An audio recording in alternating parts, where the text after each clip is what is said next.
ಧಾರವಾಡ ಕಟ್ಟೆ ಧಾರವಾಡ ಶೇಕ್ಸ್ಪಿಯರ್ ಉಪನ್ಯಾಸ ಮಾಲಿಕೆ 6 Julius Caesar ಈ ನಾಟಕದ ಮೇಲೆ ಉಪನ್ಯಾಸ ನೀಡಲು ಆಹ್ವಾನಿತರಾಗಿದ್ದಾರೆ ಪ್ರೊಫೆಸರ್ ರಾಜೇಂದ್ರ ಚೆನ್ನಿ, ಲೇಖಕರು, ಶಿವಮೊಗ್ಗ. ಶೇಕ್ಸ್ಪಿಯರ್ ಉಪನ್ಯಾಸ ಸರಣಿ ಮಾಲಿಕೆಯ 6ನೇ ವಾರದ ಉಪನ್ಯಾಸ ಮಾಲಿಕೆಗಾಗಿ ನಾವೆಲ್ಲ ಇಂದು ಸೇರಿದ್ದೇವೆ. ಇಂದಿನ ಉಪನ್ಯಾಸ ಪ್ರೊಫೆಸರ್ ರಾಜೇಂದ್ರ ಚೆನ್ನಿ ಗುರುಗಳಿಂದ. ಈ ಉಪನ್ಯಾಸಕ್ಕಾಗಿ ನಮ್ಮೊಂದಿಗೆ ಇಂದು ಸೇರಿರುವ ಎಲ್ಲ ಸಾಹಿತ್ಯಾಸಕ್ತರಿಗೂ ಹಾಗೂ ನಮ್ಮ ವಿನಂತಿಯನ್ನು ಒಪ್ಪಿಕೊಂಡು ಇಂದು ಉಪನ್ಯಾಸ ನೀಡಲು ಆಗಮಿಸಿರುವ ಪ್ರೊಫೆಸರ್ ರಾಜೇಂದ್ರ ಚೆನ್ನಿ ಗುರುಗಳಿಗೂ, ಧಾರವಾಡ ಕಟ್ಟೆಯ ಅಧ್ಯಕ್ಷರಾದ ಪ್ರೊಫೆಸರ್ ಬಸವರಾಜ ಡೋಣೂರ್, ಕುಲಸಚಿವರು, ಕರ್ನಾಟಕ ಕೇಂದ್ರೀಯ ವಿಶ್ವವಿದ್ಯಾಲಯ ಕಲಬುರಗಿ, ಹಾಗೂ ಧಾರವಾಡ ಕಟ್ಟೆ ಬಳಗದ ಎಲ್ಲ ಪದಾಧಿಕಾರಿಗಳಿಗೂ ಸ್ವಾಗತ. ಅದೇ ರೀತಿಯಾಗಿ ನಮ್ಮ ಧಾರವಾಡ ಕಟ್ಟೆ ಬಳಗದ ವರದಿಗಳನ್ನು ನಾಡಿನ ಮೂಲೆ ಮೂಲೆಗೂ ಕೊಂಡೊಯ್ಯುತ್ತಿರುವ ಎಲ್ಲ ಆತ್ಮೀಯ ಪತ್ರಿಕಾ ಮಾಧ್ಯಮದವರಿಗೂ ಹಾಗೂ ನಮ್ಮೊಂದಿಗೆ ಪರೋಕ್ಷ ಹಾಗೂ ಪ್ರತ್ಯಕ್ಷವಾಗಿ ಕೈಜೋಡಿಸಿರುವ ಎಲ್ಲ ಸಾಹಿತ್ಯಾಸಕ್ತರಿಗೂ ಮತ್ತೊಮ್ಮೆ ಸ್ವಾಗತ. ಪ್ರೊಫೆಸರ್ ರಾಜೇಂದ್ರ ಚೆನ್ನಿ ಗುರುಗಳ ಬಗ್ಗೆ ನಾನು ಈ ಸಂದರ್ಭದಲ್ಲಿ ಹೇಳುವಂಥದ್ದು ಏನೂ ಇಲ್ಲ. ಅವರು ಎಲ್ಲ ಕನ್ನಡಿಗರ ಜನಮನದಲ್ಲಿ ನೆಲೆಸಿರುವಂಥವರು. ಪ್ರೊಫೆಸರ್ ರಾಜೇಂದ್ರ ಚೆನ್ನಿಯವರು ಹಿರಿಯ ಲೇಖಕರು, ಚಿಂತಕರು, ವಿಮರ್ಶಕರು, ಗುರುಗಳು, ನಿವೃತ್ತ ಪ್ರಾಧ್ಯಾಪಕರು ಕೂಡ. ಕರ್ನಾಟಕ ರಾಜ್ಯ ಸಾಹಿತ್ಯ ಅಕಾಡೆಮಿ ಪ್ರಶಸ್ತಿಯ ಜೊತೆಗೆ ವರಹಮಾನ ಪ್ರಶಸ್ತಿ ಹಾಗೂ ಇನ್ನೂ ಅನೇಕ ಪ್ರಶಸ್ತಿಗಳು ಗುರುಗಳ ಮುಡಿಗೇರಿವೆ. ಇಂದು ಗುರುಗಳು ಜೂಲಿಯಸ್ ಸೀಸರ್ ನಾಟಕದ ಮೇಲೆ ತಮ್ಮ ಉಪನ್ಯಾಸವನ್ನ ನೀಡಲಿದ್ದಾರೆ. ಈಗ ಧ್ವನಿ ಗುರುಗಳೊಂದಿಗೆ. Sir, please. ಎಲ್ಲ ಸ್ನೇಹಿತರಿಗೆ ನಮಸ್ಕಾರ. ನನ್ನ ಧ್ವನಿ ಎಲ್ಲರಿಗೂ ಸ್ಪಷ್ಟವಾಗಿ ಕೇಳ್ತಾ ಇದೆ ಅಂತ ಅಂದ್ಕೊಂಡಿದ್ದೀನಿ ನಾನು. ಶೇಕ್ಸ್ಪಿಯರ್ನ ನಾಟಕಗಳು ಭಾರತದ ಶಿಕ್ಷಣ ವ್ಯವಸ್ಥೆಯನ್ನ ಮತ್ತು ಸಾಹಿತ್ಯಗಳನ್ನ ಪ್ರವೇಶ ಮಾಡಿದ್ದು ಬ್ರಿಟಿಷ್ ವಸಾಹತುಶಾಹಿ ಕಾಲದಲ್ಲಿ. ಒಂದು ಕಡೆಗೆ ಬ್ರಿಟಿಷ್ ವಸಾಹತುಶಾಹಿ ತಾನು ಅತ್ಯುನ್ನತ ಮತ್ತು ಶ್ರೇಷ್ಠವಾದಂತ ಒಂದು ನಾಗರಿಕತೆಯ ಪ್ರತಿನಿಧಿಯಾಗಿ ಈ ಆಳ್ವಿಕೆಯನ್ನ ಮಾಡ್ತಾ ಇದ್ದೀನಿ ಅನ್ನುವಂಥ ಒಂದು ತನ್ನ ನ್ಯಾಯ ಸಮರ್ಥನೆಗೋಸ್ಕರ ಇಂಗ್ಲಿಷ್ ಸಾಹಿತ್ಯವನ್ನ ನಮ್ಮ ವಿಶ್ವವಿದ್ಯಾನಿಲಯಗಳಲ್ಲಿ, ಕಾಲೇಜುಗಳಲ್ಲಿ ಅದು ಪರಿಚಯ ಮಾಡಿ ಕೊಡ್ತು. ಇನ್ನೊಂದು ಕಡೆಗೆ ಈ ಒಂದು ಶಿಕ್ಷಣ ವ್ಯವಸ್ಥೆಯ ಮೂಲಕ ಶೇಕ್ಸ್ಪಿಯರ್ನ ನಾಟಕಗಳನ್ನ ಓದಕ್ಕೆ ನಾವು ಶುರು ಮಾಡಿದ ಮೇಲೆ ಒಂದು ಕ್ರಮ ಏನ್ ಬೆಳ್ಕೊಂಬಂತು ಶೇಕ್ಸ್ಪಿಯರ್ನ ಓದುವುದರಲ್ಲಿ, ಅವನ ನಾಟಕಗಳನ್ನ ಅಭ್ಯಾಸ ಮಾಡುವುದರಲ್ಲಿ ಅಂತಂದ್ರೆ, ಶೇಕ್ಸ್ಪಿಯರ್ ಸಾರ್ವಕಾಲಿಕವಾದಂತಹ ಮನುಷ್ಯ ಸ್ವಭಾವದ ಚಿತ್ರಣವನ್ನ ನಮಗೆ ಅವನ ನಾಟಕಗಳಲ್ಲಿ ಕೊಡೋದ್ರಿಂದ ಆ ನಾಟಕಗಳ ಒಂದು ಪ್ರಸ್ತುತತೆ ಇರೋದು, ಅರ್ಥವಂತಿಕೆ ಇರೋದು ಪ್ರಾಯಶಃ ಈ ಮನುಷ್ಯ ಸ್ವಭಾವದ ವಿವಿಧ ಮೂಲೆಗಳನ್ನ ಅವನು ನಮಗೆ ಅನಾವರಣ ಮಾಡಿ ತೋರಿಸುವ ರೀತಿಯಲ್ಲಿದೆ ಅನ್ನುವಂತ ಒಂದು ಓದುವ ಕಲಿಯುವ ಪದ್ಧತಿ ನಮ್ಮಲ್ಲಿ ಬಹಳ ಗಟ್ಟಿಯಾಗಿ ಬೆಳೆದುಕೊಂಡು ಬಂದು ಅದು ಈಗಲೂ ಕೂಡ ನಮ್ಮಲ್ಲಿ ಯಾವುದೋ ಒಂದು ಹಂತದಲ್ಲಿ ಕೆಲಸ ಮಾಡ್ತಾ ಇದೆ. ಇದಕ್ಕೆ ನಾವು ಏನು ಆಕ್ಷೇಪಣೆ ಮಾಡ್ಬೇಕಂತಲ್ಲ, ಆದ್ರೆ ಇದರ ಒಂದು ಕೊರತೆ ಏನು ಅಂತಂದ್ರೆ, ಶೇಕ್ಸ್ಪಿಯರ್ ಸ್ವತಃ ಚರಿತ್ರೆಯ ಶಿಶುವಾಗಿದ್ದ. ಅವನು ಬದುಕಿದ ಕಾಲದ ಈ ಹಲವಾರು ಸಂಕಷ್ಟಗಳನ್ನ ಅವನು ನೇರವಾಗಿ ನೋಡಿ ಅನುಭವಿಸಿದ್ದ. ಯಾವುದನ್ನ ನಾವು ರೆನೆಸಾನ್ಸ್ ಅಥವಾ ಪುನರುಜ್ಜೀವನ ಕಾಲ ಅಂತ ಕರಿತೀವೋ, ಆ ಕಾಲದ ಇಂಗ್ಲೆಂಡಿನಲ್ಲಿ ಆದಂತ ಈ ರಾಜಕೀಯ ಉತ್ಪಾತಗಳು, ಆ ರಾಜಕೀಯ ವ್ಯವಸ್ಥೆಯ ಸ್ವರೂಪ ಇರ್ಬೋದು, ಆ ಅಧಿಕಾರ ಕೇಂದ್ರದಿಂದಾಗಿ ಸಮಾಜದ ಎಲ್ಲ ವರ್ಗಗಳಲ್ಲೂ ಕೂಡ ಆಗ್ತಾ ಇದ್ದಂತ ಹಿಂಸೆಯ ಅನುಭವ ಅವನಿಗೆ ಇತ್ತು. ಹೀಗಾಗಿ ಶೇಕ್ಸ್ಪಿಯರ್ನನ್ನ ನಾವು ಯಾವುದೋ ಒಂದು ಕೇವಲ ಕಲಾತ್ಮಕ ಅಥವಾ ಸಾಹಿತ್ಯಿಕವಾದಂತಹ ಒಂದು ಮೆಚ್ಚಲಿನ ಮೇಲೆ ಇಟ್ಟು ಅವನ ನಾಟಕಗಳನ್ನ ನೋಡುವಂತಹದ್ದು ಅಷ್ಟು ಸಮರ್ಪಕ ಅಲ್ಲ. ನಾವು ಏನನ್ನ ನೋಡ್ಬೇಕು ಅಂತಂದ್ರೆ ಅವನು ಬದುಕಿದ್ದಂತ ಈ ಒಂದು ಕಾಲ ಏನಿದೆಯೋ ಇಂಗ್ಲೆಂಡ್, ಅದು ಒಂದ್ ಕಡೆಗೆ ಅತ್ಯುತ್ಸಾಹದ ಸಮಾಜದ ಕಾಲ ಆಗಿತ್ತು. ಒಂದ್ ಕಡೆಗೆ ಆ ಹಿಂದೆ ಇದ್ದಂತ ಅನೇಕ ಕೆಲವು ಏನು ಬಂಧನಗಳು ಅಂತ ಕರಿಬಹುದು, ಅಥವಾ ವರ್ಗಗಳ ಚಲನೆಯ ಮೇಲೆ, ಸಾಮಾಜಿಕ ಬದಲಾವಣೆಯ ಮೇಲೆ, ಶಿಕ್ಷಣದ ಮೇಲೆ ಏನು ನಿರ್ಬಂಧಗಳಿದ್ವಲ್ಲ ಅವೆಲ್ಲವೂ ಒಂದೊಂದಾಗಿ ಕಳಚಿಕೊಂಡು ಹೋಗಿ ಬೇರೆ ಹೊಸ ವರ್ಗಗಳು ಪ್ರವೇಶ ಮಾಡುವಂತ ಒಂದು ಸಂಕ್ರಮಣ ಸ್ಥಿತಿಯ ಕಾಲ ಅದಾಗಿತ್ತು. ಅದಲ್ಲದೇನೆ ಬಹುಮುಖ್ಯವಾದಂತ ಒಂದು ಸಮಸ್ಯೆ ಶೇಕ್ಸ್ಪಿಯರ್ ಮತ್ತು ಅವನ ಸಮಕಾಲೀನರು ಇಂಗ್ಲೆಂಡ್ ನಲ್ಲಿ ನೋಡಿದ್ದು ಅಂತಂದ್ರೆ ಸಾಮಾಜಿಕ ಮತ್ತು ರಾಜಕೀಯ ಸ್ಥಿರತೆಯನ್ನ ನಾವು ಹೇಗೆ ಪಡಿಬೇಕು ಮತ್ತು ಸಾಧಿಸ್ಬೇಕು ಅಂತ. ಈ ನಮ್ಮ ನಾಟಕಕ್ಕೆ ಇವತ್ತು ನಾನು ಮಾತಾಡ್ತಾ ಇರುವಂತ ಜೂಲಿಯಸ್ ಸೀಸರ್ ನಾಟಕಕ್ಕೆ ಹತ್ತಿರವಾಗಿರುವಂತ ಸಂದರ್ಭವನ್ನ ಹೇಳೋದಾದ್ರೆ, ಆ ಹೊತ್ತಿಗೆ ಆಗ್ಲೇನೆ ಕ್ವೀನ್ ಎಲಿಜಬೆತ್ ರಾಣಿ ಸುಮಾರು 36-37 ವರ್ಷಕ್ಕೂ ಹೆಚ್ಚು ಅವಳು ಅಲ್ಲಿ ಆಳ್ವಿಕೆಯನ್ನ ಮಾಡಿದ್ಲು. ಮತ್ತೆ ಅದು ಸುಲಭವಾದಂತಹ ಒಂದು ರಾಜಕೀಯ ಪರಿಸ್ಥಿತಿ ಖಂಡಿತವಾಗ್ಲೂ ಆಗಿರ್ಲಿಲ್ಲ.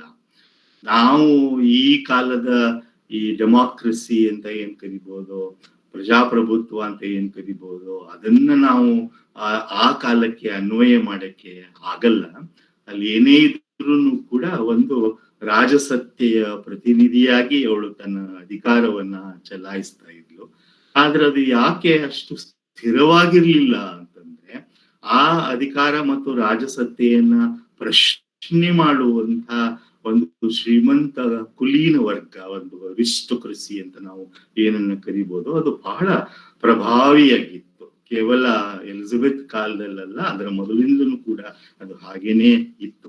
ಹೀಗಾಗಿ ನಾವು ಏನೇನ್ ಗಮನಿಸ್ಬೇಕು ಅಂತಂದ್ರೆ, ಶೇಕ್ಸ್ಪಿಯರ್ ಒಂದು ರೀತಿಯಲ್ಲಿ ಪ್ರಗತಿಗೆ ಹೆಜ್ಜೆ ಇಡ್ತಾ ಇದ್ದಂತ ಉತ್ಸಾಹ, ಯುಗದ ಉತ್ಸಾಹ ಅಂತ ನಾವ್ ಏನ್ ಹೇಳ್ತೀವೋ ಅಂತ ಉತ್ಸಾಹದ ಕಾಲದಲ್ಲಿ ಬದುಕಿದ್ರು ಕೂಡ ಜೊತೆಗ್ಲೇನೆ ಈ ರಾಜಕೀಯ ಅಸ್ಥಿರತೆ ಮತ್ತು ರಾಜಕೀಯ ಯಾವುದು ನೈತಿಕವಾಗಿ ನಮಗೆ ಒಪ್ಪಿಗೆ ಆಗುತ್ತೆ, ಯಾವುದು ಈ ಹಲವಾರು ವರ್ಗಗಳಿರುವಂತ ಇಂಗ್ಲೆಂಡಿನ ಸಮಾಜಕ್ಕೆ ಸೂಕ್ತ ಅನ್ನುವಂಥದ್ದು ಅದು ಒಂದು ದೊಡ್ಡ ಚರ್ಚೆಯ ವಿಷಯವಾಗಿತ್ತು.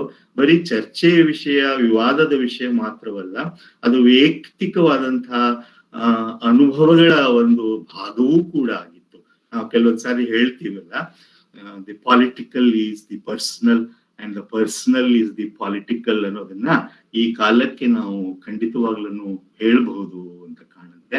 ಸ್ವತಃ ಲಂಡನ್ ಅಂತಹ ಮಹಾನಗರದಲ್ಲಿ ಇದ್ದು ಒಂದು ಬಹಳ ಪ್ರಸಿದ್ಧವಾದಂತಹ ನಾಟಕ ಕಂಪನಿಯ ಮೂಲಕ ಬಹಳ ಪ್ರಸಿದ್ಧಿಯನ್ನು ಪಡೆದುಕೊಂಡು ಶ್ರೀಮಂತಿಕೆಯನ್ನು ಆನಂತರ ಪಡೆದುಕೊಂಡಂತ ಶೇಕ್ಸ್ಪಿಯರ್ ಪ್ರತಿನಿತ್ಯವೂ ಕೂಡ ಈ ವಾಸ್ತವಗಳನ್ನ ಅವನು ಎದುರಿಸ್ಬೇಕಾಗ್ತಾ ಇತ್ತು. ಹೀಗಾಗಿ ಸಹಜವಾಗಿನೇ ಅವೆಲ್ಲವೂ ಅವನ ನಾಟಕದ ಭಾಗಗಳಾಗಿ, ಅಂಶಗಳಾಗಿ ಬಂದಿವೆ.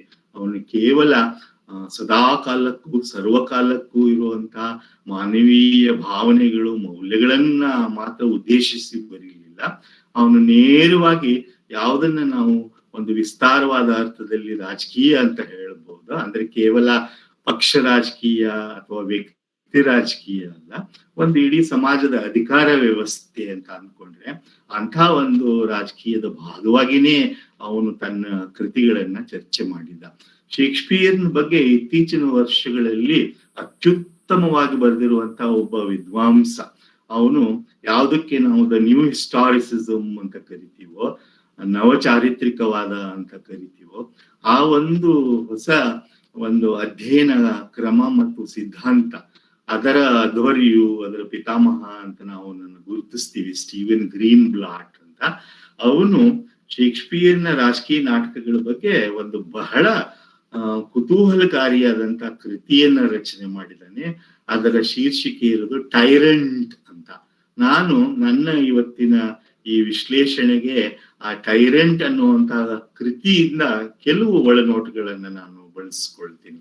ಅಲ್ಲಿ ಮೊದಲನೆಯ ಬಹಳ ಪ್ರಮುಖವಾದಂತ ಒಳನೋಟ ಏನಂತಂದ್ರೆ, ಆ ಕಾಲದ ರಾಜಕೀಯ ಮತ್ತು ಅಧಿಕಾರದ ಜೊತೆಗೇನೆ ಸೇರ್ಕೊಂಡಂತ ಹಿಂಸೆ ಅನ್ನೋದು ಹೇಗಿತ್ತು ಅಂತಂದ್ರೆ, ನೇರವಾಗಿ ಅಲ್ಲಿ ಆಳ್ವಿಕೆ ಮಾಡ್ತಾ ಇದ್ದಂಥವ್ರನ್ನ ಪ್ರಶ್ನೆ ಮಾಡುವುದಾಗ್ಲಿ, ಅಥವಾ ಅದಕ್ಕೂ ಒಂದು ಹೆಜ್ಜೆ ಮುಂದೆ ಹೋಗಿ ಅವರನ್ನ ಅಧಿಕಾರದಿಂದ ಕೆಳಗಿಳಿಸುವಂತ ಕೆಲಸಗಳನ್ನ ಮಾಡೋದಾಗ್ಲಿ, ಅಥವಾ ದ್ರೋಹದ ಕೆಲಸಗಳು ಅಂತ ಅನ್ಕೋಬಹುದಾದಂತ ಕಾರ್ಯಗಳನ್ನು ಮಾಡೋದಾಗ್ಲಿ, ಅದಕ್ಕೆ ನೇರವಾಗಿ ಅದು ಸಾವಿನ ಶಿಕ್ಷೆಗೆ ಅಂಥವ್ರು ಒಳಪಡ್ತಾ ಇದ್ರು. ಮತ್ತೆ ಅದಕ್ಕೆ ಅದು ಕಾರಣವಾಗ್ತಾ ಇತ್ತು. ಮತ್ತೆ ಆಗಿನ ಕಾಲದಲ್ಲಿ ಸೆನ್ಸರ್ಶಿಪ್ ಅನ್ನೋದು ಬಹಳ ವಿಭಿನ್ನವಾಗಿ ಕೆಲಸ ಮಾಡ್ತಾ ಇತ್ತು. ಇವೆಲ್ಲ ವಾಸ್ತವಗಳನ್ನ ನಾವು ವಿದ್ಯಾರ್ಥಿಗಳು ಅರ್ಥ ಮಾಡ್ಕೋಬೇಕು. ನಾಟಕ ಗೃಹಗಳಲ್ಲಿ ಕೂಡ ಇದ್ದಂತಹ ಆ ಗುಪ್ತಚಾರರ ಒಂದು ಜಾಲ ಏನಿತ್ತೋ ಅದು ಅಧಿಕಾರಶಾಹಿಗೆ ಪ್ರತಿನಿತ್ಯವೂ ಈ ನಾಟಕಗಳ ವಸ್ತು ಮತ್ತು ಪ್ರದರ್ಶನದ ಬಗ್ಗೆ ಮಾಹಿತಿಯನ್ನ ಕೊಡ್ತಾ ಇದ್ದಂತ ಕಾಲ ಅದಾಗಿದ್ರಿಂದ, ಯಾವ ಬರಹಗಾರನು, ವಿಶೇಷವಾಗಿ ನಾಟಕಕಾರರು, ಯಾಕಂದ್ರೆ ಆಗಿನ ಕಾಲದಲ್ಲಿ ನಾಟಕ ಅನ್ನೋದೇನೆ ಒಂದು ಪ್ರಧಾನ ಸಾಂಸ್ಕೃತಿಕ ರೂಪ ಆಗಿದ್ರಿಂದ ಮತ್ತು ಅಗಾಧವಾದಂತ ಪ್ರಭಾವವನ್ನು ಜನಸಮುದಾಯಗಳ ಮೇಲೆ ಹೊಂದಿದ್ರಿಂದ ನಾಟಕಕಾರರು ಬಹಳ ಎಚ್ಚರವಾಗಿ ಬರಿಬೇಕಾಗ್ತಾ ಇತ್ತು. ಅದಕ್ಕೆ ಸ್ಟೀವನ್ ಗ್ರೀನ್ ಬ್ಲಾಟ್ ಏನ್ ಹೇಳ್ತಾನೆ ಅಂತಂದ್ರೆ, ಶೇಕ್ಸ್ಪಿಯರ್ ಕಂಡುಕೊಂಡದ್ದು ಒಂದು ಆಬ್ಲೀಕ್ ಮಾರ್ಗ ಅಂತ. ಆಬ್ಲೀಕ್ ಅಂತಂದ್ರೆ ಒಂದು ದೂರಾನ್ವಯದ ಮಾರ್ಗ, ಒಂದು ಇಂಡೈರೆಕ್ಟ್ ಆಗಿ ಇರುವಂತ ಒಂದು ವಕ್ರ ಮಾರ್ಗವನ್ನ ಅವನು ಕಟ್ಕೋಬೇಕಾಯ್ತು. ಈ ವಕ್ರ ಮಾರ್ಗ ಏನು ಅಂತಂದ್ರೆ, ನೇರವಾಗಿ ಅಂದಿನ ತನ್ನ ಸಮಕಾಲೀನ ರಾಜಕೀಯ ಅಥವಾ ಸಮಾಜದ ಬಗ್ಗೆ ಬರೆಯೋದ್ರ ಬದಲಾಗಿ ಯಾವುದೋ ಒಂದು ಚಾರಿತ್ರಿಕವಾದಂತ ಘಟ್ಟಕ್ಕೆ ಹೋಗಿ ಅದರ ಬಗ್ಗೆ ಲಭ್ಯವಿದ್ದಂತಹ ಮಾಹಿತಿಗಳನ್ನ ಅಲ್ಲಿ ಆ ಕಾಲದಲ್ಲಿ ಆಳ್ವಿಕೆ ಮಾಡಿದವರನ್ನ ಬಳಸ್ಕೊಂಡು ಈ ಚಾರಿತ್ರಿಕ ರಾಜಕೀಯ ನಾಟಕಗಳನ್ನ ಅವನು ಬರೆಯೋದು ಅತ್ಯಂತ ಅನಿವಾರ್ಯವಾಗಿತ್ತು ಅಂತ. ಹೀಗಾಗಿ ದೊರೆ ಹೆನ್ರಿಗಳ ಬಗ್ಗೆ ಬರೆದಂತ ನಾಟಕಗಳನ್ನ ಬಿಟ್ರೆ ಶೇಕ್ಸ್ಪಿಯರ್ ಇಂಗ್ಲೆಂಡಿನ ರಾಜಕೀಯದ ಬಗ್ಗೆ ನೇರವಾಗಿ ಬರೀಲಿಲ್ಲ. ಅವನ ನಾಟಕಗಳು ಯಾವುದೋ ಬೇರೆ ಬೇರೆ ಕಾಲದ ಚಾರಿತ್ರಿಕ ಘಟ್ಟದ ಯಾವ್ಯಾವುದೋ ಬೇರೆ ರಾಷ್ಟ್ರಗಳ ಆಗು ಹೋಗುವಿಕೆಗಳನ್ನು ಇಟ್ಕೊಂಡು ಅದನ್ನೇ ವಸ್ತುವನ್ನಾಗಿ ಬಳಸ್ಕೊಳ್ತಾವೆ. ಇದು ಒಂದು ಒಳನೋಟವನ್ನ ಗ್ರೀನ್ ಬ್ಲಾಟ್ ನಮ್ಗೆ ಕೊಡ್ತಾರೆ. ಎರಡನೇದು, ಅದು ನಮ್ಮ ಕೃತಿಗೂ ಅನ್ವಯವಾಗುವಂತದ್ದೇನು ಅಂತಂದ್ರೆ, ಅವನು ಅನೇಕ ನಾಟಕಗಳಲ್ಲಿ, ಅದು ಮ್ಯಾಕ್ಬೆತ್ ಇರ್ಬೋದು, ಸ್ವಲ್ಪ ಮಟ್ಟಿಗೆ ಕಿಂಗ್ ಲಿಯರ್ ಇರ್ಬೋದು, ಜೂಲಿಯಸ್ ಸೀಸರ್ ಇರ್ಬೋದು, Richard the second, Richard the third, ಈ ಎಲ್ಲ ನಾಟಕಗಳಲ್ಲಿ ಕೇಳ್ತಾ ಇರುವಂತ ಒಂದು ಪ್ರಶ್ನೆ ಏನು ಅಂತಂದ್ರೆ, ಯಾಕೆ ಒಂದು ಪ್ರಬುದ್ಧವಾಗಿ ಕಾಣುವ ಸಮಾಜವು ಒಬ್ಬ ಸರ್ವಾಧಿಕಾರಿ ಸ್ವಭಾವದ ವ್ಯಕ್ತಿಯನ್ನ ತನ್ನ ನಾಯಕನನ್ನಾಗಿ ಅದು ಆಯ್ಕೆ ಮಾಡಿಕೊಳ್ಳುತ್ತೆ? ಯಾಕೆ ಮೇಲ್ನೋಟಕ್ಕೇನೆ ಅತಾರ್ಕಿಕವಾಗಿ ಕಾಣುವಂತಹ ಒಂದು ಲಾಯಲ್ಟಿಯನ್ನ, ಅಂದ್ರೆ ಒಂದು ವಿಧೇಯತೆಯನ್ನ ಇಂಥ ವ್ಯಕ್ತಿಗಳಿಗೆ ಕೊಟ್ಟು ಆ ವ್ಯಕ್ತಿಗಳಿಗೆ ಈ ಅಧಿಕಾರವನ್ನ ತಾನೇ ಯಾಕೆ ಧಾರೆ ಎರೆಯುತ್ತೆ ಅನ್ನೋ ಪ್ರಶ್ನೆಯನ್ನೇ ಅವನು ಪದೇ ಪದೇ ತನ್ನ ನಾಟಕಗಳಲ್ಲಿ ಅವನು ಪ್ರಶ್ನೆ ಮಾಡ್ತಾ ಹೋಗ್ತಾನೆ. ನೀವೆಲ್ಲ ಗಮನಿಸಿರ್ಬೋದು, ಅವನ ಬಹುಪಾಲು ನಾಟಕಗಳಲ್ಲಿ ಒಂದು ಪರಿಕಲ್ಪನೆ ಏನು, ನಂಬಿಕೆ ಏನಿದೆ ಅಂತಂದ್ರೆ, ಒಂದು ಸಮಾಜದ ಸ್ಥಿರತೆ ಮತ್ತು ಸ್ವಾಸ್ಥ್ಯಕ್ಕೆ ಬೇಕಾಗಿರೋದು ಅತ್ಯಂತ ಮುಖ್ಯವಾಗಿ ಏನು ಅಂತಂದ್ರೆ, ಒಬ್ಬ ಅಧಿಕಾರದಲ್ಲಿ ಇರುವಂತವನು ಸೂಕ್ತ ವ್ಯಕ್ತಿಯಾಗಿರ್ಬೇಕು. ಹಾಗಿದ್ರೆ ಯಾಕೆ ಇಂತಹ ಅವಘಡಗಳು ನಡೀತಾವೆ ಅನ್ನೋದನ್ನ ಶೇಕ್ಸ್ಪಿಯರ್ ಮತ್ತೆ ಮತ್ತೆ ತಾನು ತನ್ನ ನಾಟಕಗಳಲ್ಲಿ ಪರೀಕ್ಷೆ ಮಾಡುವಂತಹ ಒಂದು ಸಂದರ್ಭ ಅವನು ಎದುರಿಗಿತ್ತು. ಜೂಲಿಯಸ್ ಸೀಸರ್ ನಾಟಕವನ್ನ ಈ ಸಂದರ್ಭದಲ್ಲಿಟ್ಟು ನಾವು ನೋಡ್ಬೇಕಾಗುತ್ತೆ. ಈ ನಾಟಕ ಇರೋದು ರೋಮ್ ಮತ್ತು ರೋಮಿನ ಅಲ್ಲಿಯ ಒಂದು ರಾಜಕೀಯ ವ್ಯವಸ್ಥೆಯ ಬಗ್ಗೆ. ನಾಟಕದ ಘಟನೆಗಳು ನಡೆಯುವಂತಹದ್ದು ಕ್ರಿಸ್ತಪೂರ್ವ 44ನೇ ವರ್ಷದಲ್ಲಿ. ಆ ಇಡೀ ನಾಟಕದ ಪ್ರಮುಖ ಘಟನೆಗಳ ಕೇಂದ್ರವಾಗಿರುವುದು ಜೂಲಿಯಸ್ ಸೀಸರ್ ಮತ್ತು ಅವನನ್ನ ರಾಜಕೀಯವಾಗಿ ಕೊಲೆ ಮಾಡಿದಂತ ಈ ಪಿತೂರಿಗಾರರ ಬಗ್ಗೆ. ಇವರೆಲ್ಲ ಐತಿಹಾಸಿಕ ವ್ಯಕ್ತಿಗಳೇ. ಮತ್ತು ನಿಮ್ಗೆ ಗೊತ್ತಿರೋ ಹಾಗೆ ಶೇಕ್ಸ್ಪಿಯರ್ ಇವರೆಲ್ಲರ ಬಗ್ಗೆ ಮತ್ತು ಅಂದಿನ ಘಟನೆಗಳ ಬಗ್ಗೆ ಬಳಸ್ಕೊಂಡದ್ದು ಅವನ ಕಾಲದಲ್ಲಿನೇ ಇಂಗ್ಲಿಷ್ಗೆ ಅನುವಾದ ಆಗಿದ್ದಂತ ಪ್ಲೂಟಾರ್ಕ್ ಬರೆದಿರುವಂತ ಒಂದು ಅದ್ಭುತವಾದಂತಹ ಕೃತಿ ಅದು. ಅದು ಒಂದ್ ಕಡೆಗೆ ಅದು ನಾವು ಬಯೋಗ್ರಫಿ ಅಂತ ಅದನ್ನ ಓದ್ಬೋದು, ಅಥವಾ ಒಂದು ರಾಜಕೀಯ ವಿಶ್ಲೇಷಣೆ ಅಂತ ಓದ್ಬೋದು. ಪ್ರಧಾನವಾಗಿ ಈ ರೋಮ್ ಆ ಸಾಮ್ರಾಜ್ಯ ಮತ್ತು ಆ ಒಂದು ವ್ಯವಸ್ಥೆಗೆ ಸಂಬಂಧಪಟ್ಟಂತ ವ್ಯಕ್ತಿಗಳ ಬಗ್ಗೆ ಇರುವಂತಹದ್ದು. ಅದನ್ನ ಶೇಕ್ಸ್ಪಿಯರ್ ಬೆಳೆಸ್ಕೊಳ್ತಾ ಇದ್ದಾನೆ. ಇದು ಪರಿಚಿತವಾದಂತ ನಾಟಕವೇ ಆಗಿರೋದ್ರಿಂದ ಅದರ ವಸ್ತು ಸಂವಿಧಾನವನ್ನು ನಿಮಗೆ ಹೇಳೋದಾಗ್ಲಿ ಅಥವಾ ಘಟನೆಗಳನ್ನ ಮತ್ತೆ ನಾನು ಒಂದು ಸಂಗ್ರಹವಾಗಿ ಹೇಳೋದ ಅವಶ್ಯಕತೆ ಇಲ್ಲ ಅಂತ ನಾನು ಅಂದುಕೊಂಡಿದ್ದೀನಿ. ನೇರವಾಗಿ ನಾವು ಅದರ ಒಂದು ವಿಶ್ಲೇಷಣೆಗೆ ಬರೋದಾದ್ರೆ, ಮೊದಲ ದೃಶ್ಯದಲ್ಲಿನೇ ಈ ಸಮಾಜ, ಆ ರೋಮ್ನ ಒಂದು ಆ ಹೊತ್ತಿನ ಒಂದು ರಾಜಕೀಯ ಮತ್ತು ಸಮಾಜ ಒಂದು ದೊಡ್ಡದಾದಂತಹ ಸಂಕಷ್ಟವನ್ನ ಎದುರಿಸ್ತಾ ಇವೆ ಅಂತ. ಸಂಕಷ್ಟ ಎಲ್ಲರಿಗೂ ಹೊಳೆದಿಲ್ಲ, ಎಲ್ಲರಿಗೂ ಕಂಡಿಲ್ಲ, ಆದ್ರೆ ಅದು ಒಂದು ವಾಸ್ತವವಾಗಿ ಹೊರಹೊಮ್ಮುವ ಕಾಲ ಅದು ಅನ್ನೋದು ಕೆಲವ್ರಿಗಾದ್ರೂ ಗೊತ್ತಿದೆ. ನೀವು ನೋಡ್ತೀರಾ, ಒಂದು ವೇಳೆ ನೀವು ರಂಗಮಂದಿರದಲ್ಲಿ ಕುಳಿತುಕೊಂಡು ಈ ನಾಟಕವನ್ನ ನೋಡ್ತಾ ಇದ್ರೆ ಶುರುವಾಗದೆ ಒಂದು ರೀತಿಯ ಏರು ಧ್ವನಿಯ ಮಾತುಗಳಿಂದ ಅದು ಶುರುವಾಗುತ್ತೆ.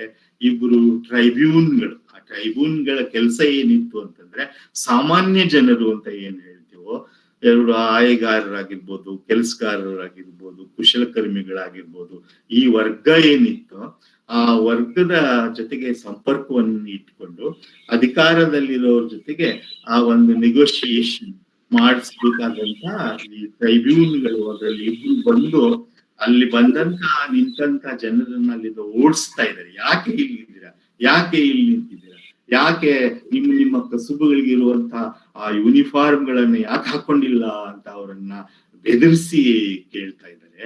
ಸಂದರ್ಭ ಏನು ಅಂತಂದ್ರೆ, ಒಬ್ಬ ಪಾಂಪಿ ಅನ್ನುವಂತ ಗ್ರೇಟ್ ಪಾಂಪಿ ಅಂತ ಕರೆಸಿಕೊಳ್ತಾ ಇದ್ದ ಅವನು ಕೂಡ ಈ ತ್ರಿಮೂರ್ತಿಗಳು ಟ್ರೈಮ್ವರೇಟ್ ನ ಒಂದು ಬಹುಮುಖ್ಯ ಒಬ್ಬ ವ್ಯಕ್ತಿ ಆಗಿ ಅವನು ರೋಮ್ನಲ್ಲಿ ಮಾತ್ರವಲ್ಲ ಹೊರಗಿನ ಕಡೆಗೆ ತನ್ನ ದಿಗ್ವಿಜಯಗಳನ್ನ ಮಾಡಿ ಸ್ವತಂತ್ರವಾದಂತ ಅಧಿಕಾರದ ಒಂದು ಕೇಂದ್ರವೇ ಆಗಿದ್ದಂತ ಪಾಂಪಿ, ಅವನ ಜೊತೆಗಿದ್ದಂತ ಜೂಲಿಯಸ್ ಸೀಸರ್ ಈಗ ಅವನನ್ನ ಸೋಲಿಸಿ ರೋಮ್ಗೆ ಇವತ್ತು ಬರ್ತಾ ಇದ್ದಾನೆ. ಅವನು ಬರ್ತಾ ಇರುವಂತಹದ್ದನ್ನೇ, ಅವನನ್ನ ಬರಮಾಡಿಕೊಳ್ತಾ ಇರುವಂತಹದ್ದನ್ನೇ ಒಂದು ದೊಡ್ಡದಾದಂತಹ ಆಚರಣೆ ಮತ್ತು ಹಬ್ಬವಾಗಿ ಆಚರಿಸಕ್ಕೆ ಅಲ್ಲೆಲ್ಲ ನಿಂತಿದ್ದಾರೆ. ವಿಶೇಷವಾಗಿ ಯಾವುದನ್ನ ನಾವು ಈ ನಿಮ್ನ ವರ್ಗಗಳು ಅಂತ ಹೇಳ್ತೀವೋ ಆ ವರ್ಗದ ಅಲ್ಲಿ ಒಬ್ಬ ಚರ್ಮ ಹದ ಮಾಡುವಂತಹ ಚರ್ಮಗಾರನನ್ನ ಒಬ್ಬನನ್ನ ನಾವು ನೋಡ್ತೀವಿ. ಇಂಥ ಕೆಲಸಗಳನ್ನ ಮಾಡ್ತಾ ಇರುವಂತ ಕುಶಲ ಕಸುಬಿಗಳನ್ನ ನಾವೆಲ್ಲ ರಸ್ತೆಯಲ್ಲಿ ನೋಡ್ತಾ ಇದ್ದೀವಿ. ಅವರ ಮನಸ್ಸಿನಲ್ಲಿ ಜೂಲಿಯಸ್ ಸೀಸರ್ ಬಗ್ಗೆ ಒಂದು ಆರಾಧನಾ ಭಾವ ಇದೆ. ಅವನು ಬರ್ತಾ ಇರೋದನ್ನ ಅವತ್ತು ಲುಪರ್ಕಲ್ ಹಬ್ಬ ಕೂಡ ಆಗಿದ್ರಿಂದ, ಒಂದು ದೊಡ್ಡ ಧಾರ್ಮಿಕ ಹಬ್ಬವೂ ಆಗಿದ್ರಿಂದ, ಸಾರ್ವಜನಿಕವಾಗಿ ಆಚರಿಸ್ತಾ ಇದ್ದಂತ ಹಬ್ಬವೂ ಅವತ್ತೇ ಇರೋದ್ರಿಂದ ಅವರೆಲ್ಲರೂ ಅಲ್ಲಿ ಸಿದ್ಧವಾಗಿ ಕಾಯ್ತಾ ಇದ್ದಾರೆ. ಇವರಿಬ್ಬರು ಅವರನ್ನ ಅಲ್ಲಿಂದ ಓಡಿಸ್ತಾ ಇದ್ದಾರೆ. ಯಾಕೆ ಇಲ್ಲಿ ಬಂದಿದ್ದೀರಾ ಕೆಲ್ಸವನ್ನ ಬಿಟ್ಟು, ಏನು ಆಚರಣೆಯನ್ನು ಮಾಡಕ್ ಬಂದಿದ್ದೀರಾ? ಅವರು ಹೇಳದೇ ಇದ್ರು ಕೂಡ ಜೂಲಿಯಸ್ ಸೀಸರ್ನ ಬರಮಾಡ್ಕೊಳಕ್ ನಾವು ಬಂದಿದ್ದೇವೆ ಅನ್ನೋ ಮಾತನ್ನ ಗ್ರಹಿಸಿ ಅವ್ರು ಏನ್ ಹೇಳ್ತಾರೆ ಅಂತಂದ್ರೆ, ಏನು ಸಾಧನೆ ಮಾಡಿದ್ದಾನೆ ಅಂತ ನೀವು ಅವನಿಗೆ ಇಂಥ ದೊಡ್ಡದಾದಂತಹ ಒಂದು ಸ್ವಾಗತವನ್ನು ಕೊಡಕ್ಕೆ ಇವತ್ತಿಲ್ಲಿ ನಿಂತ್ಕೊಂಡಿದ್ದೀರಾ ಅಂತ. ಅಲ್ಲಿ ತಕ್ಷಣವೇ ನಾಟಕ ಶುರುವಾದ ಕೆಲವೇ ನಿಮಿಷಗಳಲ್ಲಿ ನಾವು ಒಂದು ದೊಡ್ಡ ಸಂಘರ್ಷದ ಮಧ್ಯೆ ಇದ್ದೀವಿ. ಆ ಸಂಘರ್ಷ ಏನು ಅಂತಂದ್ರೆ, ಹಲವಾರು ಶತಮಾನಗಳವರೆಗೆ ತನ್ನನ್ನ ಒಂದು ರಿಪಬ್ಲಿಕ್ ಅಂತ ಅಂದುಕೊಂಡಂತ ರೋಮ್, ವಾಸ್ತವವಾಗಿ ನಮಗೆ ಇತಿಹಾಸಕಾರರು ಹೇಳ್ತಾರೆ ಅದು ರೋಮ್ ಎಂದೂ ಕೂಡ ಒಂದು ರಿಪಬ್ಲಿಕ್ ನಿಜವಾದ ಅರ್ಥದಲ್ಲಿ ಆಗಿರ್ಲಿಲ್ಲ. ಅಲ್ಲಿ ಮೂರು ವರ್ಗಗಳು ಇದ್ವು. ಒಂದು ರೀತಿಯ ಚುನಾಯಿತರಾದಂತಹ ಅಲ್ಲಿ ಅಧಿಕಾರಿಗಳಿಗೆ ಒಂದು ಅವಕಾಶ ಇತ್ತು. ಇದೆಲ್ಲ ಇದ್ರೂ ಕೂಡ ಅದರ ಇನ್ನೊಂದು ಮುಖ ಏನು ಅಂತಂದ್ರೆ ಅದು ಕೂಡ ಒಂದು ರೀತಿ ಬೇರೆ ಬೇರೆ ದೇಶಗಳ ಮೇಲೆ ಆಕ್ರಮಣ ಮಾಡುವಂತಹ ಒಂದು ರಾಜಕೀಯ ವ್ಯವಸ್ಥೆ ಆಗಿತ್ತು. ಆ ರಾಜಕೀಯ ವ್ಯವಸ್ಥೆಯಲ್ಲಿ ಮೇಲ್ನೋಟಕ್ಕೆ ರಿಪಬ್ಲಿಕ್ ಅಂತ ಕಂಡ್ರೂ ಕೂಡ ಒಬ್ಬ ಯಾವ್ದಾದ್ರೂ ವ್ಯಕ್ತಿ ತನ್ನ ಒಂದು ಪ್ರತಿಭೆ ಮತ್ತು ಪ್ರತಿಭೆಗಿಂತಲೂ ಹೆಚ್ಚಾಗಿ ಅವನ ಸುತ್ತಲೂ ಇರುವ ಒಂದು ಪ್ರಭಾವಳಿ ಇರುತ್ತೆ ನೋಡಿ, ಆರಾ ಅಂತೀವಲ್ಲ, ಪ್ರಭಾವಳಿ. ಆ ಪ್ರಭಾವಳಿ ಮತ್ತು ಜನಪ್ರಿಯತೆಯ ಮೂಲಕ ಇಡೀ ಸರ್ವ ಅಧಿಕಾರವನ್ನೇ ಕೈಗೆ ತಗೊಳ್ಳುವಂತ ಸಾಧ್ಯತೆಗಳಿದ್ದುವು ಅಂತ ನಾನು ಇಲ್ಲಿ ಅಂಡರ್ಲೈನ್ ಮಾಡ್ತಾ ಇರುವಂತದ್ದು. ಸಾಧ್ಯತೆಗಳಿದ್ದುವು ಅಂತ. ಆ ಸಾಧ್ಯತೆಯನ್ನ ಇದೆ ಅನ್ನೋದನ್ನ ತೋರಿಸ್ತವನೇ ಈ ಪಾಂಪಿ ಅನ್ನುವಂಥವನು. ಅವನ ಸ್ನೇಹಿತ ಒಂದು ಕಾಲಕ್ಕೆ ಮತ್ತು ಜಂಟಿಯಾಗಿ ಅವನ ಜೊತೆಗೆ ಅಧಿಕಾರ ಮಾಡಿದಂತಹ ಜೂಲಿಯಸ್ ಸೀಸರ್ ಸೋಲಿಸಿ ಈಗ ವಾಪಸ್ ಬರ್ತಾ ಇದ್ದಾನೆ. ಇಲ್ಲಿ ಈ ಟ್ರೈಬ್ಯೂನ್ಗಳು ಫ್ಲೇವಿಯಸ್ ಅಂಡ್ ಮ್ಯೂರಲಸ್ ಏನ್ ಕೇಳ್ತಾ ಇದ್ದಾರೆ ಅವರಿಗೆ ಅಂತಂದ್ರೆ, ನೀವು ಮನುಷ್ಯರ ಕೆಲವು ವರ್ಷಗಳ ಹಿಂದೆ ಮತ್ತು ಪ್ರಾಯಶಃ ತಿಂಗಳುಗಳ ಹಿಂದೆ ನೀವು ಇದೇ ಪಾಂಪಿಯನ್ನ ಒಬ್ಬ ದೇವರು ದೇವತೆ ಅಂತ ಆರಾಧನೆ ಮಾಡಿ, ಅವರ ಮಾತುಗಳಲ್ಲೇ ಹೇಳೋದಾದ್ರೆ ಅವನ ಒಂದು ನೋಟಕ್ಕೋಸ್ಕರ ಕೈಯಲ್ಲಿ ಹಸುಳೆ ಕಲ್ಲಮ್ಮಗಳನ್ನ ಎತ್ಕೊಂಡು ನೀವು ಮನೆಯ ಛಾವಣಿಗಳ ಮೇಲೆ ಕುಳಿತು ನೋಡ್ತಾ ಇದ್ರಲ್ಲ, ಅದು ಮರ್ತ ಹೋಯ್ತಾ ನಿಮ್ಗೆ? ಹೇಗೆ ನಿಮ್ಮ ಮನಸ್ಸು ಇಷ್ಟು ಚಂಚಲ ಆಗಿದೆ? ಯಾವುದೇ ಒಂದು ಸ್ಥಿರತೆ ನಿಮಗೆ ಇಲ್ವಾ? ಅವನನ್ನೇ ಸೋಲಿಸಿ ಬಂದಿರುವಂತ ಸೀಸರ್ಗೆ ಅಂಥದೇ ಸ್ವಾಗತವನ್ನು ಕೊಡಕ್ ನೀವು ಇಲ್ಲಿ ಕಾಯ್ತಾ ಇದ್ದೀರಲ್ಲ. ಇದು ಈ ಸಂಘರ್ಷದ ನೆಲೆ ಏನು ಅಂತಂದ್ರೆ, ಒಂದ್ ಕಡೆಗೆ ಆ ರೋಮಿನ ಚಾರಿತ್ರಿಕ ನೆನಪುಗಳು ಏನಿವೆ ಅಂತಂದ್ರೆ ಅದು ಬಹಳ ಮುಖ್ಯವಾಗುತ್ತೆ ನಮ್ಗೆ ಬ್ರೂಟಸ್ ನ ಅರ್ಥ ಮಾಡ್ಕೊಳ್ಳೋಕೋಸ್ಕರ. ಒಂದು ಚಾರಿತ್ರಿಕ ನೆಲೆ ಏನು ಅಂತಂದ್ರೆ, ಆ ಟಾರ್ಕ್ವಿನ್ ಅನ್ನುವಂತ ಕೊನೆಯ ಒಬ್ಬ ದೊರೆಯನ್ನ ಮತ್ತು ಆ ರಾಜಸತ್ತೆಯನ್ನ ಹೊರಗೆ ಹಾಕಿದ ಮೇಲೆ ಹಲವು ಶತಮಾನಗಳವರೆಗೆ ಅದು ಕೊನೆ ಪಕ್ಷ ಮೇಲ್ನೋಟಕ್ಕಾಗಿ ಒಪ್ಕೊಂಡಿರೋದು ಒಂದು ರಿಪಬ್ಲಿಕನ್ ಆ ರೀತಿಯ ಒಂದು ರಾಜಕೀಯ ವ್ಯವಸ್ಥೆಯನ್ನ. ಆದ್ರೆ ಆ ರಾಜಕೀಯ ವ್ಯವಸ್ಥೆಯಲ್ಲಿ ಮಧ್ಯೆ ಮಧ್ಯೆ ಹೀಗೆ ಆಗ್ತಾನೇ ಬಂದಿರುವಂತಹದ್ದು ಕೂಡ ಇದೆ. ಆದ್ರೆ ಜನಸಾಮಾನ್ಯರಿಗೆ ಈಗ್ಲೂ ಕೂಡ ಅವರ ಕಲ್ಪನೆ ಯಾವುದಕ್ಕೆ ನಾವು ದ ಪಾಲಿಟಿಕಲ್ ಇಮ್ಯಾಜಿನೇಷನ್ ಅಂತೀವಿ ನೋಡಿ, ಆ ಪಾಲಿಟಿಕಲ್ ಇಮ್ಯಾಜಿನೇಷನ್ ನಲ್ಲಿ ಬಹಳ ಮುಖ್ಯವಾಗಿರುವಂತಹದ್ದು ರಿಪಬ್ಲಿಕ್ ಅನ್ನುವಂಥದ್ದು. ವಾಸ್ತವವಾಗಿ ಇರ್ಲಿ ಬಿಡ್ಲಿ, ಆದ್ರೆ ಅದರ ಪರಿಕಲ್ಪನೆ ಏನಿದೆಯೋ ಅದು ಬಹಳ ಅವ್ರ ಮೇಲೆ ಪ್ರಭಾವ ಬೀರಿರುವಂತಹದ್ದು. ಆದ್ರೆ ನಾವಿಲ್ಲಿ ನೋಡೋ ಹಾಗೆ ಆ ರಿಪಬ್ಲಿಕ್ ವ್ಯವಸ್ಥೆಯಲ್ಲಿನೇ ವ್ಯಕ್ತಿ ಆರಾಧನೆ ಯಾವುದನ್ನ ಅಂಬೇಡ್ಕರ್ ಅವರು ಬಹಳ ಅದ್ಭುತವಾಗಿ ನಾಯಕ ಮತ್ತು ನಾಯಕರ ಆರಾಧನೆ ಅಂತ ವಿಶ್ಲೇಷಣೆ ಮಾಡಿದ್ರು, ಅದು ಕೂಡ ಈ ರಿಪಬ್ಲಿಕ್ ವ್ಯವಸ್ಥೆ ಎಲ್ಲಿನೇ ಅದರ ಒಡಲಾಳದಲ್ಲಿನೇ ಅದು ಹುಟ್ಕೊಂಡಿರುತ್ತೆ ಅನ್ನೋದನ್ನ ನಾವಿಲ್ಲಿ ನೋಡ್ತೀವಿ. ಮತ್ತೆ ಈ ಒಂದು ಏನು ಜೂಲಿಯಸ್ ಸೀಸರ್ನ ಸಾಧನೆ ಮತ್ತು ಕೀರ್ತಿ ಮತ್ತು ಅವನಿಗೆ ಬಂದಿರುವಂತಹ ಒಂದು ವರ್ಚಸ್ಸು ಏನಿದೆಯೋ ಅದನ್ನ ಇಷ್ಟಪಡದೇ ಇರುವಂತಹ ಒಂದು ವರ್ಗನೂ ಕೂಡ ಇಲ್ಲಿ ಇದೆ. ಅದನ್ನ ಪೆಟ್ರಿಷಿಯನ್ ವರ್ಗ ಅಂತ, ಆ ಕುಲೀನ ಕೆಲವು ಕುಟುಂಬಗಳ ವರ್ಗ ಅದು. ಅವರು ಇದನ್ನ ಸಹಿಸಲ್ಲ ಅನ್ನೋದನ್ನ ನಾವು ಟ್ರೈಬ್ಯೂನ್ಗಳ ಮೂಲಕ ಅಲ್ಲಿ ನಾವು ಗಮನಿಸಕ್ಕೆ ಸಾಧ್ಯವಾಗುತ್ತೆ. ಅಂದ್ರೆ ಶೇಕ್ಸ್ಪಿಯರ್ ನಮಗೆ ನೇರವಾಗಿ ಎಲ್ಲಿಗೆ ಕರ್ಕೊಂಡು ಹೋಗ್ತಾ ಇದ್ದಾನೆ ಅಂತಂದ್ರೆ, ಒಂದು ಸಂಘರ್ಷ ಭೂಮಿಯ ಮಧ್ಯದೊಳಗೆ ನಮ್ಮನ್ನ ಪ್ರೇಕ್ಷಕರನ್ನ ನಿಲ್ಲಿಸ್ತಾ ಇದ್ದಾನೆ. ಅವನು ಹೇಳ್ತಾನೆ, ಈ ಸಂಘರ್ಷ ಈ ಸಮಾಜಕ್ಕೆ ಒಂದು ಬಹಳ ವಿಶಿಷ್ಟವಾದಂತಹ ಒಂದು ಸ್ಥಿತಿಯಲ್ಲಿ ಇವತ್ತು ತಂದು ನಿಲ್ಲಿಸಿದೆ.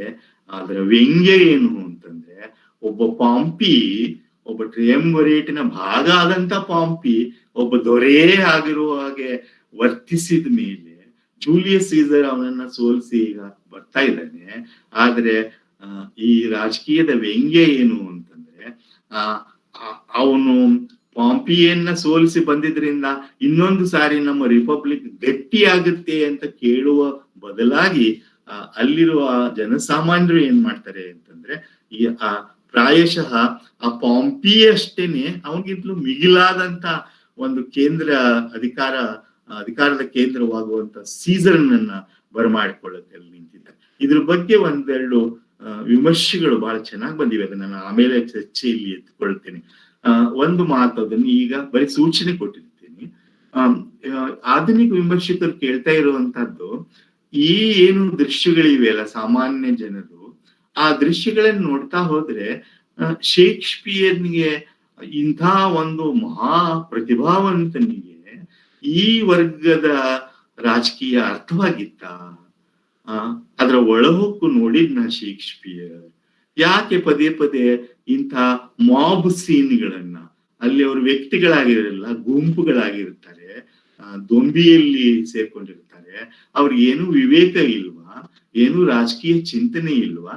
ಮುಂದೆ ನಾಟಕದ ಬಹುದೊಡ್ಡ ಸನ್ನಿವೇಶದಲ್ಲಿ ನಾವು ನೋಡ್ತೀವಿ, ಬ್ರೂಟಸ್ ನಾವು ಏಕೆ ಸೀಸರ್ನನ್ನ ಕೊಲೆ ಮಾಡಿದೀವಿ ಅಂತ ಸಮರ್ಥನೆ ಮಾಡ್ಕೊಂಡ್ರೆ ಲಾಂಗ್ ಲಿವ್ ಬ್ರೂಟಸ್ ಅಂತ ಹೇಳ್ತಾರೆ, ದ ನೋಬಲ್ ಬ್ರೂಟಸ್ ಅಂತ ಅವನ ಮಾತುಗಳನ್ನು ಒಪ್ಪಿಕೊಳ್ತಾರೆ. ಆದ್ರೆ ಅಲ್ಲಿನ ಮುಂದೆ ಒಂದು ಅರ್ಧ ಗಂಟೆ ಒಳಗೇನೆ ಮಾರ್ಕ್ ಆಂಟನಿ ಬಂದ್ಬಿಟ್ಟು ಬ್ರೂಟಸ್ ಮತ್ತು ಇತರರು ಕೊಲೆಗಾರರು ಅಂತ ಹೇಳಿದಾಗ ಅವರ ಮನೆಗಳಿಗೆ ಬೆಂಕಿ ಇಡಿ ಅಂತ, ಇಷ್ಟು ಫಿಕಲ್ ಮೈಂಡೆಡ್ ಆಗಿರ್ತಾರ ಜನ. ಆ ವರ್ಗಕ್ಕೆ ರಾಜಕೀಯ ಚಿಂತನೆ ಅನ್ನೋದು ಏನೂ ಇರಲ್ವಾ? ಯಾವಾಗ್ಲೂ ಅವರು ಅತಾರ್ಕಿಕವಾಗಿನೇ ವರ್ತಿಸ್ತಾರ, ಅಥವಾ ಶೇಕ್ಸ್ಪಿಯರ್ನಿಗೆ ಆ ವರ್ಗದ ರಾಜಕೀಯದ ಬಗ್ಗೆ ಸುಮ್ಮನೆ ಪಡಿಯಚ್ಚು ಕಲ್ಪನೆಗಳಿತ್ತ ಅನ್ನೋದನ್ನು ನಾವು ಪ್ರಶ್ನೆ ಮಾಡ್ಬೇಕು. ಈಗ ಬರೀ ನನ್ನ ಸೂಚನೆಯನ್ನು ಇಲ್ಲಿ ನಾನು ಕೊಡ್ತಾ ಇದ್ದೇನೆ. ಮುಂದೆ ನಾವು ಏನನ್ನ ನೋಡ್ತೀವಿ ಅಂತಂದ್ರೆ, ಸೀಸರ್ ಅವನ ವ್ಯಕ್ತಿತ್ವದ ಒಳಗೇನೇ ಈ ಎರಡೂ ಅಂಶಗಳು ಕೂಡ ಇವೆ ಅಂತ. ಶೇಕ್ಸ್ಪಿಯರ್ನ ಪ್ರತಿಭೆ ಏನು ಅಂತಂದ್ರೆ, ಯಾವುದನ್ನ ನಾವು ಒಂದು ರೀತಿಯ ಸಾರ್ವಜನಿಕ ಅಂದ್ರೆ ಯಾವ ಮುಖ, ಯಾವ ವ್ಯಕ್ತಿತ್ವ ಅದು ಹೊರಗೆ ತೆರೆದುಕೊಂಡಿರುತ್ತೋ ಮತ್ತು ಆಂತರ್ಯ ಏನಿರುತ್ತೋ ಅವೆರಡನ್ನು ಬೆಸೆಯುವ ಒಂದು ರೀತಿಯನ್ನ ನಾವಿಲ್ಲಿ ನೋಡಬಹುದು. ಈ ಸಂಘರ್ಷಕ್ಕೂ ಮತ್ತು ಸೀಸರ್ನ ವ್ಯಕ್ತಿತ್ವಕ್ಕೂ ಎಲ್ಲೋ ಒಂದು ಆಳವಾದಂತ ಸಂಬಂಧಗಳು ಕಾಣ್ತಾ ಇವೆ. ಏನು, ಒಂದ್ ಕಡೆಗೆ ಅವನು ಈಗಾಗ್ಲೇನೆ ಈ ಒಂದು ಪ್ಲೀಬಿಯನ್ ವರ್ಗ, ಅವ್ರಿಗೆ ಕಾರ್ಮಿಕರು ಇವರೆಲ್ಲ ಸೇರ್ಕೊಂಡು ರೈತಾಪಿ ಜನ ಪ್ಲೀಬಿಯನ್ ವರ್ಗದವರು, ಆ ವರ್ಗದ ಒಂದು ಭಾವನಾತ್ಮಕವಾದಂತಹ ಲಾಯಲ್ಟಿ, ಅವನಿಗೆ ವಿಧೇಯತೆ ಅನ್ನೋದು ಅವನಿಗೆ ಖಂಡಿತವಾಗ್ಲೂ ಅವನಿಗೆ ಈಗಾಗ್ಲೇನೆ ದೊರಕಿ ಬಿಟ್ಟಿದೆ ಅವನಿಗೆ. ಮತ್ತೆ ಅವನ ಸ್ವಭಾವದಲ್ಲಿ ಅದು ಇದೆ. ನಾವು ಪ್ರಾಮಾಣಿಕವಾಗಿ ಯಾವುದೇ ಪೂರ್ವಾಗ್ರಹ ಇಲ್ಲದೆ ಇಟ್ಕೊಳ್ದೇನೆ ಅವನನ್ನ ನೋಡಿದ್ರೆ ಅವನಿಗೆಲ್ಲೋ ಆ ಜನರ ಬಗ್ಗೆ ಒಲವು ಇದೆ. ಇದು ಚಾರಿತ್ರಿಕವಾಗಿಯೂ ನಿಜನೇ. ಕೆಲವು ವಿಷಯಗಳನ್ನ ಅವನು ಅವರ ಪರವಾಗಿ ಮಾಡಿರುವಂತದಕ್ಕೆ ದಾಖಲೆಗಳನ್ನೇ ಇದೆ. ಅದು ಒಂದು ಅವನ ಮುಖ. ಆದ್ರೆ ಇನ್ನೊಂದ್ ಕಡೆಗೆ ನಾವು ಸರ್ವಾಧಿಕಾರಿ ಆಗಿಲ್ಲದೆ ಆದ್ರೆ ಆಗಬಹುದಾದಂಥ ಸಾಧ್ಯತೆಗಳನ್ನು ನಾವು ಅವನ ವ್ಯಕ್ತಿತ್ವದಲ್ಲಿ ಕಾಣಕ್ಕೆ ಸಾಧ್ಯ ಇದೆ. ಅವನು ತನ್ನ ಬಗ್ಗೆನೇ ಬಳಸ್ಕೊಳ್ಳುವಂತಹ ರೂಪಕಗಳನ್ನ ನೀವು ಗಮನಿಸ್ಬೇಕು, ಉಪಮೆಗಳನ್ನ ನೀವು ಗಮನಿಸ್ಬೇಕು. ಇಲ್ಲಿ ಮಾತ್ರವಲ್ಲ, ಮುಂದೆ ಕೂಡ ನಾನೊಬ್ಬ ಎಂದೂ ನನ್ನ ಸ್ಥಾನದಿಂದ ಅಲುಗದೇ ಇರುವಂತ ಒಬ್ಬ ಧ್ರುವ ನಕ್ಷತ್ರ ಅಂತ ಹೇಳೋದಾಗ್ಲಿ, ನಾನು ಒಬ್ಬ ಇನ್ವಿನ್ಸಿಬಲ್, ನಾನು ಒಬ್ಬ ಅಜೇಯ, ನಾನು ಎಂದೂ ಯಾವುದಕ್ಕೂ ಬಗ್ಗದೇ ಇರುವಂತವನು ಅನ್ನೋದಾಗ್ಲಿ, ವಿಲ್ಟ್ ದ ಮೂವ್ ಮೌಂಟೇನ್ ಅಂತ, ಇಂಥ ಪರ್ವತವನ್ನ ನೀನು ಚಲಿಸಬಲ್ಲೆ ಅಂತ ಅಂದ್ಕೊಂಡಿದೀಯಾ ಅಂತ ಕೇಳೋ ಈ ಮಾತುಗಳ ಸರಣಿಗಳೇನಿವೆ ಅಲ್ಲ, ಇಡೀ ನಾಟಕದಲ್ಲಿ ಆ ಉಪಮೆ ಹೋಲಿಕೆಗಳನ್ನು ನೋಡಿದ್ರೆ ಎಲ್ಲೋ ಒಂದ್ ಕಡೆಗೆ ಅವನಿಗೆ ತನ್ನ ಬಗ್ಗೆ ಅತಿ ಆತ್ಮವಿಶ್ವಾಸ ಮಾತ್ರ ಅಲ್ಲ, ಎಲ್ಲೋ ಒಂದ್ ಕಡೆಗೆ ಸರ್ವಾಧಿಕಾರಿ ಆಗುವಂತಹ ಒಂದು ಸ್ವಭಾವವೂ ಇದೆ. ಅದು ಒಂದು ಸಂಕೀರ್ಣ ವ್ಯಕ್ತಿತ್ವ. ಎಲ್ಲ ವಿಮರ್ಶಕರು ಗುರುತಿಸಿದ ಹಾಗೆ ಅತ್ಯಂತ ಕಡಿಮೆ ಸಾಲುಗಳನ್ನ ಆಡುವ ವ್ಯಕ್ತಿ ಇದರಲ್ಲಿ ಸೀಸರ್, ಮತ್ತು ಅತಿ ಕಡಿಮೆ ಸಮಯ ನಮ್ಮ ಮಂಚದ ಮೇಲಿರೋನು ಸೀಸರ್. ಬಹಳ ಜನ ವಿಮರ್ಶಕರು ಇದನ್ನ ಟ್ರಾಜಿಡಿ ಆಫ್ ಜೂಲಿಯಸ್ ಸೀಸರ್ ಅಲ್ಲ, ಟ್ರಾಜಿಡಿ ಆಫ್ ಬ್ರೂಟಸ್ ಅಂತ ಕರಿಬೇಕು ಅಂತ ಮೊದಲಿಂದ ಹೇಳ್ಕೊಂಡು ಬಂದಿದ್ದಾರೆ. ಕಾಲದಿಂದಲೇ ಹೇಳ್ಕೊಂಡ್ ಬಂದಿದ್ದಾರೆ. ಆದ್ರೆ ನಾವು ಇಲ್ಲಿ ಗಮನಿಸಬೇಕಾದಂತ ಒಂದು ವಿಷಯ ಏನಂದ್ರೆ, ಇವು ಸಾಧ್ಯತೆಗಳ ಮಟ್ಟದಲ್ಲಿವೆ. ಆಗ್ಲೇ ನಾನು ನಿಮಗೆ ಹೇಳಿದೆ, ನಾನು ಅಂಡರ್ಲೈನ್ ಮಾಡುವ ಪದ ಅಂದ್ರೆ ಸಾಧ್ಯತೆ ಅಂತ. ಇದು ಈಗಲೂ ಹೊರಹೊಮ್ಮಿಲ್ಲ, ಅವನೇನು ಸರ್ವಾಧಿಕಾರಿ ಆಗಿಲ್ಲ. ಆದ್ರೆ ಆ ಒಂದು ದ್ವಂದ್ವ ಅವನಲ್ಲಿ ಇದೆಯನ್ನು ನಮ್ಗೆ ಎಲ್ಲಿ ಗೊತ್ತಾಗುತ್ತೆ ಅಂತಂದ್ರೆ, ಈ ಕಡೆಗೆ ಆತಂಕದಿಂದ ಕಾಯ್ತಾ ಇರುವಂತಹ ಬ್ರೂಟಸ್ ಮತ್ತು ಕ್ಯಾಸಿಯಸ್ ಅವರು ಅಲ್ಲಿ ಏನಾಗ್ತಾ ಇದೆ, ಜನರು ಯಾಕೆ ಅಷ್ಟು ಸುತ್ತುವರೆದುಕೊಂಡು ಘೋಷಣೆಗಳನ್ನು ಕೂಗ್ತಾ ಇದ್ದಾರೆ ಅಂತ ಕಾಯುವಾಗ ಆಮೇಲೆ ನಮ್ಗೆ ಕಾಸ್ಕಾನ್ ಮೂಲಕ ಒಂದು ವರದಿ ಸಿಗ್ತಿತ್ತೆ. ಏನಂತಂದ್ರೆ, ಅವನ ಸಹಚರನು ಸ್ನೇಹಿತನು ಆದಂತ ಮಾರ್ಕ್ ಆಂಟನಿ ಕಿರೀಟವನ್ನ 3 ಸಾರಿ ಅವನಿಗೆ ಕೊಟ್ಟಾಗ 3 ಸಾರಿಯೂ ಅವನು ನನ್ಗೆ ಬೇಡ ಅಂತ ಹೇಳ್ತಾನೆ. ಇದು ಬಹಳ ಅಂಬಿಗ್ಯುಯಸ್ ಆಗಿರೋ ಭಾಗ.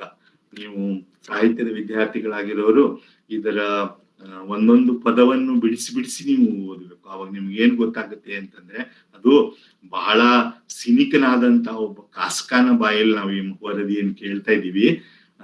ಅವನೇನನ್ನ ವ್ಯಂಗ್ಯವಾಗಿ ಹೇಳ್ತಾನೆ ಅಂತಂದ್ರೆ, 3 ಸಾರಿ ಕಿರೀಟವನ್ನ ತೊಡಿಸಲು ಆಂಟನಿ ಮುಂದೆ ಹೋದಾಗ 3 ಸಾರಿಯೂ ಸೀಸರ್ ಅದು ನನಗೆ ಬೇಡವೆಂದು ತಿರಸ್ಕರಿಸಿದ. ಆದ್ರೆ ಪ್ರತಿ ಸಾರಿಯೂ ಅವನಿಗೆ ಅದು ಬೇಕಾಗಿತ್ತಾ ಅಂತ ನಮಗೆ ಅನ್ನಿಸ್ತಾ ಇತ್ತು ಅನ್ನೋ ಮಾತನ್ನು ಹೇಳ್ತಾನೆ. ಆಮೇಲೆ ಪ್ರಾಯಶಃ ಅವನು ಜನರು ಒತ್ತಾಯ ಮಾಡ್ಲಿ, ಯಾಕೆ ಒತ್ತಾಯ ಮಾಡಿ ಅವ್ರ ಕಿರೀಟ ತೊಡಿಸ್ಬಿಡ್ಲಿ ಅಂತೂ ಒಳಗೆ ಆಂತರ್ಯದಲ್ಲಿ ಆಸೆ ಇತ್ತು ಅವನಿಗೆ ಅನ್ನೋದಕ್ಕೂ ಕೆಲವು ಸಾಕ್ಷಿಗಳನ್ನ ನಾವು ನಾಟಕದಲ್ಲಿ ಕಾಣಕ್ಕೆ ಸಾಧ್ಯ ಇದೆ. ಯಾಕಂದ್ರೆ ನಾ ಆಗ್ಲೇ ನಿಮಗೆ ಹೇಳಿದೆ ಕೆಲವು ನಿಮಿಷಗಳ ಹಿಂದೆ, ರೋಮ್ನ ಒಂದು ಪೊಲಿಟಿಕಲ್ ಇಮ್ಯಾಜಿನೇಷನ್ ಏನು ಅಂತಂದ್ರೆ, ರಿಪಬ್ಲಿಕ್ ನಮ್ಮದು ನೂರಾರು ವರ್ಷಗಳಿಂದ ಅನ್ನೋ ಒಂದು ಗಾಢ ನಂಬಿಕೆ ಇದೆಯಲ್ಲ, ಅದು ರಾಜತ್ವವನ್ನ ಅಷ್ಟು ಸುಲಭವಾಗಿ ಒಪ್ಪಿಕೊಳ್ಳಲ್ಲ. ಜೊತೆಗೆ ಪ್ರಬುದ್ಧ ರಾಜಕೀಯ ವ್ಯಕ್ತಿಯಾದಂತ ಸೀಸರ್ಗೂ ಗೊತ್ತಿದೆ ಅವನ ವರ್ಗದ ಈ ಪೇಟ್ರಿಷಿಯನ್ಸ್ ಇದನ್ನ ಸಹಿಸಲಾರರು ಅಂತ. ಯಾಕಂದ್ರೆ ಅಲ್ಲಿಂದ ವಾಪಸ್ ಬಂದು ಕೆಲವೇ ಕ್ಷಣಗಳಲ್ಲಿ ಅವನು ಕ್ಯಾಸಿಯಸ್ ನನ್ನ ನೋಡಿ ಹೇಳ್ತಾನಲ್ವಾ, ಇಂಥ ವ್ಯಕ್ತಿಗಳು ನನ್ನ ಸುತ್ತ ಇರೋದ್ ಬೇಡ. ಯಾಕಂದ್ರೆ ಇವರ ಒಳಗೇನೆ ಒಂದು ಅತಿಯಾಕಾಂಕ್ಷೆನೂ ಮೊಳಿತಾ ಇದೆ, ಅಸೂಯೇನು ಮೊಳಿತಾ ಇದೆ. ಅದು ಗೊತ್ತಿರುವಂತ ಸೀಸರ್ ಬಹುಶಃ ಏನ್ ಅಪೇಕ್ಷೆ ಪಟ್ಟಿದ್ದ ಅಂತಂದ್ರೆ, ನಾನೇನ್ ಮಾಡ್ಲಿ, ಒತ್ತಾಯದಿಂದ ನನಗೆ ಈ ಕಿರೀಟವನ್ನ ತೊಡಿಸಲಾಯ್ತು ಅಂತ ಹೇಳುವ ಸಂದರ್ಭಕ್ಕಾಗೂ ಕಾಯ್ತಾ ಇದ್ನೇನು ಅಂತ. ಅದು ಕೂಡ ಇದೆ. ಇದು ಆ ಒಂದು ಸಂಕೀರ್ಣತೆ. ಯಾಕಂದ್ರೆ ನಾವು ನೆನಪಲ್ಲಿ ಇಟ್ಕೋಬೇಕು, ನಾವು ನೋಡ್ತಾ ಇರುವಂತಹದ್ದಾಗ್ಲಿ ಅಥವಾ ಓದ್ತಾ ಇರುವಂತಹದ್ದಾಗ್ಲಿ, ಅದು ಒಂದು ರಾಜ್ಯಶಾಸ್ತ್ರದ ಒಂದು ಪ್ರಬಂಧವನ್ನಲ್ಲ, ಒಂದು ನಾಟಕವನ್ನ ನಾವು ನೋಡ್ತಾ ಇದೀವಿ. ಒಂದು ಸಾಹಿತ್ಯ ಕೃತಿ ಬಹಳ ಸಂಕೀರ್ಣವಾಗಿರೋದನ್ನ ನೋಡ್ತೀವಿ. ಆದ್ರೆ ಆ ಸಾಧ್ಯತೆಗಳು ಅವನಲ್ಲಿ ಇವೆ ಅಂತ. ಈ ಸಾಧ್ಯತೆಗಳಿಂದ ವಿಚಲಿತರಾಗಿರೋರು ಒಬ್ಬ ಕ್ಯಾಸಿಯಸ್ ಮತ್ತು ಒಬ್ಬ ಬ್ರೂಟಸ್. ಕ್ಯಾಸಿಯಸ್ ಯಾಕೆ ಆಗಿದ್ದಾನೆ ಅನ್ನೋದಕ್ಕೆ ಬಹಳ ಕಾರಣಗಳು ಸ್ಪಷ್ಟವಾಗಿದೆ. ಅವನು ಕೂಡ ರಿಪಬ್ಲಿಕ್ ಬಗ್ಗೆ ಮಾತಾಡ್ತಾನೆ. ಘನತೆವೆತ್ತ ರೋಮ್, ನಿನಗೆ ನಿನ್ನ ಸಾಮರ್ಥ್ಯ ಕಳೆದೇ ಹೋಯಿತೆ. ಕೇವಲ ಒಬ್ಬ ಘನ ವ್ಯಕ್ತಿ ಮಾತ್ರ ರೋಮ್ನಲ್ಲಿ ಇರಬೇಕು ಅನ್ನೋದನ್ನ ಹೀನ ಸ್ಥಿತಿಯನ್ನ ನೀನು ಒಪ್ಕೊಳ್ತೀಯಾ ಅನ್ನೋ ಮಾತುಗಳನ್ನ ಕ್ಯಾಸಿಯಸ್ ಹೇಳ್ತಾ ಇದ್ರೂ ಕೂಡ ಅವನಲ್ಲಿ ಖಂಡಿತವಾಗ್ಲೂ ಮತ್ತೆ ನೀವೇನ್ ಮಾಡ್ಬೇಕು, ಅಲ್ಲಿರುವಂತ ರೂಪಕಗಳನ್ನ ನೀವು ನೋಡ್ಬೇಕು, ಅಲ್ಲಿರುವಂತ ಭಾಷೆಯ ಬಳಕೆಯನ್ನ ನೀವು ನೋಡಿದ್ರೆ ಏನ್ ಗೊತ್ತಾಗುತ್ತೆ ಅಂತಂದ್ರೆ, ಒಂದು ಸೆನ್ಸ್ ಆಫ್ ಇನ್ಫೀರಿಯಾರಿಟಿ ಇದೆ. ಒಂದು ಉಪಮೆಯ ಉದಾಹರಣೆಯನ್ನು ಕೊಡೋದಾದ್ರೆ ಅವನೇನ್ ಹೇಳ್ತಾನೆ ಅಂದ್ರೆ, ಈ ಸೀಸರ್ ಒಂದು ಕೊಲಾಸಸ್ ಆಗಿ ಬೆಳೆದು ಬಿಟ್ರೆ, ಕೊಲಾಸಸ್ ಅಂದ್ರೆ ನಮ್ಮಲ್ಲಿ ಗೊಮಟೇಶ್ವರನ ಮೂರ್ತಿ ಇದೆ ಅಲ್ಲ, ಹಾಗಿದ್ದಂತ ಒಂದು ಮೂರ್ತಿ, ಆ ನದಿಯ 2 ದಡಗಳ ಮೇಲೆ ಕಾಲಿಟ್ಟಂತ ಮೂರ್ತಿ ಆಗಿದ್ದಂತ ಕೊಲಾಸಸ್. ಆ ಕೊಲಾಸಸ್ನಾಗೆ ಅವನು ಬೆಳೆದು ಬಿಟ್ರೆ ನಾವು ಪಿಗ್ಮಿಗಳಾಗ್ತೀವಲ್ಲ ಅನ್ನೋದನ್ನ ಆ ಒಂದು ತನ್ನ ಮಾತಿನಲ್ಲಿ ಅವನು ಹೇಳ್ಕೊಳ್ತಾನೆ. ಇನ್ನೊಂದ್ ಕಡೆಗೆ ಏನ್ ಹೇಳ್ಕೊಳ್ತಾನೆ ಅಂತಂದ್ರೆ, ಅವನು ಯಾಕೆ ಇವತ್ತು ಗ್ರೇಟ್ ಆಗಿದ್ದಾನೆ ಅಂದ್ರೆ, ನಾವು ಕುಬ್ಜರಾಗಿರೋದ್ರಿಂದ. ಅದು ಒಂದು ಪ್ರೇರಣೆ ಮತ್ತು ಪ್ರಚೋದನೆಯನ್ನು ನಾವು ಕ್ಯಾಸಿಯಸ್ ನಲ್ಲಿ ಕಾಣುವುದಾದ್ರೆ ಬಹುಶಃ ಅವನು ಮಾತ್ರವಲ್ಲ, ಅನೇಕರಲ್ಲಿ ಅದು ಇದ್ದ ಹಾಗೆ ಕಾಣುತ್ತೆ. ಇನ್ನೊಂದು ಈ ಬ್ರೂಟಸ್ ನಲ್ಲಿ ಇರುವಂತಹದ್ದು, ಈ ಬ್ರೂಟಸ್ ನ ಒಂದು ಗುಣ, ಅದನ್ನ ಪಾತ್ರದ ಬಗ್ಗೆ ಬಹಳ ಜನ ಬರೆದಿದ್ದಾರೆ. ನಾನು ಅದನ್ನ ಮತ್ತೆ ಮತ್ತೆ ಏನು ಇಲ್ಲಿ ಪುನರಪಿ ಹೇಳುವ ಅವಶ್ಯಕತೆ ಇಲ್ಲ ಅಂತ ಅಂದ್ಕೊಂಡಿದ್ದೀನಿ. ಒಂದೇನಂತಂದ್ರೆ, ಅವನು ಸತ್ತು ಹೋದ ಮೇಲೆ, ಬ್ರೂಟಸ್ ಯುದ್ಧ ಭೂಮಿಯಲ್ಲಿ ಸತ್ತು ಹೋದ್ಮೇಲೆ ಅವನ ಶತ್ರು ಆದಂತ ಮಾರ್ಕ್ ಆಂಟನಿ ಒಂದು ಮಾತನ್ನು ಹೇಳ್ತಾನೆ. ಈ ಎಲ್ಲಾ ಪಿತೂರಿಗಾರರಲ್ಲಿ ಒಂದು ತತ್ವಕ್ಕೋಸ್ಕರ, ವಿಚಾರಕ್ಕೋಸ್ಕರ ಅದರಲ್ಲಿ ಭಾಗವಹಿಸಿದವನು ಬ್ರೂಟಸ್ ಮಾತ್ರ ಅನ್ನೋ ಮಾತನ್ನ ಮಾರ್ಕ್ ಆಂಟನಿ ಹೇಳ್ತಾನೆ. ಇದು ನಿಜವೇ. ಯಾಕೆಂದ್ರೆ ಈ ಬ್ರೂಟಸ್ ನಾವು ಹೇಗ್ ಕಾಣ್ತಿದೀವಿ ಇಲ್ಲಿ ಅಂತಂದ್ರೆ, ಒಬ್ಬ ಅವನು ವೈಚಾರಿಕ ಸ್ವಭಾವದ, ಒಂದ್ ರೀತಿಯಲ್ಲಿ ನಾನು ಓದಿದಾಗ ನನ್ಗೆ ಯಾವಾಗ್ಲೂ ಅನ್ಸೋದು is a misfit in politics ಅಂತ. ಅವನು ಅದಕ್ಕೆ ಸರಿ ಹೋಗಲ್ಲ. ಅವನೊಬ್ಬ ವೈಚಾರಿಕತೆ ಇರುವಂತ ಒಬ್ಬ ಇಂಟೆಲೆಕ್ಚುವಲ್ ಆಗಿದ್ದಾನೆ. ಅವನು ಬಹಳ ತರ್ಕಬದ್ಧವಾಗಿನೇ ಯೋಚನೆ ಮಾಡುವಂತವನು. ಅವನಿಗೆ ಎಲ್ಲೋ ರಾಜಕೀಯ ಅಂತ ಏನ್ ಕರಿತೀವಲ್ಲ, ಈ ಸಂತೆ ಏನಿದೆ ಅಲ್ಲ, ಈ ಧೂಳು ತುಂಬಿದ ಬೀದಿ ಏನಿದೆ ಅಲ್ಲ, ಅಲ್ಲಿ ತತ್ವಗಳು ವೈಚಾರಿಕತೆ ಕೆಲಸ ಮಾಡಲ್ಲ. ಅಲ್ಲಿ ಕೆಲಸ ಮಾಡುವಂತ ಪ್ರವೃತ್ತಿಗಳೇ ಬೇರೆ. ಇದರ ಬಗ್ಗೆ ಸ್ವಲ್ಪ ಅಜ್ಞಾನಿಯಾಗಿರುವಂತ ಬ್ರೂಟಸ್, ಆದ್ರೆ ಆದರ್ಶಪರವಾಗಿರುವಂತ ಒಬ್ಬ ಸ್ಥಿತಪ್ರಜ್ಞ ಆಗಿರೋದು ಮಾತ್ರವಲ್ಲ, ಸ್ಥಿತಪ್ರಜ್ಞೆ ತತ್ವಶಾಸ್ತ್ರವನ್ನು ಒಪ್ಕೊಂಡಿರುವಂತಹ ಬ್ರೂಟಸ್, ಅವನ್ಗೆ ಈ ಸೀಸರ್ನ ಸುತ್ತ ನಡೀತಾ ಇರೋ ಈ ನಾಟಕ ಏನಿದೆಯೋ, ನನ್ನ ದೊರೆಯನ್ನಾಗಿ king of Rome, emperor of Rome ಮಾಡಕ್ಕೆ ಹೊರಟಿರುವ ನಾಟಕದ ಇಂದಾಗಿ ಅವನು ವಿಚಲಿತ ಯಾಕಾಗಿದ್ದಾನೆ ಅಂತಂದ್ರೆ, ಅವನ ಆಳದಲ್ಲಿರುವಂತಹ ನೆನಪು ಯಾವುದಂದ್ರೆ, ಅವನ ಪುರಾತನನಾದಂತ ಒಬ್ಬ ಬ್ರೂಟಸ್ನೇ ಅವನು ಕೂಡ. ಅವನು ಆ ಕೊನೆಯ ದೊರೆಯನ್ನ ರೋಮ್ನಿಂದ ಕಳಿಸಿ ರಿಪಬ್ಲಿಕ್ ನ ಸ್ಥಾಪನೆಗೆ ಕಾರಣರಾದವರಲ್ಲಿ ಒಬ್ಬ ದೊಡ್ಡ ವ್ಯಕ್ತಿ ಅಂತ ನೆನಪು ಅವನಿಗೆ ಇದೆ. ಸೀಸರ್ ಅವನಿಗೆ ಹತ್ತಿರವಾಗಿರುವಂತವನು ಹೌದು. ಸೀಸರ್ ಅವನಿಗೆ ಗೌರವದಿಂದ ಬಹಳ ಚೆನ್ನಾಗಿ ನೋಡ್ಕೊಂಡಿದ್ದಾನೆ. ಆದ್ರೆ ಇವನ ಮನಸ್ಸಿನಲ್ಲಿ ಏನೊಂದು ಭಾವನೆ ಬರ್ತಾ ಇದೆ ಅಂತಂದ್ರೆ, ಎಲ್ಲಿಯೋ ಈ ಪ್ರವೃತ್ತಿ ಸೀಸರ್ನಲ್ಲಿ ಬೆಳಗ್ತಾ ಹೋದ್ರೆ, ಆ ಪ್ರವೃತ್ತಿಗೆ ಸರಿಯಾದಂತಹ ಸಮರ್ಥನೆ ಇಲ್ಲಿಯ ಈ ಸಾಮಾನ್ಯ ಜನರಿಂದ ದೊರೀತಾನೆ ಹೋದ್ರೆ, ಮುಂದೆ ರೋಮಿನ ರಾಜಕೀಯದ ಒಂದು ಸ್ಥಿತಿ ಬದಲಾಗುತ್ತೆ. ಈ ರಿಪಬ್ಲಿಕನ್ ಆದಂತಹ ಆದರ್ಶಗಳ ಬದಲಾಗಿ ಪ್ರಾಯಶಃ ಒಂದು ಸರ್ವಾಧಿಕಾರಿ ರಾಜತ್ವ ಅನ್ನೋದು ಒಂದು ಉಟ್ಕೊಳ್ಳುತ್ತೆ, ಪ್ರಭುತ್ವ ಉಟ್ಕೊಳ್ಳುತ್ತೆ ಅನ್ನೋದ್ರಿಂದ ಅವನು ಆತಂಕಿತನಾಗಿದ್ದಾನೆ ಅನ್ನೋದನ್ನ ನಾವಿಲ್ಲಿ ಗಮನಿಸ್ಬೇಕಾಗುತ್ತೆ. ಮುಂದೆ ನಿಮ್ಗೆಲ್ಲ ಪರಿಚಯ ಇರೋ ಹಾಗೆ ಅನೇಕ ಬಹುಮುಖ್ಯ ಕ್ಲಿಷ್ಟ ಸಂದರ್ಭಗಳಲ್ಲಿ ಬ್ರೂಟಸ್ ಪದೇ ಪದೇ ತಪ್ಪು ತೀರ್ಮಾನಗಳನ್ನು ಮಾಡ್ತಾ ಹೋಗ್ತಾನೆ. ಆ ತಪ್ಪು ತೀರ್ಮಾನಗಳಿಗೆ ಕಾರಣವೂ ಏನಾಗಿರುತ್ತೆ ಅಂದ್ರೆ ಈ ರೀತಿ. ಅಂದ್ರೆ ಇಲ್ಲಿ ಶೇಕ್ಸ್ಪಿಯರ್ ಏನ್ ಮಾಡ್ತಾ ಇದ್ದಾನೆ, ಮತ್ತೆ ನಾವು ಘಟನೆಗಳ ಒಂದು ಸಮರಿಗೆ ಹೋಗೋದು ಬೇಡ. ಇಲ್ಲಿ ಏನನ್ ಮಾಡ್ತಾ ಇದ್ದಾನೆ ಅಂತಂದ್ರೆ, ಈ ಎರಡು ಏನು ತತ್ವಗಳು ಏನಿವೆ ಅಲ್ಲ, ಅವುಗಳ ಸಂಘರ್ಷ, ನಿರಂತರ ಸಂಘರ್ಷ ಏನಿದೆ, ಅದ್ರೊಳಗೆ ಆಯ್ಕೆ ಯಾವುದು ಸರಿ ಅನ್ನೋದು ಗೊತ್ತಾ ಮನುಷ್ಯರಿಗೆ ಅಂತ. ಯಾವುದು ಇವೆರಡು ಪ್ರಿನ್ಸಿಪಲ್ಸ್ ಅಂತಂದ್ರೆ, ಒಂದು ಎಥಿಕ್ಸ್, ಮೊರಾಲಿಟಿ, ನೀತಿ ಅನ್ನೋದು. ಆ ಒಂದು ಒಂದು ಒಂದು ದೊಡ್ಡ ಒಂದು ಪ್ರಿನ್ಸಿಪಲ್, ಅದು ಇಡೀ ನಮ್ಮ ಜೀವನಕ್ಕೆ ಬೇಕಾಗಿರುವಂತಹದ್ದು, ನಾಗರಿಕತೆಗೆ ಬೇಕಾಗಿರುವಂತಹದ್ದು. ತಪ್ಪು ಸರಿ ಅನ್ನುವಂತ ಒಂದು ತೀರ್ಮಾನವನ್ನ ಮಾಡಕ್ಕೆ ಇರುವಂತಹ ಒಂದು principle of ethics and morality ಇದೆ.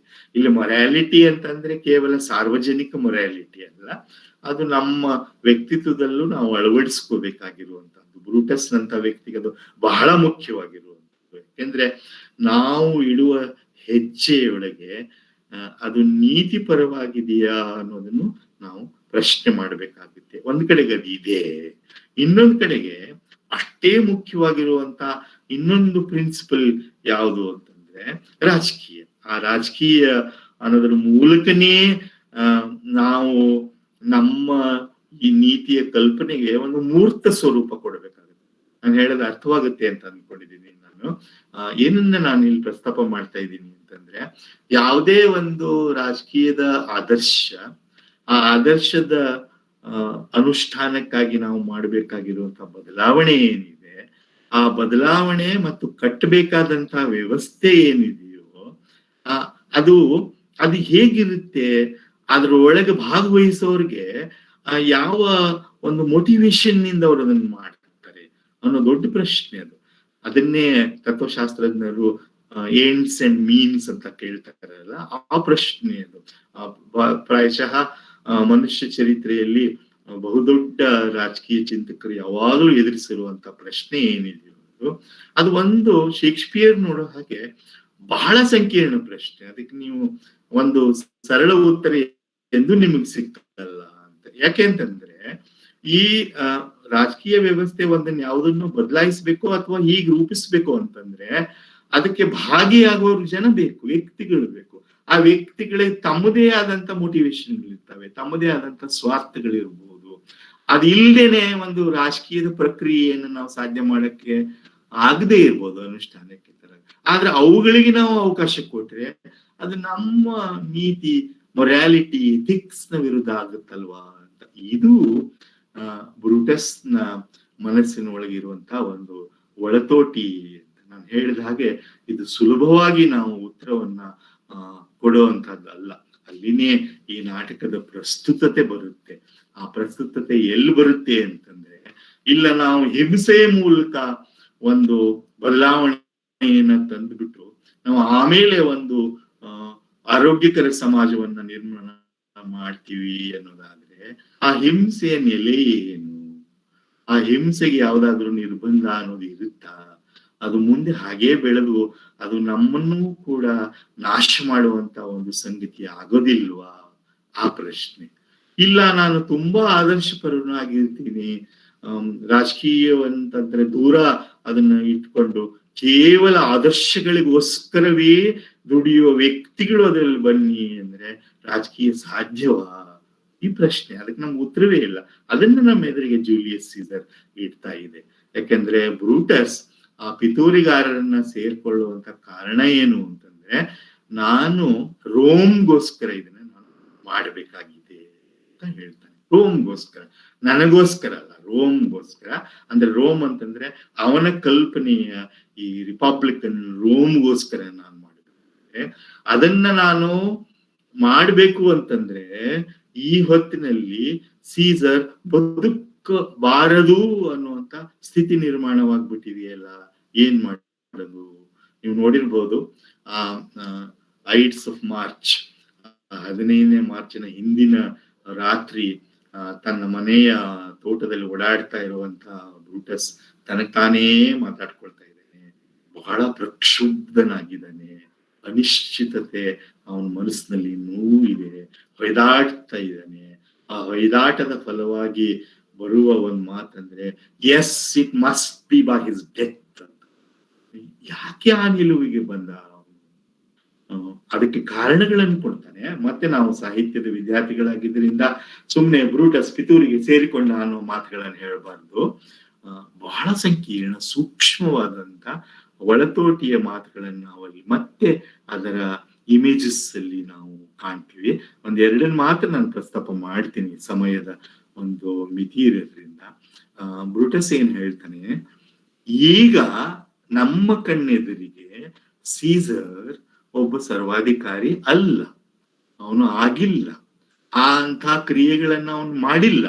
ಆದ್ರೆ ಮಾಡಬಹುದಾದಂತ ಸಾಧ್ಯತೆಗಳು ನನಗೆ ಇವತ್ತು ಕಾಣ್ತಾ ಇವೆ. ಅವನು ಕೊಡುವ ಹೋಲಿಕೆ ಏನಿದೆ ಅಂತಂದ್ರೆ, ಅವನು ಹೇಳ್ತಾನೆ, ಬಿಸಿಲಿರುವ ಹಗಲಿದ್ದಾಗ ತಾನೇ ಹಾವು ಹುತ್ತದಿಂದ ಹೊರಬರುವುದು ಅಂತ ಹೇಳ್ತಾನೆ. ಹಾವು ಬಚ್ಚಿಟ್ಕೊಂಡಿರುವಂತದ್ದು ಹೊರಗೆ ಬರೋದು ಯಾವಾಗ ಅಂತಂದ್ರೆ, it's the bright day which draws out the order ಅನ್ನೋ ಮಾತನ್ನ ಹೇಳ್ತಾನಲ್ಲ ಅಲ್ಲಿ. ಆ ಒಂದನ್ನ ನೀವು ಗಮನಿಸ್ಬೋದು. ಇನ್ನೊಂದನ್ನ ಏನ್ ಹೇಳ್ತಾನೆ ಅಂತಂದ್ರೆ, ಒಂದು ಸರ್ಪದ ಮೊಟ್ಟೆ ನಮ್ ಕಣ್ಣೆದುರಿಗೆ ಕಂಡ್ರೆ ಒಂದಿಲ್ಲ ಒಂದು ದಿನ ಅದು ಸರ್ಪವಾಗಿ ಹುಟ್ಟಿ ವಿಷವನ್ನ ಕಾರುತ್ತೆ ಅಂತ ಗೊತ್ತಿದ್ದಾಗ ನಾವ್ ಏನ್ ಮಾಡ್ಬೇಕು ಅನ್ನುವಂತ ಒಂದು ಪ್ರಶ್ನೆ. ಇದು ಬಹಳ ದೊಡ್ಡ ಪ್ರಶ್ನೆ. ನನಗನ್ಸುತ್ತೆ ಬ್ರುಟಸ್ ನಿರ್ಧಾರ ಏನೇ ಇರಲಿ ಅದಕ್ಕೆ ಏನು ಉತ್ತರವನ್ನ ನಾವು ಕೊಡೋಕ್ಕಾಗಲ್ಲ. ನಿಮಗೆ ಒಂದು ಸಾಧ್ಯತೆ ಆ ರಾಜಕೀಯದಲ್ಲಿ ಕಾಣ್ತಾ ಇದ್ರೆ ಇದೇನೋ ಒಂದು ನಮ್ಮ ಆದರ್ಶಗಳ ವಿನಾಶದ ಕೆಲಸ ಮಾಡಬಹುದು, ಈ ವ್ಯಕ್ತಿ ಇದೇ ದಿಶೆಯಲ್ಲಿ ಮುಂದೆ ಹೋಗ್ತಾ ಹೋದ್ರೆ ನಾವು ಏನ್ ಮಾಡ್ಬೇಕು?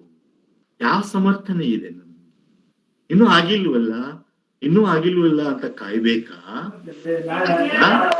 ಈ ಸಾಧ್ಯತೆ ಇದೆ ಅನ್ನೋದನ್ನ ಅದು ನಮ್ಮ ಕ್ರಿಯೆಗಳನ್ನ ರೂಪಿಸ್ಬೇಕ. ಬ್ರೂಟಸ್ ತಗೊಳ್ಳುವಂತ ಒಂದು ತೀರ್ಮಾನ ಏನಂದ್ರೆ ಇಲ್ಲ, ಆ ಸಾಧ್ಯತೆಗಳನ್ನ ಈಗಲೇ ಮೊಟಕುಗೊಳಿಸ್ಬೇಕು ಅಂತಂದ್ರೆ ನನ್ನ ಪ್ರೀತಿಗೆ ಪಾತ್ರನಾದಂತ ಆ ಜೂಲಿಯಸ್ ಸೀಸರನ್ನ ನಾವು ಬಲಿ ಕೊಡಬೇಕಾಗುತ್ತೆ. ದಯವಿಟ್ಟು ಗಮನಿಸ್ಬೇಕು.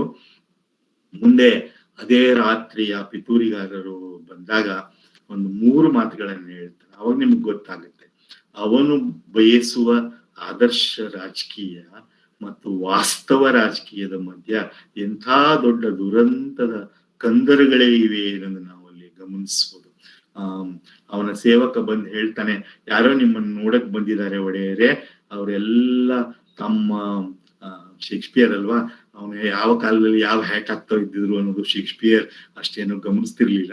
ಕಿವಿಯವರೆಗೆ ಎಳ್ಕೊಂಡ್ ಬಂದಿದ್ದಾರೆ, ಅವ್ರ ಮುಖ ನನ್ಗೆ ಕಾಣದೇ ಇರೋ ಹಾಗೆ ಬಂದಿದ್ದಾರೆ ಅಂತ ಹೇಳಿದಾಗ ಮುಂದೆ ಬ್ರೂಟಸ್ ಹೇಳ್ತಾನೆ, ನಾವು ಒಳ್ಳೆಯದಕ್ಕಾಗಿ ಪಿತೂರಿಯನ್ನ ಮಾಡುವುದಾದ್ರೆ ಕಗ್ಗತ್ತಲಿನ ರಾತ್ರಿಯಲ್ಲಿಯೇ ನಮ್ಮ ಮುಖವನ್ನ ತೋರಿಸುವ ನೈತಿಕ ಧೈರ್ಯ ಇಲ್ಲೇ ಇದ್ರೆ ನಾಳೆ ಹಗಲಿನಲ್ಲಿ ನಾವು ತೋರಿಸಬಲ್ಲವೇ ಅದನ್ನ ಅಂತ ಕೇಳ್ತಾನೆ ಬ್ರೂಟಸ್. ಆ ಪ್ರಶ್ನೆಯನ್ನ ಇಡ್ತಾನೆ. ಹಾಗೆ ನಾವು ಮೈ ಮರೆಸ್ಕೊಂಡು ಮುಖ ಮರೆಸ್ಕೊಂಡು ಮಾಡುವುದಾದ್ರೆ ಅದು ನೈತಿಕ ರಾಜಕೀಯವೇ ಅನ್ನೋ ಪ್ರಶ್ನೆಯನ್ನ ಬ್ರೂಟಸ್ ಮಾತ್ರ ಕೇಳಬಲ್ಲ. ಅವನು ಕೇಳ್ತಾನೆ ಅದರಲ್ಲಿ ಆ ಪ್ರಶ್ನೆಯನ್ನ. ಅವರ ಒಂದು ಪ್ರೆಸೆನ್ಸ್ ಅಲ್ಲಿನೇ ಅವನು ಆ ಮಾತನ್ನ ಅಲ್ಲಿ ಎತ್ತಾನೆ. ಗೆಳೆಯರಲ್ಲಿ ಒಂದು ದೊಡ್ಡ ಪ್ರಶ್ನೆ ಏನು ಅಂತಂದ್ರೆ, ಈ ರಾಜಕೀಯದ ನೈತಿಕತೆಯ ಪ್ರಶ್ನೆ ಒಂದ್ ಕಡೆಗಿದ್ರೆ ಆಗಬಹುದಾದದ್ದನ್ನ ನಿಲ್ಲಿಸಲು ತೀರ್ಮಾನ ತಗೊಂಡಾಗ ಅದರ ಮುಂದಿನ ಪರಿಣಾಮಗಳು ನಮಗೆ ಗೊತ್ತೇ. ಮನುಷ್ಯ ಕ್ರಿಯೆಯ ಅದು ಕೂಡ ಒಂದು ಸಾರ್ವಜನಿಕ ಆಗಿರುವ ರಾಜಕೀಯ ಕ್ರಿಯೆಗಳ ಫಲಿತ ಏನು ಅನ್ನೋದು ಯಾರಾದ್ರೂ ಊಹಿಸಬಲ್ರ ಅನ್ನೋಂತ ಒಂದು ದೊಡ್ಡ ಪ್ರಶ್ನೆ ಇದೆ. ಯಾಕಂದ್ರೆ ಈ ನಾಟಕಕ್ಕೆ ಒಂದು ಮಗ್ಲಿಲ್ಲ, ಅನ್ನೋ ಹಲವಾರು ಮಗ್ಗಲುಗಳು, ಡೈಮೆನ್ಷನ್ಸ್ ಇವೆ. ಅದ್ರಲ್ಲಿ ಒಂದು ಮಗ್ಗಲು ಏನು ಅಂತಂದ್ರೆ ಈ ಅನಿಶ್ಚಿತತೆ ಏನಿದೆ ಅಲ್ಲ, ಮನುಷ್ಯ ಕ್ರಿಯೆಗಳ ಫಲಿತಗಳು ಏನು, ಕಾನ್ಸಿಕ್ವೆನ್ಸಸ್ ಏನು ಅನ್ನೋದನ್ನ ನಾವು ಗ್ರಹಿಸಬಲ್ವಾ? ಅದ್ರೊಳಗೇನೆ ಒಂದು ಅನಿಶ್ಚಿತತೆ ಇರೋದಿಲ್ವಾ? ಅದ್ರ ಒಳಗೇನೆ ಏನೋ ಒಂದು ನಮ್ಮ ಅರಿವನ್ನು ಮೀರಿರುವಂತಹದ್ದು ಇರುತ್ತಲ್ಲ, ಅದನ್ನ ನಾವು ಮಾಡಿಬಿಟ್ರೆ ನಾವು ಮುಂದೆ ಅದಕ್ಕೆ ನಾವು ಜವಾಬ್ದಾರರಲ್ವಾ? ಜವಾಬ್ದಾರಿಯ ಪ್ರಶ್ನೆನೂ ಕೂಡ ಇದರಲ್ಲಿ ಸೇರಿಕೊಂಡಿದೆ. ಈ ಎಲ್ಲ ಸಂಕೀರ್ಣತೆಯ ಮಧ್ಯ ನೀವು ಇದನ್ನೂ ನೋಡಬಹುದು. ಶೇಕ್ಸ್ಪಿಯರ್ನ ಪ್ರತಿಭೆಯ ಗುರುತಾಗಿ ಈಗಾಗ್ಲೇನೆ ಸೀಸರ್ನ ವಿರುದ್ಧ ಪಿತೂರಿಗೆ ಹೆಚ್ಚು ಕಡಿಮೆ ಒಪ್ಪಿಗೆ ಕೊಟ್ಟಿದ್ದಾನೆ ಈ ಮೀಟಿಂಗ್ ನಡೆಯೋ ಮೊದಲೇನೆ. ಅಂಥ ಬ್ರೂಟಸ್ಗೆ ಪ್ರಚೋದನೆ ಮಾಡೋಕ್ಕೋಸ್ಕರ ಕ್ಯಾಸಿಯಸ್ ಮತ್ತು ಇತರರು ಪ್ರಜೆಗಳಿಂದ ಬರೆದಿರೋ ಹಾಗೆ ಕಾಣುವ ಪತ್ರಗಳನ್ನ ಬರೆದು, ಬ್ರೂಟಸ್ ನೀನೊಬ್ಬನೇ ಘನವಂತ, ಘನತೆ ಇರುವಂತ, ನೀನು ಇದನ್ನ ರೋಮ್ಗೋಸ್ಕರ ಮಾಡುವಂತ ಬರೆಸುವಂತಹದ್ದು ಏನಿದೆ ಅಲ್ಲ, ಇದನ್ನ ನಾವು ಮ್ಯಾನಿಪ್ಯುಲೇಟಿವ್ ಪಾಲಿಟಿಕ್ಸ್ ಅಂತ ಕರೀತೀವಿ. ಬ್ರೂಟಸ್ನ ಪಾಲಿಟಿಕ್ಸ್ ಒಂದು ಐಡಿಯಲಿಸ್ಟಿಕ್ ಪಾಲಿಟಿಕ್ಸ್ ಆದ್ರೆ ಇದು ಮ್ಯಾನಿಪ್ಯುಲೇಟಿವ್ ಪಾಲಿಟಿಕ್ಸ್. ತೊಂದ್ರೆ ಏನಂತಂದ್ರೆ ಮ್ಯಾನಿಪ್ಯುಲೇಟಿವ್ ಪಾಲಿಟಿಕ್ಸ್ ಯಾರು ಮಾಡ್ತಾರೋ ಅದನ್ನ ನೀವು ಶೇಕ್ಸ್ಪಿಯರ್ನ ಇನ್ನೊಂದು ನಾಟಕದಲ್ಲಿ ನೋಡ್ಬೋದು. ನೋಡಿ, ಫೇಕ್ ನ್ಯೂಸ್ಗಳು ಯಾವುವು ಇಲ್ಲೇ ಇರೋ ಆ ಶತಮಾನದಲ್ಲಿನೇ ಅವನು ಒಂದು ರೂಪಕವನ್ನ ತನ್ನ ನಾಟಕದಲ್ಲಿ ಸೃಷ್ಟಿ ಮಾಡ್ತಾನೆ. ರೂಮರ್ ಅಂತ ಆದ್ರೆ ಹೆಸರು. ರೂಮರ್ ಅಂದ್ರೆ ಗಾಳಿ ಸುದ್ದಿ ಅಂತ. ಅದು ಹೇಗಿರುತ್ತೆ ಅಂದ್ರೆ ಹಲವಾರು ನಾಲ್ಗೆಗಳಿವೆ, ಒಂದೊಂದು ನಾಲ್ಗೆಯಿಂದಲೂ ಒಂದು ಸುಳ್ಳು ಹೇಳ್ತಾ ಇರುತ್ತೆ ಜನರ ಅಲ್ಲಿ ಭ್ರಮೆ ಹುಟ್ಸೋಕೆ ಅಂತ ಹೇಳ್ತಾನೆ. ಅದು ಶೇಕ್ಸ್ಪಿಯರ್ನ ಒಂದು ಏನ್ ಹೇಳ್ಬೇಕು, ಪ್ರವಾದಿತ್ವ ಅಂತ ಕರೀಬಹುದು. ಎಲ್ಲಾ ರಾಜಕೀಯ ಸ್ಥಿತಿಗಳನ್ನ ಅವನು ಗಮನಿಸ್ಬೋದು, ಕಲ್ಪಿಸ್ಬೋದು ಅನ್ನುವಂತ ಶೇಕ್ಸ್ಪಿಯರ್ ಇದನ್ನು ಕೂಡ ಹೇಳ್ತಿರ್ತಾನೆ. ಈ ಮ್ಯಾನಿಪ್ಯುಲೇಟಿವ್ ಪಾಲಿಟಿಕ್ಸ್ ಕ್ಯಾಸಿಯಸ್ ಹೇಗೆ ಸಮರ್ಥನೆ ಮಾಡ್ಕೊಳ್ತಾನೆ ಅಂದ್ರೆ, ನಮ್ಮ ಈ ಪಿತೂರಿ ಯಶಸ್ವಿ ಆಗ್ಬೇಕಾದ್ರೆ ಬ್ರೂಟಸ್ ಬೇಕೇ ಬೇಕು. ಅವನ ಘನತೆ ಇಸ್ ಅನ್ ಆನರಬಲ್ ಮ್ಯಾನ್, ಅದು ನಮ್ಗೆ ಬೇಕು. ಆದ್ರೆ ಅದನ್ನ ಹಾಗೆ ಮಾಡುವ ಹಾಗೆ ನಾವು ಪ್ರಚೋದನೆ ಮಾಡಕ್ಕೆ ಈ ಸುಳ್ಳು ಪತ್ರಗಳನ್ನ ಅವನ ಮನೆಯಲ್ಲಿ ಕಿಟಕಿಯಿಂದ ಎಸೆದು ಹೋಗೋದ್ರಲ್ಲಿ ಏನು ತಪ್ಪಿಲ್ಲ ಅಂತ ಅವನ ಒಂದು ತೀರ್ಮಾನ. ಮುಂದೆ ಕೆಲವು ಪ್ರಶ್ನೆಗಳು ಬರ್ತವೆ. ನಾವು ನಾಳೆ ಈ ಕೆಲಸವನ್ನು ಮಾಡೋದಾದ್ರೆ ಮತ್ತೆ ಯಾರ್ಯಾರನ್ನ ಕೊಲ್ಲಬೇಕು?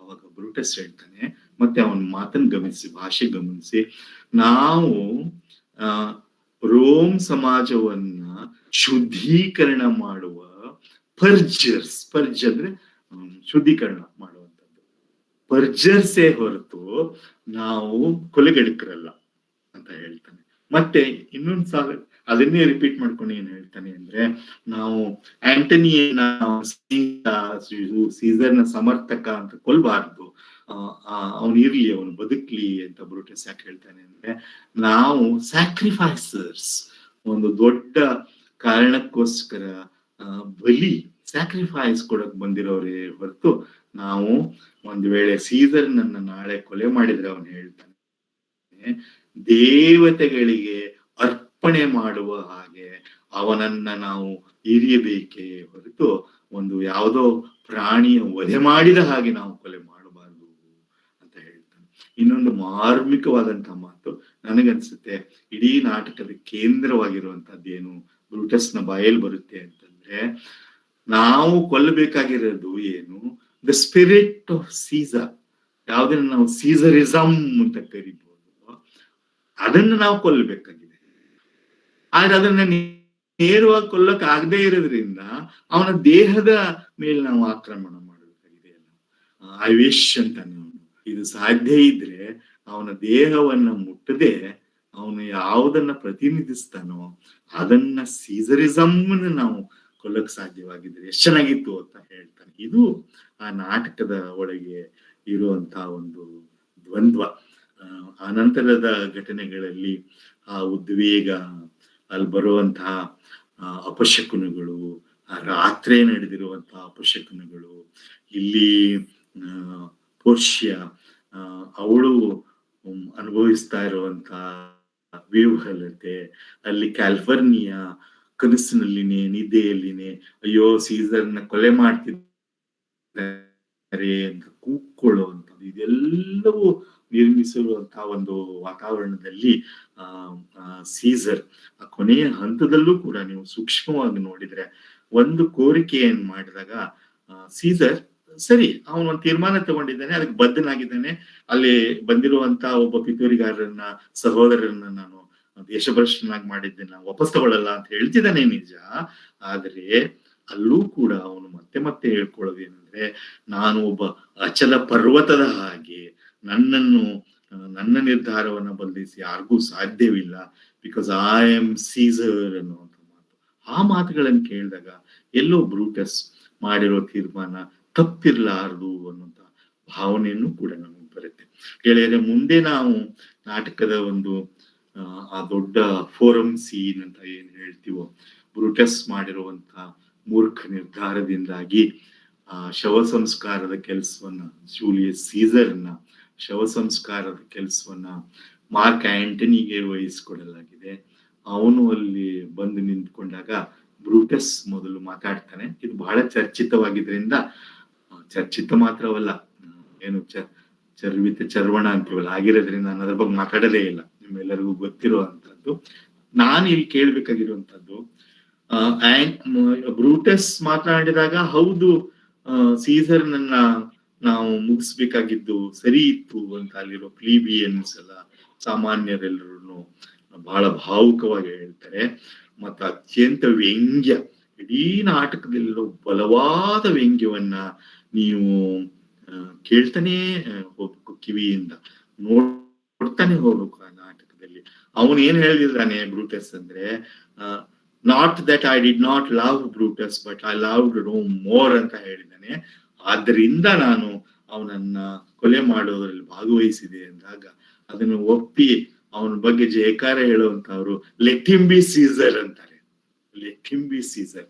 ಎಂಥ ನಾಟಕೀಯ ವ್ಯಂಗ್ಯ ಇದು ಅಂತಂದ್ರೆ ಚರಿತ್ರೆ ಅದನ್ನ ತಥಾಸ್ತು ಅಂದ್ಬಿಡುತ್ತೆ.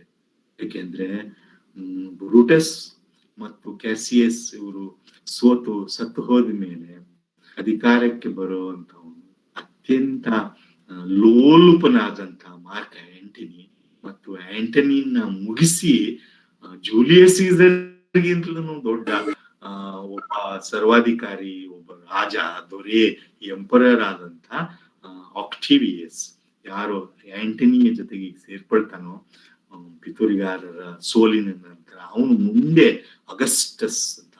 ನೋಡಿ ಹೇಗೆ ಈ ಧ್ವನಿಗಳು ಈ ನಾಟಕದಲ್ಲಿ ಇವೆ, ಅದರ ಧ್ವನಿ ಶಕ್ತಿ ಹೇಗಿದೆ ಅಂತಂದ್ರೆ ಈ ಒಂದು ಕಡೆಗೆ ತುಘಲಕ್ ನಾಟಕದ ಬಗ್ಗೆ ಏನು ಅನಂತಮೂರ್ತಿ ಹೇಳಿದ್ರಲ್ಲ, ಪರವಾಗಿರೋದೆಲ್ಲವೂ ವಿರುದ್ಧವಾಗುವಂತ ಈ ರಾಜಕೀಯದ ವ್ಯಂಗ್ಯ ಅಂತ, ಅದು ಈ ನಾಟಕದಲ್ಲಿ ಅತ್ಯಂತ ಪ್ರಬಲವಾಗಿರುತ್ತೆ. ರಿಪಬ್ಲಿಕನಿಸಂಗೋಸ್ಕರ ಕೊಲೆಯನ್ನೇ ಮಾಡಿದಂಥವ್ರು ಕೊನೆಗೂ ತಂದಿರೋದೇನು ಅಂದ್ರೆ ಅರಾಜಕತೆ ಅಂತ, ಹಿಂಸೆಯನ್ನ ತರ್ತಾರೆ. ಅದರ ಒಂದು ದ್ಯೋತಕವಾಗಿ ಆ ಕವಿ ಸಿನ್ನಾನ ಕೊಲೆ ಆಗೋದನ್ನು, ಅಥವಾ ಕೆಲವರು ಆಗಲ್ಲ ಅಂತಾರೆ, ಬಟ್ ಎನಿವೆ ಅವನ ಮೇಲೆ ಆಗುವ ಹಿಂಸೆಯನ್ನು ನಾವು ನೋಡ್ಬೋದು. ಆ ಚರಿತ್ರೆಯ ಚಕ್ರ ತಿರ್ಗಕ್ ಶುರುವಾದ್ರೆ ಎಲ್ಲಿಗೆ ಹೋಗುತ್ತೆ? ಸರ್ವಾಧಿಕಾರದ ಸಾಧ್ಯತೆ ಇರುವ ಜೂಲಿಯಸ್ ಸೀಸರ್ನನ್ನ ಪಿತೂರಿಗಾರರು ಮುಗಿಸಿದರೆ ಮುಂದೆ ಬರುವುದೇನು ಅಂತಂದ್ರೆ ಅಗಸ್ಟಸ್ ಸೀಸರ್ ಅಂತ, ಅವನ ಗ್ರ್ಯಾಂಡ್ ನೇವ್ಯೂ ಆಗಿರೋನು, ಅವನು ಒಬ್ಬ ಎಂಪರರ್ ಆಗ್ತಾನೆ, ಚಕ್ರವರ್ತಿ ಆಗ್ತಾನೆ, ಕೇವಲ ಒಬ್ಬ ದೊರೆ ಅಲ್ಲ ಅನ್ನೋ ಆ ವ್ಯಂಗ್ಯನೂ ಕೂಡ ಈ ನಾಟಕದ ಸಾಲುಗಳಲ್ಲಿ ಒಳಗೇನೆ ಆ ನೇಯ್ಗೆಯಲ್ಲಿ, ಭಾಷೆಯಲ್ಲಿ ಬಂದಿರುವಂತದ್ದನ್ನ ನಾವಿಲ್ಲಿ ಗಮನಿಸ್ಬೇಕಾಗತ್ತೆ. ಅಂದ್ರೆ ಇಲ್ಲಿ ಶೇಕ್ಸ್ಪಿಯರ್, ಮತ್ತೆ ನಾನು ನನ್ನ ಮಾತುಗಳನ್ನ ಮುಗಿಸ್ತಾ ಬಂದ ಹಾಗೆ ನಾನು ಶುರು ಮಾಡಿದ ಕೆಲವು ಪ್ರಸ್ತಾಪಗಳಿಗೆ ವಾಪಸ್ ಹೋಗಿ ನಾವು ನೋಡ್ತಿದ್ದೇನೆ. ಶೇಕ್ಸ್ಪಿಯರ್ ನೋಡ್ತಾ ಇದ್ದಂತಹ ಆ ಎಲಿಜಬೆಥನ್ ಕಾಲ, ಆ ರಾಜಕೀಯ ಹೇಗಿತ್ತು ಅಂತಂದ್ರೆ, ಕ್ವೀನ್ ಎಲಿಜಬೆತ್ ಎಲ್ಲ ಇತಿಹಾಸಕಾರರು ಹೇಳೋ ಹಾಗೆ ಅವಳೊಬ್ಬ ಬಹಳ ಗಟ್ಟಿ ಹೆಂಗಸು, ಬಹಳ ಪ್ರಬಲ ವ್ಯಕ್ತಿತ್ವದವಳು, ಖಂಡಿತವಾಗ್ಲೂ ಹೌದು. ಅವಳ ವಿರುದ್ಧ ಪಿತೂರಿ ಮಾಡಿದವರು ಸೆಕ್ಸ್ ಇರ್ಬೋದು ಅಂಥವ್ರನ್ನ ಅವಳು ಅನಿವಾರ್ಯವಾಗಿನೇ ಅವರನ್ನ ಗಲ್ಲಿಗೇರಿಸ್ಬೇಕಾಯ್ತು ಇತ್ಯಾದಿಗಳಾದ್ರೂ ಕೂಡ ಅವಳು ಸರ್ವಾಧಿಕಾರಿ ಆಗಿರ್ಲಿಲ್ಲ ಅನ್ನುವಂಥದ್ದು ಒಂದು. ಎರಡನೇದು, ಇದು ಮ್ಯಾಗ್ನಾ ಕಾರ್ಟಾನ ಕಾಲದಿಂದಲೇನೆ ಒಂದು ಅಷ್ಟು ಯಶಸ್ವಿ ಅಲ್ಲ ಆದ್ರೂ ಕೂಡ ಒಂದು ತಳಹದಿಯಾಗಿ ಇದ್ದಂತ ಒಂದು ಪಾರ್ಲಿಮೆಂಟಿನ ಶಕ್ತಿ ಇತ್ತು. ನೀವೆಲ್ಲ ನೋಡಿದಿರ, ಅವಳ ತಂದೆಯಾದಂತ ಹೆನ್ರಿ ದ ಏಟ್ನಿಗೂ ಕೂಡ ಆ ಪಾರ್ಲಿಮೆಂಟ್ ಅನ್ನ ಅದ್ರ ಮೇಲೆ ಹಕ್ಕು ಚಲಾಯಿಸಕ್ ಶಕ್ತಿ ಇರ್ಲಿಲ್ಲ ಅವನಿಗೆ, ಒಬ್ಬ ಪ್ರಬಲ ದೊರೆ ಆದ್ರೂ ಕೂಡ.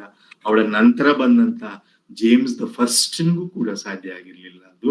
ಮತ್ತೆ ಅಷ್ಟು ಮಾತ್ರವಲ್ಲ, ಆನಂತರ ಚಾರ್ಲ್ಸ್ ದ ಸೆಕೆಂಡ್ ವರೆಗೂ ಇಂಗ್ಲೆಂಡ್ ನಲ್ಲಿ ಆ ಒಂದು ಸಂಪ್ರದಾಯ ಇದ್ದಿದ್ರಿಂದ ಶೇಕ್ಸ್ಪಿಯರ್ನ ಕಾಲದಲ್ಲೂ ಕೂಡ ಅಂಥ ನೇರವಾದಂತ ಒಂದು ಅವಘಡ. ಒಂದ್ ನಿಮಿಷ, ನನ್ ಮಾತು ಕೇಳ್ತಾ ಇದೀಯಾ ಸರ್? ಕೇಳ್ತಾ ಇದೆ ಸರ್, ಕೇಳಿಸ್ತಾರೆ. ಕನೆಕ್ಷನ್ ಹೋಗಿತ್ತು. ನಾನೇನ್ ಹೇಳ್ತಾ ಇದ್ದೆ, ಶೇಕ್ಸ್ಪಿಯರ್ನ ಕಾಲದಲ್ಲೂ ಕೂಡ ಅಂಥ ಒಂದು ದೊಡ್ಡ ಅವಘಡ ಎದುರಾಗಿತ್ತು ಅಂತ ಅಲ್ಲ. ಆದ್ರೆ ಆ ಕಾಲದ ಭಯ ಏನಿತ್ತು ಅಂತಂದ್ರೆ, ತನ್ನ ವಾರಸುದಾರರನ್ನ ನೇಮಕ ಮಾಡದೆ ಇದ್ದಂತ ಕ್ವೀನ್ ಎಲಿಜಬೆತ್ ಅವಳು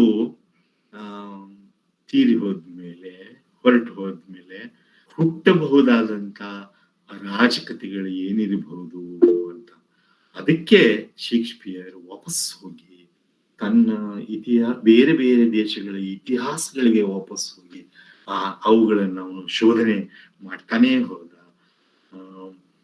ಒಬ್ಬ ಮ್ಯಾಕ್ಬೆತ್ ಸಂದರ್ಭ ಬಂದ್ರೆ ಏನಾಗಬಹುದು, ಒಬ್ಬ ಕವಿಯ ಮನಸ್ಸಿನ ಮ್ಯಾಕ್ಬೆತ್, ಒಂದು ಹನಿ ರಕ್ತವನ್ನ ನೋಡಿದ್ರೇನೆ ಒಂದು ವಿವಹಲನಾಗುವ ಮ್ಯಾಕ್ಬೆತ್, ಅವನೇ ಸರ್ವಾಧಿಕಾರಿ ಆಗ್ತಾನೆ. ಯಾಕೆ ಮ್ಯಾಕ್ಡಫ್ನ ಕುಟುಂಬವನ್ನೇ ನಾಶ ಮಾಡಬೇಕು ಅಂತಾನೆ. ಯಾಕೆ ಬ್ಯಾಂಕೋನ ಸಾವಿಗಾಗಿ ಅವನು ಕಾಯುವಂತ ಸ್ಥಿತಿಗೆ ಯಾಕೆ ಅವನು ಬರ್ತಾನೆ? ಈ ಪ್ರಶ್ನೆಗಳನ್ನೆಲ್ಲ ಶೇಕ್ಸ್ಪಿಯರ್ ಕೇಳ್ತಾನೆ ಹೋಗ್ತಾನೆ. ಅದು ಕೇವಲ ವ್ಯಕ್ತಿತ್ವದ ಅನಾವರಣ ಅಲ್ಲ, ಶೋಧನೆ ಅಲ್ಲ. ರಾಜಕೀಯವೆನ್ನುವಂತಹ ಈ ಒಂದು ದೊಡ್ಡ ಒಂದು ಸುನಾಮಿ ಆಯಾ ಕಾಲದಲ್ಲಿ ಬಂದ್ರೆ ನಮ್ಮ ಆಯ್ಕೆಗಳೇನು, ಆಯ್ಕೆಗಳ ಪರಿಣಾಮಗಳು ಏನು, ಅದರ ಜವಾಬ್ದಾರಿ ಏನು, ಅದರಲ್ಲಿ ನಮ್ಮ ನೈತಿಕತೆ ಏನು, ನಮ್ಮ ರಾಜಕೀಯ ಕ್ರಿಯೆಗಳ ನೈತಿಕತೆಯ ನೆಲೆ ಏನು ಅನ್ನೋ ಪ್ರಶ್ನೆಗಳನ್ನ ಈ ಜೂಲಿಯಸ್ ಸೀಸರ್ ನಾಟಕದ ಮೂಲಕ ಶೇಕ್ಸ್ಪಿಯರ್ ಕೇಳ್ತಾ ಇದ್ದಾನೆ. ಹೀಗಾಗಿನೇ ಆಯಾ ಕಾಲಕ್ಕೆ ತಮ್ಮ ತಮ್ಮ ದೇಶ, ಸಮಾಜದ, ರಾಜಕೀಯದ ಬಗ್ಗೆ ಚಿಂತಿತರಾಗಿರೋರು ಮತ್ತೆ ಮತ್ತೆ ಜೂಲಿಯಸ್ ಸೀಸರ್ ನಾಟಕಕ್ಕೆ ವಾಪಸ್ ಹೋಗಿದ್ದಾರೆ. ಇತ್ತೀಚಿನ ಉದಾಹರಣೆ ಅಂತಂದ್ರೆ ಅಮೇರಿಕಾದಲ್ಲಿ ಒಂದು ದೊಡ್ಡ ರಾಜಕೀಯ ಒಂದು ಉತ್ಪಾತದ ಸನ್ನಿವೇಶ ಬಂದಾಗ ಅನೇಕ ಪ್ರದರ್ಶನಗಳು ಆಗಿದ್ದು ಜೂಲಿಯಸ್ ಸೀಸರ್ ನಾಟಕದ ಪ್ರದರ್ಶನಗಳು. ಮತ್ತೆ ನಾಟಕ ಅಂತಂದ್ರೆ ಅದು ಯಾವಾಗ್ಲೂ ಸಮಕಾಲೀನ.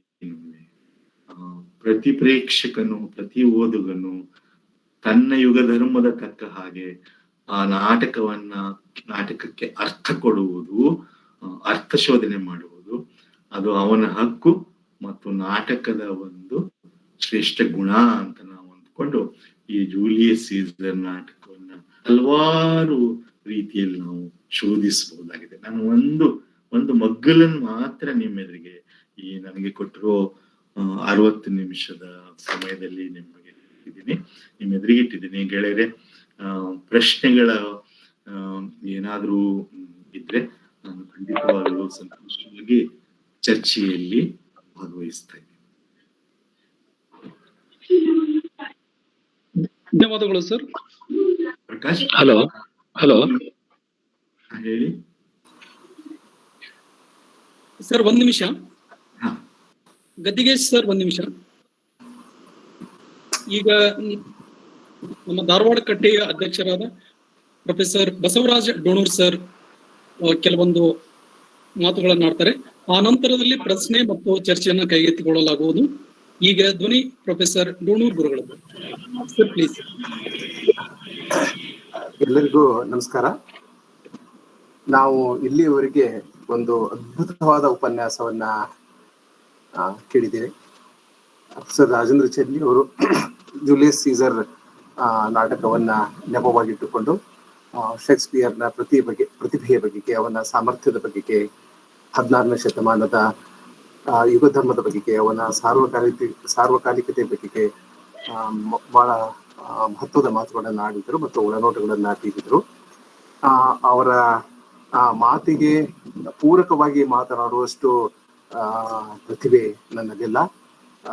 ಯಾಕೆಂದ್ರೆ ಅವರು ನಮ್ಮ ಸಮಕಾಲೀನ ಕರ್ನಾಟಕದ ಸಮಕಾಲೀನ ವಿದ್ವತ್ ಜಗತ್ತಿನಲ್ಲಿ ಬಹಳ ದೊಡ್ಡ ಹೆಸರು, ಅತ್ಯಂತ ಮಹತ್ವದ ಇಂಗ್ಲಿಷ್ ಪ್ರಾಧ್ಯಾಪಕರು, ನನಗೆ ಗುರು ಸಮಾನರು. ಜೂಲಿಯಸ್ ಸೀಸರ್ ನನಗೆ ಬಹಳ ಇಷ್ಟವಾದ ನಾಟಕ. ಯಾಕೆ ನನಗೆ ಈ ನಾಟಕ ಇಷ್ಟ ಆಗ್ತದೆ ಅಂತಂದ್ರೆ, ಈ ಎಲ್ಲ ಮಾತುಗಳನ್ನ ರಾಜೇಂದ್ರ ಚೆನ್ನಿ ಸರ್ ಅವರು ಈಗಾಗಲೇ ಆಡಿದ್ದಾರೆ. ಅದರ ಒಂದು ರಾಜಕೀಯ ಆಯಾಮ, the political dimensions of this play. ಆಮೇಲೆ ಅದರ ಸಮಕಾಲೀನ ಪ್ರಸ್ತುತತೆ. ಜೂಲಿಯಸ್ ಸೀಸರ್ ನಾಟಕ ನಾನು ಓದ್ತಿರ್ಬೇಕಾದ್ರೆ ಅಥವಾ ನನ್ನ ವರ್ಗದಲ್ಲಿ ನಾನು ಪಾಠ ಮಾಡ್ತಿರ್ಬೇಕಾದ್ರೆ ಅದು ಯಾವುದೋ ಒಂದು ಕಾಲಘಟ್ಟದ ಕಥೆ ಅಂತ ನನಗೆ ಅನಿಸೋದಿಲ್ಲ. ಅದು ಸಮಕಾಲೀನ ರಾಜಕೀಯ ಒಂದು ಚಿತ್ರಣ ಅಥವಾ ವಿದ್ಯಮಾನ. ಸೀಸರ್ನ ಹೆಸರನ್ನ ತೆಗೆದು ನೀವು ಯಾವುದೇ ಮುಖ್ಯಮಂತ್ರಿ ಹೆಸರನ್ನ ಇಡಬಹುದು, ಗೃಹ ಮಂತ್ರಿ ಹೆಸರನ್ನ ಇಡಬಹುದು ಮತ್ತು ಪ್ರಧಾನಮಂತ್ರಿಯ ಹೆಸರನ್ನ ಇಡಬಹುದು. ಈ ಸೀಸರ್ನ ಕೊಲೆ ಮಾಡುವ ಒಂದು ದೃಶ್ಯ ಏನಿದೆಯಲ್ಲ, ಅವನನ್ನ ಕೊಂದು ಹಾಕುವ ದೃಶ್ಯ ಏನಿದೆಯಲ್ಲ, ಕನ್ಸ್ಪಿರೇಟರ್ಸ್ ಪಿತೂರಿ ನಡೆಸ್ತಾರಲ್ಲ, ಕಾಸ್ಕ್ ಆಗಿರ್ಬೋದು, ಕ್ಯಾಶಿಯಸ್ ಆಗಿರ್ಬೋದು, ಆಮೇಲೆ ಬ್ರೂಟಸ್ ಕೂಡ ಅದರಲ್ಲಿ ಸೇರ್ಕೊಡ್ತಾನೆ. ಇದು ಕೇವಲ ಪಾರ್ಲಿಮೆಂಟ್ಗಳಲ್ಲಿ ಮತ್ತು ಅಸೆಂಬ್ಲಿಯಲ್ಲಿ ನಡೆಯುವುದಿಲ್ಲ. ಈ ಅಧಿಕಾರ ಪವರ್ ಪೊಲಿಟಿಕ್ಸ್ ಅಂತ ನಾವೇನ್ ಹೇಳ್ತೀವಲ್ಲ, ಅಲ್ಲಿ ಮಾತ್ರ ನಡೆಯುವುದಿಲ್ಲ. ಅದು ನಮ್ಮಂತ ವಿಶ್ವವಿದ್ಯಾಲಯಗಳಲ್ಲೂ ನಡೀತಾ ಇದೆ, ಸಣ್ಣ ಪುಟ್ಟ ಕಾಲೇಜುಗಳಲ್ಲೂ ಕೂಡ ನಡೀತಾ ಇದೆ ಅನ್ನೋದು ನನಗೆ ಬಹಳ ಮಹತ್ವದ್ದಾಗಿ ಕಾಣ್ತದೆ. ಹೀಗಾಗಿ ಈ ಪೊಲಿಟಿಕಲ್ ಡೈಮೆನ್ಷನ್ಸ್ ಕಾರಣದಿಂದಾಗಿ ಮತ್ತು ಅದರ ಕಂಟೆಂಪರರಿ ಸಿಗ್ನಿಫಿಕೆನ್ಸ್ ಕಾರಣದಿಂದಾಗಿ ಸಮಕಾಲೀನ ಪ್ರಸ್ತುತತೆ ಕಾರಣದಿಂದಾಗಿ ಈ ನಾಟಕ ನನಗೆ ಬಹಳ ಇಷ್ಟ ಆಗ್ತದೆ. ಹಾಗೆ ಅಧಿಕಾರದ ವಿವಿಧ ಆಯಾಮಗಳ ಕುರಿತು ಈ ನಾಟಕ ನಮಗೆ ಹಲವು ಒಳನೋಟಗಳನ್ನ ನೀಡ್ತದೆ. ರಾಜೇಂದ್ರ ಚೆನ್ನಿಸರ್ ಅದನ್ನ ಬಹಳ ವಿಸ್ತೃತವಾಗಿ, ಬಹಳ ಸುಲಲಿತವಾಗಿ, ಸರಳವಾಗಿ, ಅತ್ಯಂತ ಪ್ರಭಾವಿಯಾಗಿ ಮನದಟ್ಟಾಗುವಂತೆ ಅವರು ನಮ್ಗೆ ಹೇಳಿದ್ರು. ಅವ್ರ ಉಪನ್ಯಾಸ ಅಂತಂದ್ರೆ ನಾವೆಲ್ಲ ಇಂಗ್ಲಿಷ್ ಪ್ರಾಧ್ಯಾಪಕರು, ಅನೇಕ ಇಂಗ್ಲಿಷ್ ಪ್ರಾಧ್ಯಾಪಕರು ಇಲ್ಲಿ ಸೇರಿದ್ರಿ. ಸುಮಾರು 100 ಜನ ಅವರ ಮಾತುಗಳನ್ನ ನೇರವಾಗಿ ಕೇಳಿದ್ರಿ. ನನ್ಗೆಲ್ಲ ರೋಲ್ ಮಾಡೆಲ್, ಒಂದು ಪಠ್ಯವನ್ನ ಹೇಗೆ ಪ್ರವೇಶಿಸಬೇಕು, ಇದ್ರ ಹಿಂದೆ ಅದು ಕೂಡ ಒಂದು ಉದ್ದೇಶ ಇದೆ. ಒಂದು ಪಠ್ಯವನ್ನ ಹೇಗೆ ಪ್ರವೇಶಿಸಬೇಕು, ಹೇಗೆ ಅರ್ಥ ಮಾಡ್ಕೋಬೇಕು ಅನ್ನೋದಕ್ಕೆ ಇದೊಂದು ನಿದರ್ಶನ. ಒಬ್ಬ ಮನುಷ್ಯ ಅಧಿಕಾರಕ್ಕೆ ಬರುತ್ತಾನೆ ಎಂಬ ಒಂದು ಸಣ್ಣ ಸೂಚನೆ ಸಿಕ್ಕರೂ ಆತನ ವಿರುದ್ಧ ಒಂದು ಪಡೆ ತಂತಾನೆ ಸಿದ್ಧಗೊಳ್ಳುತ್ತದೆ. ಒಂದು ರೆಡಿಮೇಡ್ ಆದಂತ ಒಂದು ಕನ್ಸ್ಪಿರೇಸಿ ಗ್ಯಾಂಗ್ ಇರ್ಬೇಕಂತೇನಿಲ್ಲ. ಜೂಲಿಯಸ್ ಸೀಸರ್ ನಾಟಕದಲ್ಲಿ ಒಂದು ರೆಡಿಮೇಡ್ ಆಗಿತ್ತು. ಅವನ ಜೊತೆಗೇನೆ ಕಾಶಿಯಸ್ ಇದ್ದ, ಆಮೇಲೆ ಬ್ರೂಟಸ್ ಎಲ್ಲ ಸೇರ್ಕೊತಾನೆ. ಈಗ ಹಾಗೇನಲ್ಲ, ನೀವು ಯಾವುದೋ ಒಂದು ಸಣ್ಣ ಅಧಿಕಾರಕ್ಕೆ ನೀವು ಬರ್ತೀರಿ ಅಂತಂದ್ರೆ ನಿಮ್ ವಿರುದ್ಧ ಒಂದು ಪಿತೂರಿ, ಒಂದು ವಿರೋಧಿ ಒಂದು ಪಡೆ ತಂತಾನೆ ಹುಟ್ಕೊಂಡ್ ಬಿಡ್ತದೆ. ಅದಕ್ಕೆ ದೊಡ್ಡ ಆದರ್ಶ ಬೇಕಾಗಿಲ್ಲ. ಅಲ್ಲಿ ಅವ ನಿರಂಕುಶ ಪ್ರಭು ಆಗ್ತಾ ಇದ್ದಾನೆ, is a threat to Roman democracy ಅನ್ನೋ ಒಂದು ಕಾರಣಕ್ಕಾಗಿ ಅವನನ್ನ ಕೊಲೆ ಮಾಡ್ತಾರೆ. ಅಂತ ಆದರ್ಶಗಳು ಇಲ್ಲದೇನೆ ಕೊಲೆಗಳು ಎಲ್ಲ ಈ ನಮ್ಮ ಮಧ್ಯೆ ನಡೆಯುವುದನ್ನ ನಾವು ನೋಡ್ತೇವೆ. ಇಂಥ ರಾಜಕೀಯ ಕ್ರೌರ್ಯ ಆಗ್ಲೇ ಹೇಳಿದ ಹಾಗೆ ನಮ್ಗೆ ಎಲ್ಲಾ ಕಡೆ ಸಿಗ್ತದೆ. ಸೀಸರ್ ಮಹತ್ವಾಕಾಂಕ್ಷಿ ಆಗಿದ್ದ ಎಂದು ನಾಟಕ ನಮಗೆ ಎಲ್ಲೂ ಹೇಳುವುದಿಲ್ಲ. ಸರ್ ಅದ್ರ ಬಗ್ಗೆ ಹೇಳಿದ್ರು.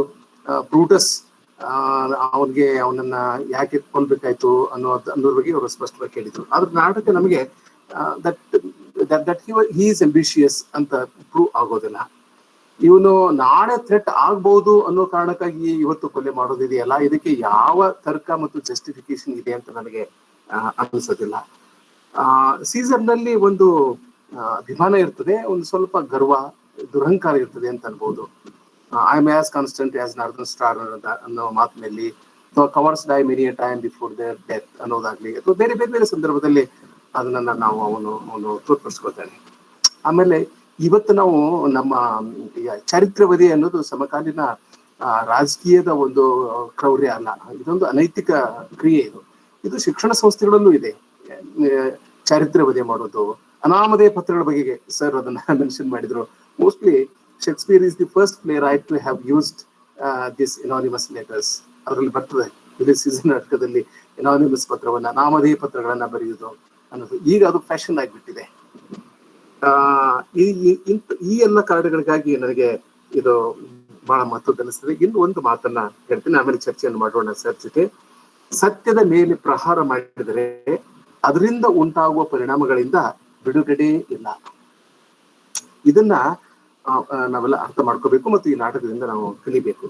ಸೀಸರ್ನ ಕೊಲೆ ಮಾಡಿದ ಮೇಲೆ, ಅಥವಾ ಸೀಸರ್ನಂತ ಒಬ್ಬ ವ್ಯಕ್ತಿಯನ್ನ ಕೊಲೆ ಮಾಡಿದ ಮೇಲೆ, ಅದು ಬ್ರೂಟಸ್ಸೇ ಆಗಿರ್ಲಿ, ಕ್ಯಾಶಿಯಸ್ ಕಾಸ್ಕಂತ್ರ ಬಿಟ್ಬಿಡಿ, ಅವರು ಕೂಡ they cannot escape from the consequences of this kind of murder. ನನಗೆ ಶೇಕ್ಸ್ಪಿಯರ್ ನಲ್ಲಿ ಬಹಳ ಮಹತ್ವದ್ದಾಗಿ ಇದು ಕಾಣ್ತದೆ. ಅದು ಮ್ಯಾಕ್ಬೆತ್ ಆಗಿರ್ಬೋದು. ಮ್ಯಾಕ್ಬೆತ್ ಅಲ್ಲಿ ಡಂಕನ್ ಕೊಲೆ, ಆ ಕೊಲೆಯಿಂದ ಬಿಡುಗಡೆನೆ ಆಗೋದಿಲ್ಲ, ಅದರ ಕಾನ್ಸಿಕ್ವೆನ್ಸಸ್ ಇಂದ, ಇಂಪ್ಲಿಕೇಶನ್ಸ್ ಇಂದ ಬಿಡುಗಡೆನೆ ಆಗೋದಿಲ್ಲ. ಇಲ್ಲಿ ಒಂದು ಮಾತ್ರ ನನಗ ನೆನಪಾಗ್ತದೆ. ಬ್ರೂಟಸ್ ಏನ್ ಹೇಳ್ತಾನೆ ಅಂದ್ರೆ, ನಾಳೆ ಅವನು ಥ್ರೆಟ್ ಆಗ್ಬೋದು ಅನ್ನೋ ಕಾರಣಕ್ಕಾಗಿ ಇವತ್ತು ನಾವು ಅವನನ್ನು ಕೊಲೆ ಮಾಡ್ಬೋದು. ಮಹಾಭಾರತದಲ್ಲಿ ವಿದುರ ಈ ಮಾತನ್ನ ಹೇಳ್ತಾನೆ, ಭೀಷ್ಮನಿಗೆ ಹೇಳ್ತಾನೆ ದುರ್ಯೋಧನ ಸಂದರ್ಭದಲ್ಲಿ. ಇಲ್ಲ, ದುರ್ಯೋಧನನ್ನ ನಾನು ನೋಡಿದ್ದೇನೆ, ಅವನು ಇಷ್ಟು ಚಿಕ್ಕ ವಯಸ್ಸಿನಲ್ಲಿ ಇಂಥದ್ದೆಲ್ಲ ಕಿತಾಪತಿ ಮಾಡ್ತಾನೆ, ಅವನನ್ನು ಈಗಲೇ ಕೊಂದು ಹಾಕುದು ಒಳ್ಳೇದು ಅನ್ನೋದನ್ನ ಹೇಳ್ತಾನೆ. ಸೊ ದುರ್ಯೋಧನಂತ ಒಂದು ಪಾತ್ರವನ್ನ ಅಥವಾ ವ್ಯಕ್ತಿಯನ್ನ ಅಥವಾ ಸ್ಪಿರಿಟ್ ಅನ್ನ ಕೊಂದು ಹಾಕಬಹುದೇ ಹೊರತು ಸೀಸರ್ನಂತದ್ದಲ್ಲ ಅಂತ ನನಗೆ ಅನಿಸ್ತದೆ. ಬಹಳ ಮಹತ್ವದ ಮಾತನ್ನ ಸರ್ ಹೇಳಿದ್ರು. ಗ್ರೀನ್ ಬಾಲ್ಟನ್ ಟೈರೆಂಟ್ ಪುಸ್ತಕವನ್ನ ಅಲ್ಲಿ ಓದ್ಬೇಕು. ಒಂದು ವಿಲ್ ಇನ್ ದ ವರ್ಲ್ಡ್ ಅಂತ ಒಂದು ಬಯೋಗ್ರಫಿ ಇದೆ, ಶೇಕ್ಸ್ಪಿಯರ್ ಬಯೋಗ್ರಫಿ ಇದೆ. ಖಂಡಿತವಾಗಿ ಈ ಬಯೋಗ್ರಫಿಯನ್ನ ಓದ್ಬೇಕು. ನಾನು ಧಾರವಾಡ ಕಟ್ಟೆ ವತಿಯಿಂದ ರಾಜೇಂದ್ರ ಚೆನ್ನಿ ಸರ್ ಅವರಿಗೆ ಕೃತಜ್ಞತೆಗಳನ್ನ ಸಲ್ಲಿಸ್ತೇನೆ. ಅದ್ಭುತವಾದಂತಹ ಒಂದು ಉಪನ್ಯಾಸ ನೀಡಿದ್ದಕ್ಕಾಗಿ. ಸರ್, ಅನೇಕ ಜನ ಇಂಗ್ಲಿಷ್ ಪ್ರಾಧ್ಯಾಪಕರು ಈ ಕಾರ್ಯಕ್ರಮದಲ್ಲಿ ಭಾಗವಹಿಸಿದ್ದಾರೆ. ಅವರಿಗೆ ನಿಮ್ಮ ಮಾತುಗಳು ಬಹಳ ಪ್ರಯೋಜನ ಆಗ್ಲಿವೆ. ಜೂಲಿಯಸ್ ಸೀಸರ್ ನಾಟಕವನ್ನ ಓದುವ ಸಂದರ್ಭದಲ್ಲಿ ಅಥವಾ ಶೇಕ್ಸ್ಪಿಯರ್ನ ಬೇರೆ ಬೇರೆ ನಾಟಕಗಳನ್ನ ಓದುವ ಸಂದರ್ಭದಲ್ಲಿ ಅನ್ನುವ ಕಾರಣಕ್ಕಾಗಿ ತಮಗೆ ಮತ್ತೊಮ್ಮೆ ನಾನು ಕೃತಜ್ಞತೆ ಹೇಳ್ತೇನೆ. ಪ್ರಕಾಶ್, ನೀವು ಚರ್ಚೆಯನ್ನ ಮುಂದುವರಿಸಬಹುದು. ಪ್ರಕಾಶ್, ಇಲ್ಲಿ ಚಾಟ್ ಬಾಕ್ಸ್ ಅಲ್ಲಿ 2 ಪ್ರಶ್ನೆಗಳಿದೆ. ಎಸ್ ಸರ್, ಧನ್ಯವಾದಗಳು ಸರ್. ಮೊದಲು ನಾವು ಚಾಟ್ ಬಾಕ್ಸ್ ನಲ್ಲಿರುವ ಪ್ರಶ್ನೆಗಳನ್ನ ಕೈಗೆತ್ತಿಕೊಳ್ಬಹುದು. ಸರ್, ನಾನು ಓದ್ಬೇಕಾ ಸರ್ ಅವನು?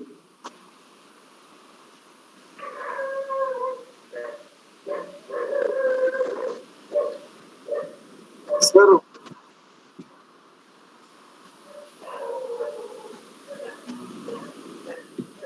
ಪ್ರಕಾಶ್ ಕೇಳ್ತಿದ್ಯಾ? ಸರ್, ಕೇಳ್ತಾ ಇದೆ ಸರ್. ನಾನು ಸರ್ ದೊಣೂರವ್ರು ಹೇಳಿದಕ್ಕೆ ಒಂದು ಸಣ್ಣ ಪ್ರತಿಕ್ರಿಯೆ ಹೇಳಿ ಆಮೇಲೆ ಈ 2 ಚಾಟ್ ಬಾಕ್ಸ್ ಪ್ರಶ್ನೆಗಳನ್ನು ತಗೊಳ್ತೀನಿ. ಒಂದು ಅವ್ರು ಏನ್ ಹೇಳಿದ್ರು, ಜೂಲಿಯಸ್ ಸೀಸರ್ಗೆ ಒಂದು ಆಂಬಿಷನ್, ಮಹತ್ವಾಕಾಂಕ್ಷೆ, ಸರ್ವಾಧಿಕಾರಿ ಆಗಬೇಕು ಅನ್ನುವಂಥದ್ದು ಇದೆ ಅನ್ನೋದಕ್ಕೆ ಹೆಚ್ಚು ಸಾಕ್ಷಿಗಳು ನಾಟಕದಲ್ಲಿ ಇಲ್ಲ ಅಂತ ಹೇಳಿದ್ರು. ನಾವು ಒಂದನ್ನ ಏನ್ ಗಮನಿಸ್ಬೇಕು ಅಂತಂದ್ರೆ, ಅವನು ಬಳಸಿದಂತಹ ಈ ವಸ್ತು ಏನಿತ್ತು ಪ್ಲೂಟಾರ್ಕ್ ಮತ್ತು ಆಗಿನ ಚರಿತ್ರೆ ಏನಿತ್ತು, ರೋಮ್ ಚರಿತ್ರೆ ನೋಡಿದ್ರೆ ಆಗಾಗ್ಲೇನೆ ಅದನ್ನ ಜೂಲಿಯಸ್ ಸೀಸರ್ ನಾಟಕದ ಆಚೆಗೆ ನೋಡೋದಕ್ಕೂ ಅದನ್ನ ಅವನು ತೋರಿಸಿದ್ದ ಅಂತ. ಯಾಕೆಂತಂದ್ರೆ ಅವನು ಕೂಡ ರೋಮ್ನಿಂದ ಅಲ್ಲಿ ಹೋದ್ಮೇಲೆ ಅನೇಕ ನಿರ್ಧಾರಗಳನ್ನ, ಮಿಲಿಟರಿ ಡಿಸಿಷನ್ಸ್ ಅನ್ನ ತಾನೇ ಮಾಡ್ಕೊಳ್ತಾನೆ ಹೊರತು ರೋಮಿನ ನಿರ್ದೇಶನಗಳನ್ನು ಪಾಲಿಸಿರಲ್ಲ. ಅದಕ್ಕೇನೆ ಅವನು ಅಲ್ಲಿ ವಿಜೃಂಭಣೆಯಿಂದ ಪ್ರವೇಶ ಮಾಡೋ ಒಳಗಲೇನೆ ವಿರೋಧ ಯಾಕೆ ಸಿಕ್ಕೊಂಡಿದೆ ಅಂದ್ರೆ ಅದನ್ನ ಅವ್ರು ಗಮನಿಸಿದ್ದಾರೆ. ಚಾಟ್ ಬಾಕ್ಸ್ ನಲ್ಲಿ ಒಂದು ನೀವು ಇದರ ಪ್ಲಾಟು ಇದು ಎಲ್ಲ ಹೇಳಿ ಅದನ್ನ ಹೇಳಲ್ಲ, ಅದು ಬೇಡ ಅನ್ಸುತ್ತೆ. ಎರಡನೇದು ಇಲ್ಲಿ ಏನು ಕ್ವಶನ್ ಕೇಳಿದ್ದಾರೆ ಅಂತಂದ್ರೆ, ಅವರ ನಾಟಕಗಳಲ್ಲಿ ಹೆಚ್ಚಾಗಿ ಶೀರ್ಷಿಕೆಗಳು, ಶೇಕ್ಸ್ಪಿಯರ್ ನಾಟಕದಲ್ಲಿ ನಾಯಕ ಯಾರು ಪ್ರೊಟ್ಯಾಗನಿಸ್ಟ್ ಇರ್ತಾನೋ ಅವನ ಹೆಸರಿನಲ್ಲಿ ಇರುತ್ತಲ್ಲ, ಇದಕ್ಕೆ ಏನಾದ್ರು ಕಾರಣಗಳಿವೆ ಅಂದ್ರೆ ನಾವು ಇಲ್ಲಿ ಏನ್ ಗಮನಿಸ್ಬೇಕು ಅಂತಂದ್ರೆ, ನಾವು ಬಹಳ ವಿವರಗಳನ್ನ ನಿಮ್ಗೆ ಹೇಳಕ್ ಹೋಗೋದು. ಶೇಕ್ಸ್ಪಿಯರ್ ತನ್ನ ನಾಟಕಗಳಿಗೆ ಯಾವ ಶೀರ್ಷಿಕೆ ಕೊಡಬೇಕು, ಅದನ್ನು ಹೇಗೆ ಪ್ರಕಟ ಮಾಡಬೇಕು ಅನ್ನೋದ್ರ ಬಗ್ಗೆ ಅತ್ಯಂತ ನಿರ್ಲಕ್ಷ್ಯವನ್ನ ಅವನು ತೋರಿಸಿದ. ಅವನು ಸ್ವತಃ ಅದರಲ್ಲಿ ಯಾವ ಆಸಕ್ತಿಯನ್ನು ತೋರಿಸಿಲ್ಲ. ಬಹುಪಾಲು ನಾವು ನಾಟಕಗಳಂತ ಏನ್ ಮುಂದೆ ಪ್ರಕಟ ಆದವೋ ಅವು ಎಂಥವು ಜೂಲಿಯಸ್ ಸೀಸರು ಸೇರಿದ ಹಾಗೆ ಅಂತಂದ್ರೆ, ಪರ್ಫಾರ್ಮೆನ್ಸ್ಗೋಸ್ಕರ ನಟರು ಏನ್ ಬರ್ಕೊಳ್ತಾ ಇದ್ರು ಅದೇ ಕೊನೆಗೆ ಹಸ್ತಪ್ರತಿ ಅಂತ ಬಳಸ್ಕೋಬೇಕಾಯ್ತು. ಹೀಗಾಗಿ ಅವನು ಒಂದು ಅತ್ಯಂತ ಜನಪ್ರಿಯವಾದಂತ ಮಾಧ್ಯಮದಲ್ಲಿ ಕೆಲಸ ಮಾಡ್ತಾ ಇದ್ದಿದ್ರಿಂದ ಸಾಮಾನ್ಯವಾಗಿ ಅಲ್ಲಿಯ ಜನರಿಗೆ ಪರಿಚಿತವಾದಂತ ಶೈಲಿಯಲ್ಲಿನೇ ಆ ಪ್ರೊಟ್ಯಾಗನಿಸ್ಟ್ ಗಳನ್ನ ಅವನು ಬಳಸ್ಕೊಳ್ತಾನೆ. ಒಂದ್ ಕಾರಣ. ಎರಡನೆಯ ಕಾರಣ ಏನು ಅಂತಂದ್ರೆ, ಇದು ಗ್ರೀಕ್ ನಾಟಕಗಳಲ್ಲಿ, ರೋಮನ್ ನಾಟಕಗಳಲ್ಲಿ ಹೆಚ್ಚು ಇವ್ರ ಮೇಲೆ, ಎಲಿಜಬೆಥನ್ ಕಾಲದ ನಾಟಕಕಾರರ ಮೇಲೆ ಪ್ರಭಾವ ಬೀರಿದ್ದು ಬಹಳ ದೊಡ್ಡ ನಾಟಕಕಾರರಲ್ಲ, ಸೆನೆಕಾ ಅನ್ನುವಂತ ನಾಟಕಕಾರ. ಆ ಸೆನೆಕಾ ಅನ್ನುವಂತ ನಾಟಕಕಾರ ಏನ್ ಮಾಡಿದ್ದ ಅಂತಂದ್ರೆ, ನಾಯಕ ಕೇಂದ್ರಿತವಾದಂತ ದುರಂತಗಳ ಒಂದು ಶೈಲಿಯನ್ನ ಅವನು ಒಂದು ರೂಢಿಗೆ ತಂದಿದ್ದ. ಅದು ಬಹಳ ಪ್ರಭಾವಿಯಾಗಿತ್ತು ಶೇಕ್ಸ್ಪಿಯರ್ನ ಕಾಲದಲ್ಲಿ. ಇಸ್ಕಿಲಿಸ್ ಅಂತವ್ರು ಗ್ರೀಕ್ ಭಾಷೆಯಲ್ಲಿ ಬರೆದಿರೋರು, ಆಮೇಲೆ ಲ್ಯಾಟಿನ್ ನಲ್ಲಿ ಬರೆದಿರೋ ದೊಡ್ಡ ಬರಹಗಾರರಲ್ಲ. ಸೆನೆಕಾ ಅನ್ನೋನ ನಾಟಕಗಳು ಬಹಳ ಪ್ರಭಾವಿಯಾಗಿದ್ವು. ಎಲಿಯಟ್ ಇದ್ರ ಬಗ್ಗೆ ಬರೆದಿದ್ದಾನೆ. ಆ ಕಾರಣದಿಂದಾಗಿ ನಾಯಕ ಕೇಂದ್ರಿತ ದುರಂತಗಳಾಗಿದ್ರಿಂದ ಹ್ಯಾಮ್ಲೆಟ್, ಕಿಂಗ್ ಲಿಯರ್, ಮ್ಯಾಕ್ಬೆತ್ ಈ ರೀತಿಯ ಹೆಸರುಗಳನ್ನ ಅವನು ಕೊಟ್ಟಿದ್ದಾನೆ ಅಂತ ಒಂದು. ಎರಡನೇದ್ದು, ಶಂಕರನಾರಾಯಣರು ಇನ್ನೊಂದು ಪ್ರಶ್ನೆ ಏನ್ ಕೇಳಿದ್ದಾರೆ ಅಂತಂದ್ರೆ, ಈ ಶೇಕ್ಸ್ಪಿಯರ್ನ ದುರಂತಗಳಲ್ಲಿ ಅನ್ಸರ್ಟನ್ಟಿ ಒಂದು ಅದು ಹರಿತನೇ ಇರುತ್ತಲ್ಲ ಅಂತ ಬಹಳ ಸರಿಯಾಗಿ ನೀವು ಹೇಳಿದಿರಿ. ಆ ಅನ್ಸರ್ಟನ್ಟಿನ ನಾನು ಒಂದು ಸಂಕೀರ್ಣತೆ ಅಂತ ನಾನು ನೋಡ್ತೀನಿ. ಅನ್ಸರ್ಟನ್ಟಿ ಅಂತಂದ್ರೆ ಇಲ್ಲಿ ಅವನು ಶೇಕ್ಸ್ಪಿಯರ್ ಏನ್ ತೋರಿಸ್ತಾ ಇದ್ದಾನೆ ಅಂತಂದ್ರೆ, ಯಾವುದೇ ಒಂದೇ ಗೊತ್ತಿರುವ ಖಚಿತ ದಿಶೆ ದಾರಿಯಲ್ಲೇ ಹೋಗ್ತವೆ ಈ ಮನುಷ್ಯ ಕ್ರಿಯೆಗಳು ಅಂತ ನಾವು ಹೇಳಕ್ ಆಗಲ್ಲ. ಆದ ರೀತಿಯಿಂದ ಈ ಅನಿಶ್ಚಿತತೆ ಅನ್ನೋದು ಇರುತ್ತೆ. ಅದನ್ನ ನಾವು ಬಹಳ ಪ್ರಭಾವಿಯಾಗೂ ಬಳಸ್ಕೊಳ್ತಾನೆ. ಈ ನಾಟಕದಲ್ಲೇ ನೋಡಿ, ಪೋರ್ಷಿಯಾಳ ಅಲ್ಲ ಕ್ಯಾಲಿಫೋರ್ನಿಯಾಳ ಕನಸು ಮತ್ತೆ ಆ ಜ್ಯೋತಿಷಿ ಅಂತ ಕರಿಬೋದಾದಂತ ಅವನು ಹೇಳಿರುವಂತ ಒಂದು prediction beware the ides of March ಅನ್ನುವಂಥದ್ದಾಗ್ಲಿ, ಇವೆಲ್ಲವುಗಳು ಇರುವಾಗ ಸೀಸರ್ ನಾನು ಹೋಗಲ್ಲ ಅಂತಾನೆ. ಒಂದು ಎಂತ ಸ್ಥಿತಿ ಇರುತ್ತೆ ಅಂದ್ರೆ ಅವ್ನು ಹೋಗದೇ ಇರಬಹುದು ಅಂತ, ಹೋಗಲ್ಲ ಅಂದಿದ್ದಾನಲ್ಲ, ಆದ್ರೆ ಅಷ್ಟರೊಳಗೆ DCS ಬಂದ್ಮೇಲೆ ಇಲ್ಲ ಹೋಗ್ತೀನಿ ಅನ್ನುವಂಥದ್ದು, ಈ ತರದ ಇವುಗಳನ್ನ ಅವನು ನಾಟಕದಲ್ಲಿ ತರ್ತಾನೆ. ಇವೆರಡು ಚಾಟ್ ಬಾಕ್ಸ್ ಅಲ್ಲಿ ಈಗ ಪಾರ್ಟಿಸಿಪೆಂಟ್ಸ್ ನೇರವಾಗೂ ಅಥವಾ ನಿಮ್ ಮೂಲಕ ಪ್ರಶ್ನೆಗಳನ್ನು ಕೇಳ್ಬೋದು. ಹಲೋ ಪ್ರಕಾಶ್. ಹಲೋ ಸರ್ ಕೇಳಿ. ಹಲೋ ನಾಗಭೂಷಣ್ ಸರ್ ಮಾತಾಡಿ. ಸರ್ ಮಾತನಾಡಿ, ನಿಮ್ಮ ಮಾತು ಕೇಳ್ತಾ ಇತ್ತು.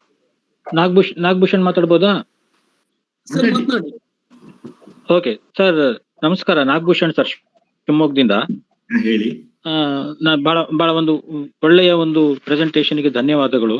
ಒಂದೆರಡು ವಿಚಾರಗಳ ಬಗ್ಗೆ ನಾನು ಒಂದೆರಡು ಕ್ಲಾರಿಫಿಕೇಶನ್ ತಮ್ಮಲ್ಲಿ ಕೇಳ್ತಾ ಇದ್ದೀನಿ.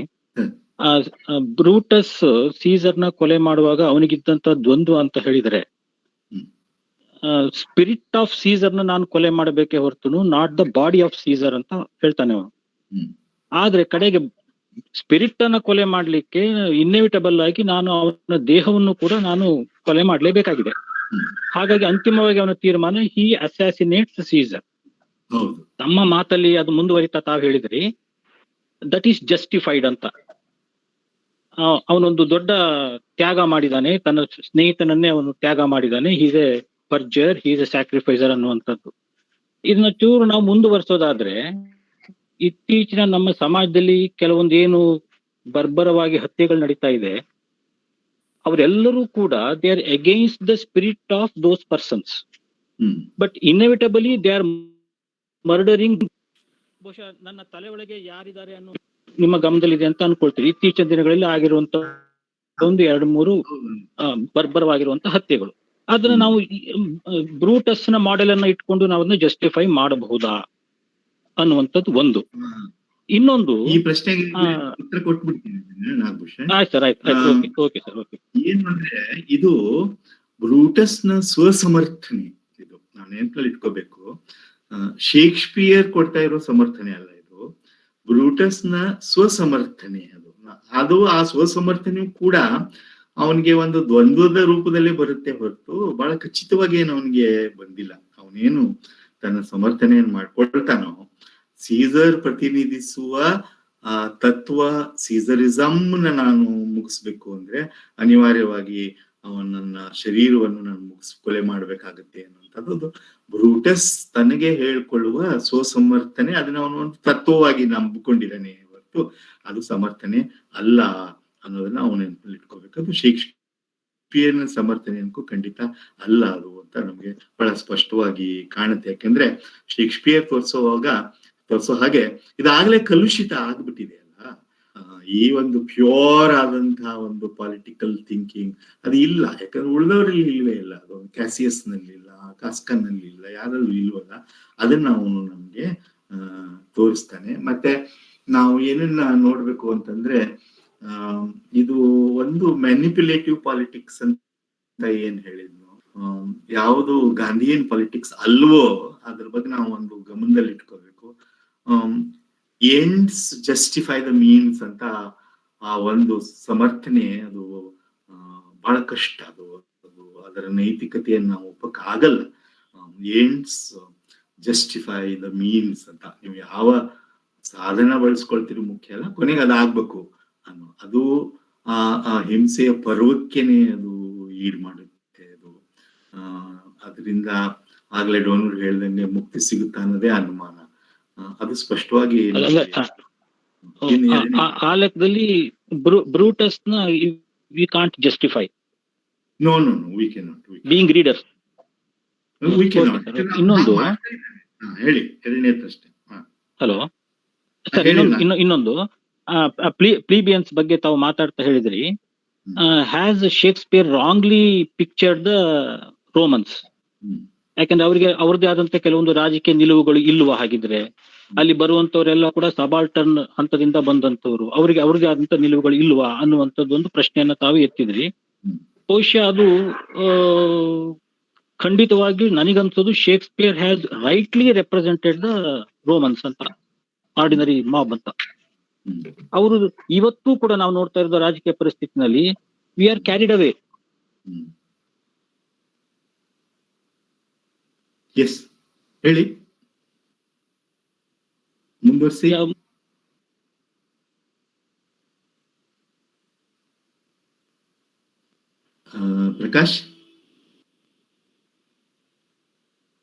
ಪ್ರಕಾಶ್ ಅವರೇ. ಸರ್ ಅವ್ರ ಧ್ವನಿ ಕಟ್ ಆಗ್ತಾ ಇದೆ.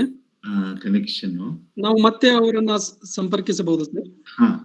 ಬೇರೆ ಬೇರೆ ಯಾರಾದ್ರೂ ಪ್ರಶ್ನೆಗಳನ್ನ ಕೇಳುವವರಿದ್ರೆ ಕನ್ನಡದಲ್ಲಿ ಮಾತಿದೆಯಲ್ಲ?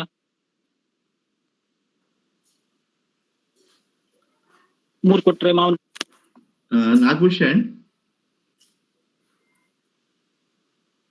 ಇಲ್ಲ, ಕನೆಕ್ಷನ್ ಪ್ರಾಬ್ಲಮ್ ಇದೆ. ನಾಗಭೂಷಣ್ ಸರ್, ನಾವು ಮತ್ತೆ ನಿಮ್ಮನ್ನ ಸಂಪರ್ಕಿಸ್ತೇವೆ. ಬಹುಶಃ ನೆಟ್ವರ್ಕ್ ಇಶ್ಯೂ ಇದೆ ಅನ್ಸುತ್ತೆ.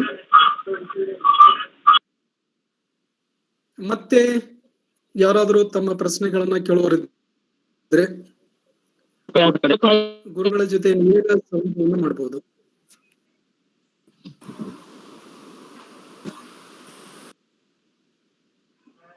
ಎಸ್,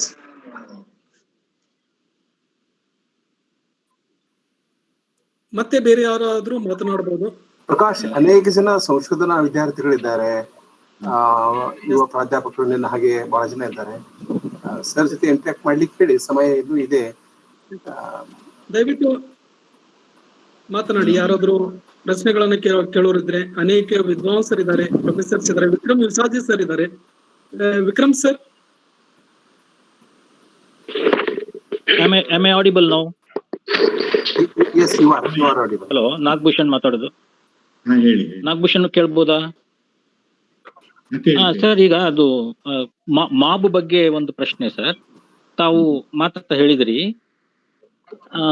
ಮಾಬ್ ಅನ್ನ ಶೇಕ್ಸ್ಪಿಯರ್ ಕರೆಕ್ಟ್ ಆಗಿ ರೆಪ್ರೆಸೆಂಟ್ ಮಾಡ್ತಾ ಇದ್ದಾನ ಇಲ್ವಾ ಅನ್ನುವಂತ ಒಂದು ಕ್ವಶನ್ ಇದೆ ಅಂತ. ಯಾಕೆಂದ್ರೆ ಅವ್ರಿಗೆ ಅವ್ರದೇ ಆದಂತ ರಾಜಕೀಯ ನಿಲುವುಗಳು ಇಲ್ವಾ ಹಾಗಿದ್ರೆ? ಯಾಕಂದ್ರೆ ಅಲ್ಲಿ ಬರುವಂತವರೆಲ್ಲ ಬಹಳ ಮಾಮೂಲಿ ಸ್ತರದಿಂದ ಬಂದಂತ ಜನಗಳು. ಒಬ್ಬ ಕಾಬ್ಲರ್ ಬರ್ತಾನೆ, ಒಬ್ಬ ಕಾರ್ಪೆಂಟರ್ ಬರ್ತಾನೆ. ಇವರಿಗೆ ರಾಜಕೀಯ ನಿಲುವುಗಳು ಸ್ವಂತಿಕೆ ಅನ್ನೋದಿಲ್ವಾ? ಅವರು ಸೀಸರ್ ಹೇಳಿದ್ರೆ ಸೀಸರ್ ಹಾಗೆ, ಟ್ರಿಬ್ಯೂನ್ಸ್ ಹಾಗೆ, ಅಥವಾ ಆಂಟನಿ ತರ, ಬ್ರೂಟಸ್ ಹೇಳಿದ್ರೆ ಬ್ರೂಟಸ್ ತರ ಹೆಂಗ್ ಬೇಕಂಗ್ ಗಾಳಿ ತೂರ್ಕೊಳ್ತಾರಲ್ಲ, ಅವರಿಗೆ ಆದಂತ ಒಂದು ದೃಢವಾದ ನಿಲುವುಗಳು ಇಲ್ವಾ ಅನ್ನುವಂಥದ್ದು ಪ್ರಶ್ನೆ. ಹಾಗಾಗಿ the question is, has Shakespeare wrongly pictured the Romans, ordinary Romans ಅನ್ನುವಂಥದ್ದು. ಬಟ್ ನನಗನ್ಸೋದು ಇಲ್ಲ, ಅದು ಖಂಡಿತ ಹಾಗೇನಿಲ್ಲ. ಇವತ್ತು ಕೂಡ ನಮ್ಮ ಇನ್ ಜನರಲ್ ನಮ್ಮ ಮೆಂಟಾಲಿಟಿ ಚೇಂಜ್ ಆಗಿಲ್ಲ. Mob in general is one and the same. ನಾವು ಚುನಾವಣೆಗಳು ಬಂದಾಗ ನಮ್ಮ ಬಿಹೇವಿಯರ್ ಹೇಗಿರುತ್ತೆ ಅಂತ ನಾವೆಲ್ಲರೂ ಅಬ್ಸರ್ವ್ ಮಾಡ್ತಾ ಇದ್ದೀವಿ. ಸ್ಪಷ್ಟವಾದ ಗಟ್ಟಿಯಾದಂತ ಒಂದು ರಾಜಕೀಯ ನಿಲುವು ಹೆಚ್ಚಿನ ಜನಗಳಲ್ಲಿ ಇಲ್ಲ. ಅದನ್ನ ಅವನು ಕರೆಕ್ಟ್ ಆಗಿ ರೆಪ್ರೆಸೆಂಟ್ ಮಾಡಿದ್ದಾನೆ ಶೇಕ್ಸ್ಪಿಯರ್ ಅಂತ ಅನ್ಸೋದು ನನಗೆ. ನನ್ನ ಇದಕ್ಕೆ ಒಂದು 2-3 ಸಂಗತಿಗಳನ್ನ ಎಲ್ಲರ ಎದುರಿಗೂ ಇಡ್ತಿದ್ದೀನಿ ನಾನು. 2-3 ಲೇಖನಗಳನ್ನು ನಾನು ಇದರಲ್ಲಿ ಸಾಧ್ಯವಾದರೆ ಪ್ರಸ್ತಾಪ ಮಾಡಬಹುದು. ಏನಂದ್ರೆ, ಒಬ್ಬ ಲೇಖಕರು ಬಹಳ ಚೆನ್ನಾಗಿದೆ ಏನ್ ಹೇಳ್ತಾರೆ, ನಾವು ಒಂದು ಸೋಷಿಯಲ್ ನಾಲೆಡ್ಜ್ ಅನ್ನೋದನ್ನ ನಾವು ಕನ್ಸ್ಟ್ರಕ್ಟ್ ಮಾಡ್ಕೊಂಡಿರ್ತೀವಿ. ಅದು ನೇರ ಅನುಭವ ಇಲ್ಲೇ ಇದ್ರೂ ಕೂಡ ಈ ವರ್ಗ ಹೀಗಿರುತ್ತೆ, ಈ ಜನ ಹೀಗೆ ಅನ್ನುವಂಥದ್ದು ಕೆಲವನ್ನ ಗೃಹೀತವಾಗಿ ನಾವು ಒಪ್ಕೊಂಡ್ಬಿಡ್ತೀವಿ. ಅದು ಈ ರೀತಿಯ ದೃಶ್ಯಗಳಲ್ಲಿ ಗೊತ್ತು ಇದೆಯೋ ಗೊತ್ತಿಲ್ಲದೇನೋ ಬರುತ್ತೆ. ನಾನು ಇದಕ್ಕೆ 3 ಉತ್ತರ ಇದೆ. ಒಂದು, ಶೇಕ್ಸ್ಪಿಯರ್ನಿಗೆ ಈ ನಾಟಕದ ಒಂದು ವಸ್ತುವಿನ ದೃಷ್ಟಿಯಿಂದ ಇದು ಅನಿವಾರ್ಯ ಆಗಿತ್ತು. ಅವನಿಗೆ ಅನಿವಾರ್ಯ ಆಗಿತ್ತು ಅದನ್ನು, ಆ ಮಾಬ್ ಸೀನ್ಗಳನ್ನು ಅವನು ತರೋದು. ಈಸ್ಥೆಟಿಕ್ಲಿನೂ ಅವನಿಗೆ ಅನಿವಾರ್ಯ ಆಗಿತ್ತು, ಬೇರೆ ದೃಷ್ಟಿಲೂ ಅನಿವಾರ್ಯ ಆಗಿತ್ತು. ಆದ್ರೆ ಅಲ್ಲಿಗೆ ನಿಲ್ಲಲ್ವಲ್ಲ ಅದು. ನಾವು ಅವನ ಕೊರಿಯಲಿನಸ್ ನಾಟಕದಲ್ಲೂ ನೋಡ್ಬೋದು, ಇನ್ನೂ ಅನೇಕ ನಾಟಕಗಳಲ್ಲಿ ಅಲ್ಲಲ್ಲಿ ನಾವು ಏನನ್ನ ನಾವು ಗಮನಿಸ್ತೀವಿ ಅಂತಂದ್ರೆ, ಈ ರೋಮಿನ ಪೆಟ್ರಿಷಿಯನ್ಸ್ ಏನಿದೆ ನೋಡಿ, ಅದೇ ಒಂದು ಅವ್ರು ಬಳಸೋ ಮಾತುಗಳನ್ನ ನೋಡಿ, ಅವ್ರ ಬಗ್ಗೆ ರ್ಯಾಗ್ ಟ್ಯಾಗ್ ಪೀಪಲ್ ಅನ್ನುವಂಥದ್ದು, ಇವ್ರ ಹತ್ರ ನಿಲ್ಲಕ್ಕಾಗಲ್ಲ ಯಾಕಂದ್ರೆ ಅವ್ರ ಬಾಯಿಯಿಂದ ಬೆಳ್ಳುಳ್ಳಿ ವಾಸನೆ ಬರುತ್ತೆ ಅನ್ನುವಂಥದ್ದು, ಇವರು ಕೊಳಕರು ಅನ್ನುವಂಥದ್ದು. ಇದು ಒಂದ್ ಕಡೆಗೆ ರೋಮಿನ ಪೆಟ್ರಿಷಿಯನ್ಸ್ ಅಂತ ಶ್ರೀಮಂತರ ಮನೋಭಾವನೆನೂ ಆಗಿತ್ತು, ಎಲಿಜಬೆಥನ್ ಕಾಲದ ಶ್ರೀಮಂತರ ಮನೋಭಾವನೆನೂ ಖಂಡಿತವಾಗ್ಲೂ ಆಗಿತ್ತು.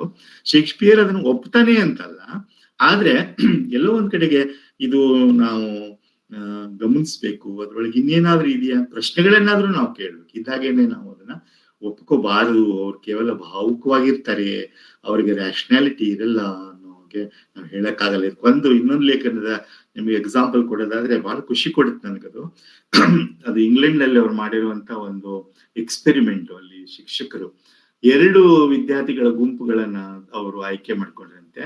ಒಂದು ವಿಶ್ವವಿದ್ಯಾನಿಲಯದ ಒಂದು ಸುಸಂಸ್ಕೃತ ಅಂತ ಕರೆಯೋ ವಿದ್ಯಾರ್ಥಿಗಳ ಒಂದು ಗುಂಪು, ಇನ್ನೊಂದು ಕಾರ್ಮಿಕರ ಮಕ್ಕಳಾಗಿ ರಾಜಕೀಯ ಹೋರಾಟಗಳಲ್ಲೂ ಭಾಗವಹಿಸಿದವರಂತ ಒಂದು ಗುಂಪು. ಇವು 2 ಅವರಿಬ್ಬರಿಗೂ ಈ ಜೂಲಿಯಸ್ ಸೀಸರ್ನ ಒಂದು ಫಿಲ್ಮ್ ಅನ್ನ ತೋರಿಸಿ ಇವರು ವಾಚ್ ಮಾಡ್ತಾ ಇದ್ರಂತೆ, ಅವರ ಪ್ರತಿಕ್ರಿಯೆ ಏನಿರುತ್ತೆ ಅಂತ. ಈ ಸುಸಂಸ್ಕೃತ ವಿಶ್ವವಿದ್ಯಾಲಯ ವಿದ್ಯಾರ್ಥಿಗಳು ಹೌದೌದಲ್ಲ ಅಂತ ಟೆಕ್ಸ್ಟ್ ನ ನೆನ್ಪು ಮಾಡ್ಕೊಂಡು ಹೀಗಿದೆ, ಎಲ್ಲ ಸರಿ ಇದೆ ಅಂತ ತಲೆಯಲ್ಲಾಡಿಸ್ತಾ ಇದ್ರೆ, ಈ ಉಳಿದ ವಿದ್ಯಾರ್ಥಿಗಳು ಯಾರು ಸ್ವತಃ ಆ ವರ್ಗದ ರಾಜಕೀಯ ಹೋರಾಟವನ್ನು ನೋಡಿದ್ರು ಅವ್ರು ಬಿದ್ದು ನಗಕ್ ಶುರು ಮಾಡಿದ್ರಂತೆ. ಯಾಕೆ ನಗ್ತಿದ್ದಾರೆ ಹುಡುಗರು ಅಂತ ಕೇಳಿದ್ರೆ, ಆ ಮಾಪ್ ಸೀನ್ಗಳನ್ನು ನೋಡಿ ಅವ್ರದ್ದೇನಿತ್ತು ಪ್ರಶ್ನೆ ಅಂದ್ರೆ, ಇದು ಯಾವ ಕಾಲದಲ್ಲಿ ಶೇಕ್ಸ್ಪಿಯರ್ ಇಂಥ ಕಾರ್ಮಿಕ ವರ್ಗವನ್ನ ನೋಡಿರ್ಬೋದಪ್ಪ, ನಮ್ದನ್ಕು ಹಿಂಗ್ ಇಲ್ವಲ್ಲ ಅಂತ ಇದು ಒಂದು ನಮ್ಗೆ ಪ್ರಶ್ನೆ ಹಾಕಿರ್ಬೇಕು. ನೀವು ಹೇಳ್ದ ಹಾಗೆ ಅದು ಒಂದು ಖಂಡಿತ ನಿಜ. ಅತಾರ್ಕಿಕ ತೀರ್ಮಾನಗಳು, ಭಾವೋನ್ಮಾದ, ನಾಯಕರುಗಳ ಭಜನೆ, ಇವೆಲ್ಲ ಬರೀ ಆ ವರ್ಗ ಅಲ್ಲ, ಎಲ್ಲಾ ವರ್ಗಗಳನ್ನು ಆವರಿಸ್ಕೊಂಡಿದೆ. ಇವತ್ತು ಕೇವಲ ಪ್ಲಿಬಿಯನ್ಸ್ ಅಲ್ಲ, ನಾವು ಪ್ಲಿಬಿಯನ್ಸ್ ಆಗಿದ್ದೀವಿ ಈಗ, ಅದು ಬೇರೆ ವಿಷಯ. ಆದ್ರೆ ಈ ಪ್ರಶ್ನೆಗಳನ್ನ ನಮ್ಮ ಎದುರಿಗೆ ಇಟ್ಕೊಂಡು ನಾವು ನೋಡ್ಬೇಕಾಗುತ್ತೆ. ಯಾಕಂದ್ರೆ ಒಂದ್ ನಾಟಕ ಅಲ್ಲ, ಅನೇಕ ಇವುಗಳನ್ನು ನೀವು ನೋಡ್ಬೇಕು. ಆ ಕೊರಿಯಲಿಯನ್ಸ್ ನೋಡಿ ಅನೇಕ ಕಡೆಗೆ ಈ ಪ್ರಸ್ತಾಪಗಳು ಬರುತ್ತೆ ಅಂತ ನಾನು ಹೇಳ್ತಾ ಇದ್ದೀನಿ. ಇನ್ಯಾರಾದ್ರೂ ಪ್ರಶ್ನೆಗಳನ್ನ ಕೇಳುವ ಹಾಗಿದ್ರೆ?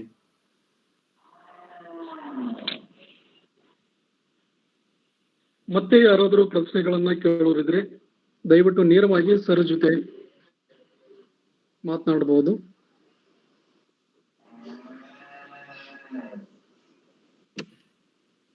Yes please.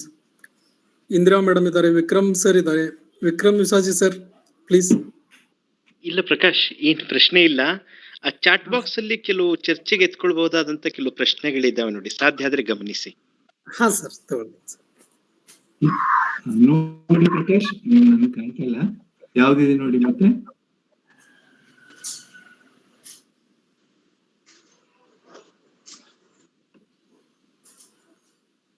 ಪ್ರಕಾಶ್ ಸರ್ ನೀವು ಒಂದು ಪ್ರಶ್ನೆ ಇದೆ. ಗೀತಾಂಜಲಿ ಪ್ರಭು ಅನ್ನೋರು ಕೇಳಿದ್ದಾರೆ sir, what can you tell us of Mark Antony's character and your opinion? ಈ ನಾಟಕಕ್ಕೆ ಸೀಮಿತವಾಗಿ, if I were to answer within the confines of this particular play, we have to go by first of all the comments made by Caesar in a lighter vein about Antony. Mark Antony is a regular who enjoys his nights, and I'm surprised that he's already here. That's one. And he asks him to run the holy race during the Lupercal, and he requests him to touch his wife Calpurnia, because it was believed that infertile women could give birth if they were touched by the runners in the Lupercalia. Okay, so those are the comments. And the 2 other things we know about him is when he reads out the will, ಆ ಉಯಿಲು ಮೃತ್ಯುಪತ್ರವನ್ನೇ ಅಲ್ಲಿ ಓದಿ, ನೋಡಿ Caesar ನಿಮ್ಗೆ ಏನನ್ನು ಕೊಟ್ಟಿದ್ದಾನೆ ಅಂತ ಹೇಳುವ mark Antony ಮುಂದೆ ಆಕ್ಟೇವಿಯಸ್ ಜೊತೆಗೆ ಕುತ್ಕೊಂಡಾಗ ಆ ಉಯಿಲಿನ ತರಿಸಿ ಅದ್ರಲ್ಲಿ ಏನ್ ಬೇಕೋ ಅದ್ರಲ್ಲಿ ಬದಲಾವಣೆಗಳನ್ನ ಮಾಡ್ಕೊಳ್ಳೋಣ ಅಂತ ಹೇಳುವಂಥದ್ದು.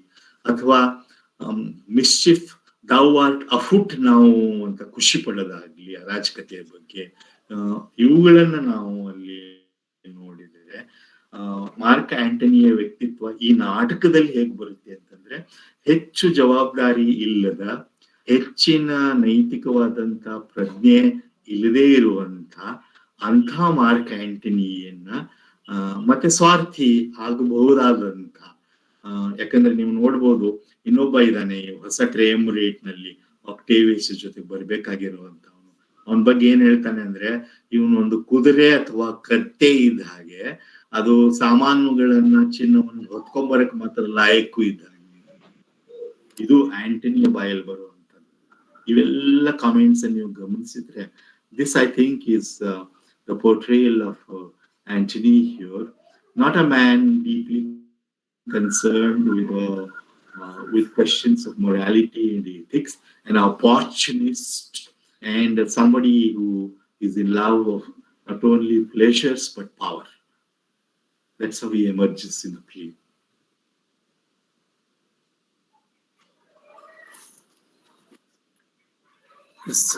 ಧನ್ಯವಾದಗಳು ಸರ್. ಸರ್, ಸ್ಮಿತಾ ಸೆಟ್ಟರ್ ಅನ್ನೋರು ಒಂದು ಪ್ರಶ್ನೆಯನ್ನು ಕೇಳಿದ್ರೆ, please elucidate what is the general good of Rome? General good of Rome, sir. General good of Rome, alva? Yes, sir. Yeah.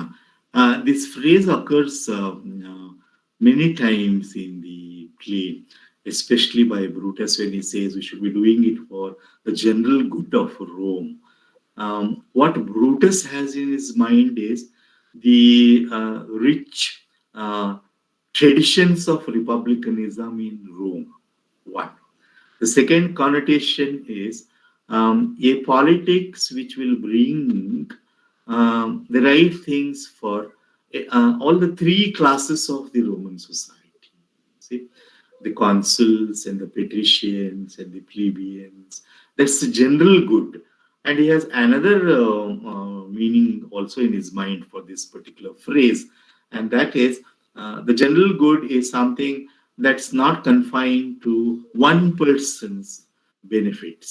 So these are the three connotations for the general good. But unfortunately, the tragedy tells us that whatever may have been the noble intentions, at least of Brutus, what we have is now a Rome on the brink of collapse, you see, and a Rome which later in history leads to the establishment of a powerful emperor. ಆ Rome, ಇವರು ಮಾತಾಡುವಂತ Rome, ಅದು ಮುಂದೆ ಇರಲ್ಲ ಆಕ್ಟಿವಿಯಸ್ ಬಂದ್ಮೇಲೆ.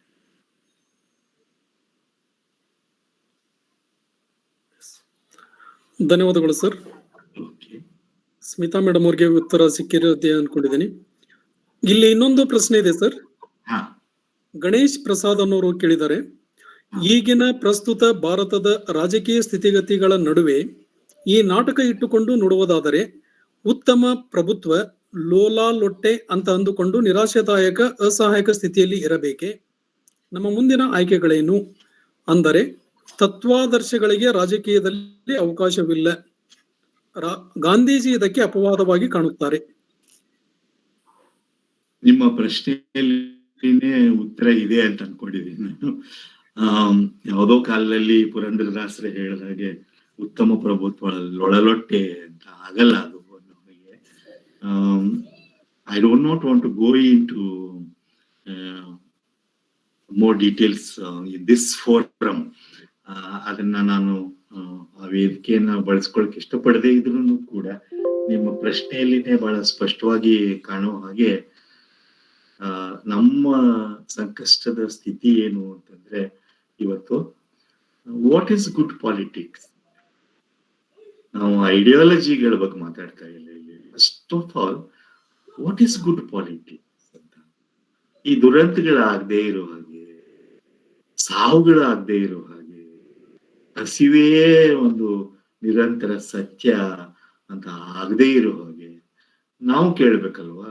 What is the good of India ಅಂತ ಕೇಳುವ ಒಂದು ಸ್ಥಿತಿಯಲ್ಲಿದೆ. ಅಲ್ಲಿ ನಾವು ಈ ನಾಟಕವನ್ನು ಓದಿದ್ರೆ I think it is like something that alerts you. ಎಚ್ಚರದ ಒಂದು ಗಂಟೆ ಇದ್ದಾಗ ಈ ನಾಟಕ ಏನು ಅಂತಂದ್ರೆ, ಈ ಕ್ರಿಯೆಗಳ ಬಗ್ಗೆ, ಕ್ರಿಯೆಗಳ ಪರಿಣಾಮಗಳ ಬಗ್ಗೆ, ಅವುಗಳನ್ನ ನೆಗೋಷಿಯೇಟ್ ಮಾಡೋದ್ರ ಬಗ್ಗೆ ಎಚ್ಚರವಾಗಿರುವಂತದ್ದು. ನೀವು ಹೇಳಿದ ಹಾಗೆ ಅದು ತೀವ್ರ ನಿರಾಶೆಯ ಸ್ಥಿತಿ ಆದ್ರೂ ಕೂಡ ಲೋಹಿಯಾ ಹೇಳಿದ ಹಾಗೆ ನಿರಾಸೆಯ ಕಾಲದ ಕರ್ತವ್ಯಗಳು ಇರ್ತವೆ ಅನ್ನುವಂತ ಒಂದು ನಂಬಿಕೆಯಿಂದ ಮುಂದುವರಿಬೇಕಾಗುತ್ತೆ. ಅಂಡ್ ಆಸ್ ಅ ಸೆಟ್, ಈ ನಾಟಕ ಒಂದು ವಿಚಿತ್ರ ಮಿರರ್ ಇದ್ದ ಹಾಗೆ. ಆಯಾ ಕಾಲಕ್ಕೆ ಆಯಾ ಕಾಲದ ಸಂಕಷ್ಟಗಳಿಗೆ ಇದು ಒಂದು ಮಿರರ್ ಆಗಿ ಈ ನಾಟಕ ಕೆಲಸ ಮಾಡ್ಕೊಂಡು Julius Caesar. Sir, can I ask a question? Yes, please. Madam, please. Yeah. Under the context of hypernationalism, isn't the mob made to behave the way Julius Caesar's mob behaves in the forum scene? Yes, sir. I agree with you that, there are class prejudices and things like that. Adre, ಈಗಿನ context ನೋಡಿದ್ರೆ the mob is made and manipulated to behave the way it does and kill Asina, the poet. Yes. ಇದು ಸಾಧ್ಯತೆ ಇದೆಯಾ ಅಂತ? ಇದೆ. I think it's much more now than probably in Shakespeare's time ಅಂತ. ಯಾಕಂದ್ರೆ ಈ the power that the media now exercise is enormous, and the media succeed by throwing forth provocations, and there is this kind of a pressure to react at the moment without using your discretion. To elicit a reaction, alva sir? More than react, to elicit a reaction. Elicit a reaction, force a reaction. ಅದು ಎಂತದಂದ್ರೆ ಒಂದು predetermined reaction, not a thought out kind of a reaction. ಆ ರೀತಿಯ ಇವುಗಳು ಬಂದಿರೋದ್ರಿಂದ ಒಂದು ಕಾರಣ. The other is the kind of discourses you are referring to, hyper nationalism, which goes with hyper masculinity. I didn't talk about it much, but Julius Caesar makes it very clear that there are issues of hyper masculinity also in this play. ಅದನ್ನ ಬಹಳ ಸ್ಪಷ್ಟವಾಗಿನೇ ನಾವು ಅಲ್ಲಿ ನೋಡಕ್ಕೆ ಸಾಧ್ಯವಾಗುತ್ತೆ. So I agree with you that from that point of view, they are being manipulated. We shouldn't say that they are like that, but we could definitely say they are made to behave and made to respond in a certain way. ಅದು ಎಷ್ಟು ಭೀಕರವಾಗಿ ಬೆಳೆದಿದೆ ಅನ್ನೋದನ್ನ ತಂತ್ರಜ್ಞಾನ, I'm sure most of us aware of. I think that would be the new relevance of studying the mob. I mean, it is excellent to think of it as a precursor to Freudian psychology, but a precursor to Freudian psychology. But today, in the context, I think it's a wonderful analysis yet, the mob.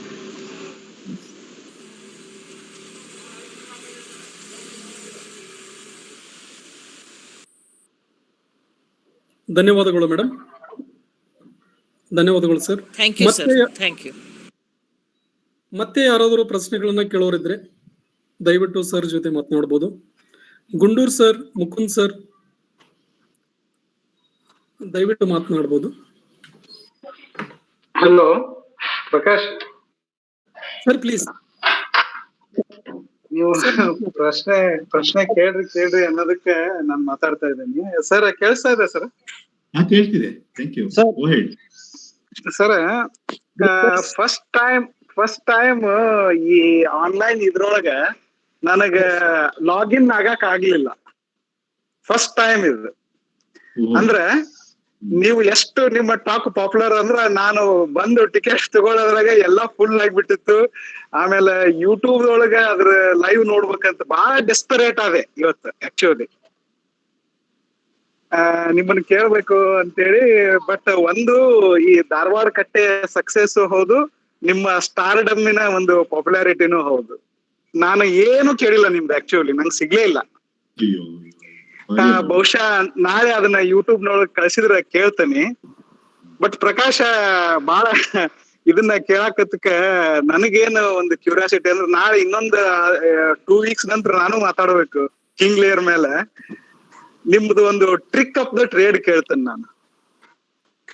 ಅಂದ್ರ ನಿಮ್ಮನ್ನ ನೀವು ಸ್ವತಃ Shakespeare scholar ಅಂತ ಘೋಷಣೆ ಮಾಡ್ಕೊಂಡಿಲ್ಲ, ಮತ್ತು ಬಿಡಿ ಲೇಖನಗಳನ್ನ ಬರೆದಿರ್ಬೋದು, but ಒಂದು ಈಗ ಗ್ರೀನ್ ಬ್ಲಾಕ್ ತರ ಒಂದು ವರ್ಕ್ ಮಾಡದೇ ಇದ್ರೂ ಕೂಡ you speak like an expert, like Shakespeare scholar. ಮತ್ತು ನಾನು ಕಲಿಬೇಕಾಗಿದ್ದು, ನಾವಿಲ್ಲೆಲ್ಲ ಟೀಚರ್ಸ್ ಅದಾವಿ, ಸ್ಟೂಡೆಂಟ್ಸ್ ಅದಾವಿ, ನಿಮ್ಮಿಂದ ಶೇಕ್ಸ್ಪಿಯರ್ ಬಗ್ಗೆ ನೀವೇನ್ ಹೇಳ್ತಿರ್ರಿ ಅನ್ನೋದ್ರ ಜೊತೆ ನೀವು ಯಾವ ರೀತಿಯ ಈ ಟೆಕ್ಸ್ಟ್ ಗಳನ್ನು ಓದ್ತೀರಿ ಅಂತಂದ್ರೆ ಇದಕ್ಕೆ ಅಂದ್ರೆ it is simply A pedagogical question. ಯಾಕಂದ್ರೆ ನಾನು ನಿಮ್ ಇದನ್ನ ಕೇಳೇ ಇಲ್ಲ, ನನಗೆ ಬೇರೆ ಕ್ವೆಶನ್ ಕೇಳಕ ನನ್ಗೆ ಗೊತ್ತಿಲ್ಲ, ಆದ್ರಿಂದ ಈ ಪ್ರಶ್ನೆ ಕೇಳ್ತಾ ಇದ್ದೀನಿ. It's a pedagogical question and learning question. We want to learn from you. ನೀವು ಯಾವ ರೀತಿ ತಯಾರಿ ಮಾಡ್ತೀರಿ? ಈ ಟೆಕ್ಸ್ಟ್ ಅನ್ನ ನೀವು ಮೊದ್ಲೇ ಓದಿರ್ಬಹುದು obviously as a teacher of English. ಈಗ ಇದಕ್ಕೆ ಯಾವ್ಯಾವ ರೀತಿ ಮಾಡಿದ್ರಿ? ಬೇರೆ ಯಾವ ಸೋರ್ಸ್ ಗಳನ್ನ ನೀವು ಇದು ಮಾಡಿದ್ರಿ? How to do your kind of marvellous work? We want to know it. Sir, I don't think I deserve any of those compliments. I am not a scholar. ನಾನು ನನ್ನನ್ನ ಹೇಗೆ ಗುರುತಿಸ್ಕೊಳ್ತೀನಿ? I am a very very enthusiastic reader. ಅದೇ ಓದ್ಬೇಕು. ನಾನು I am saying this only for the benefit of young scholars and teachers here. ಈಗಿನ ಸಂದರ್ಭದಲ್ಲಿ ನಮಗೆ ಎಷ್ಟು ರಿಸೋರ್ಸಸ್ ಇದೆ ಅಂತಂದ್ರೆ ಅದ್ಭುತ. ನಾವು ಕಾಂಟ್ ಇಮ್ಯಾಜಿನ್. ಇಂಥ ಒಂದು ಸಣ್ಣ ಟಾಕಿಗೆ ಪ್ರಿಪೇರ್ ಆಗ್ಕೊಂಡು ಎಷ್ಟು ನಿಮ್ಮ ಎದುರಿಗೆ ಇದೆ. ಇವತ್ತು ನೀವು ಕೂತಲ್ಲಿನೇ ಪ್ಲೂಟಾರ್ಕ್ನ ಆ ಒಂದು ಒರಿಜಿನಲ್ ಮಟೀರಿಯಲ್ ನೀನು ಇಂಗ್ಲಿಷ್ ಅನುವಾದದಲ್ಲಿ ಓದಬಹುದು. ಅದ್ಭುತವಾಗಿದೆ ಅದು. Shakespeare was so much to the narrative created by Plutarch. ಇನ್ನೊಬ್ರು ಸ್ಕಾಲರು ಆ ಕಾಲದ ಒಂದು ಇಡೀ ಸನ್ನಿವೇಶನ ಅರ್ಥ ಮಾಡ್ಕೊಳ್ಳೋಕೋಸ್ಕರ ಮೆಕಿವೆಲಿಯನ್ನ ಆ ಗ್ರೇಟ್ ಥಿಂಕರ್ ನ ಮನಸ್ಸಲ್ಲಿ ಇಟ್ಕೊಂಡು ಅವನು ಹೇಗೆ ಸೀಸರ್ ಬಗ್ನೂ ಬರ್ದಿದ್ದ, ತನ್ನ ಕಾಲದ ಸಮಾಜದ ಬಗ್ಗೆ ಬರ್ದಿದ್ದ ಅಂತ ವಿವರಗಳನ್ನು ಕೊಡ್ತಾರೆ. therefore I think what we should be doing is sit down and read them. They're all available to us. ಮೊದಲು ಒಂದು ಕಾಲದಲ್ಲಿ ಇರಲಿಲ್ಲ, ಬಟ್ ಈಗೆಲ್ಲ ಇರೋದ್ರಿಂದ I think we should. And ನಮ್ಮ ಒಂದು I think the onus and the responsibility is we should also learn to read literary texts as literary text. ಒಂಥರ ಅದರ ಟೆಕ್ಸ್ಚರ್, ಅದರ ಧ್ವನಿಗಳು, ಅವೆಲ್ಲವನ್ನು ನಾವು ಗ್ರಹಿಸ್ಕೊಂಡು ಮಾಡಬೇಕು. Once again, I'm sorry. This is only for the young teachers. I don't believe in giving advice. Thank you for the comments.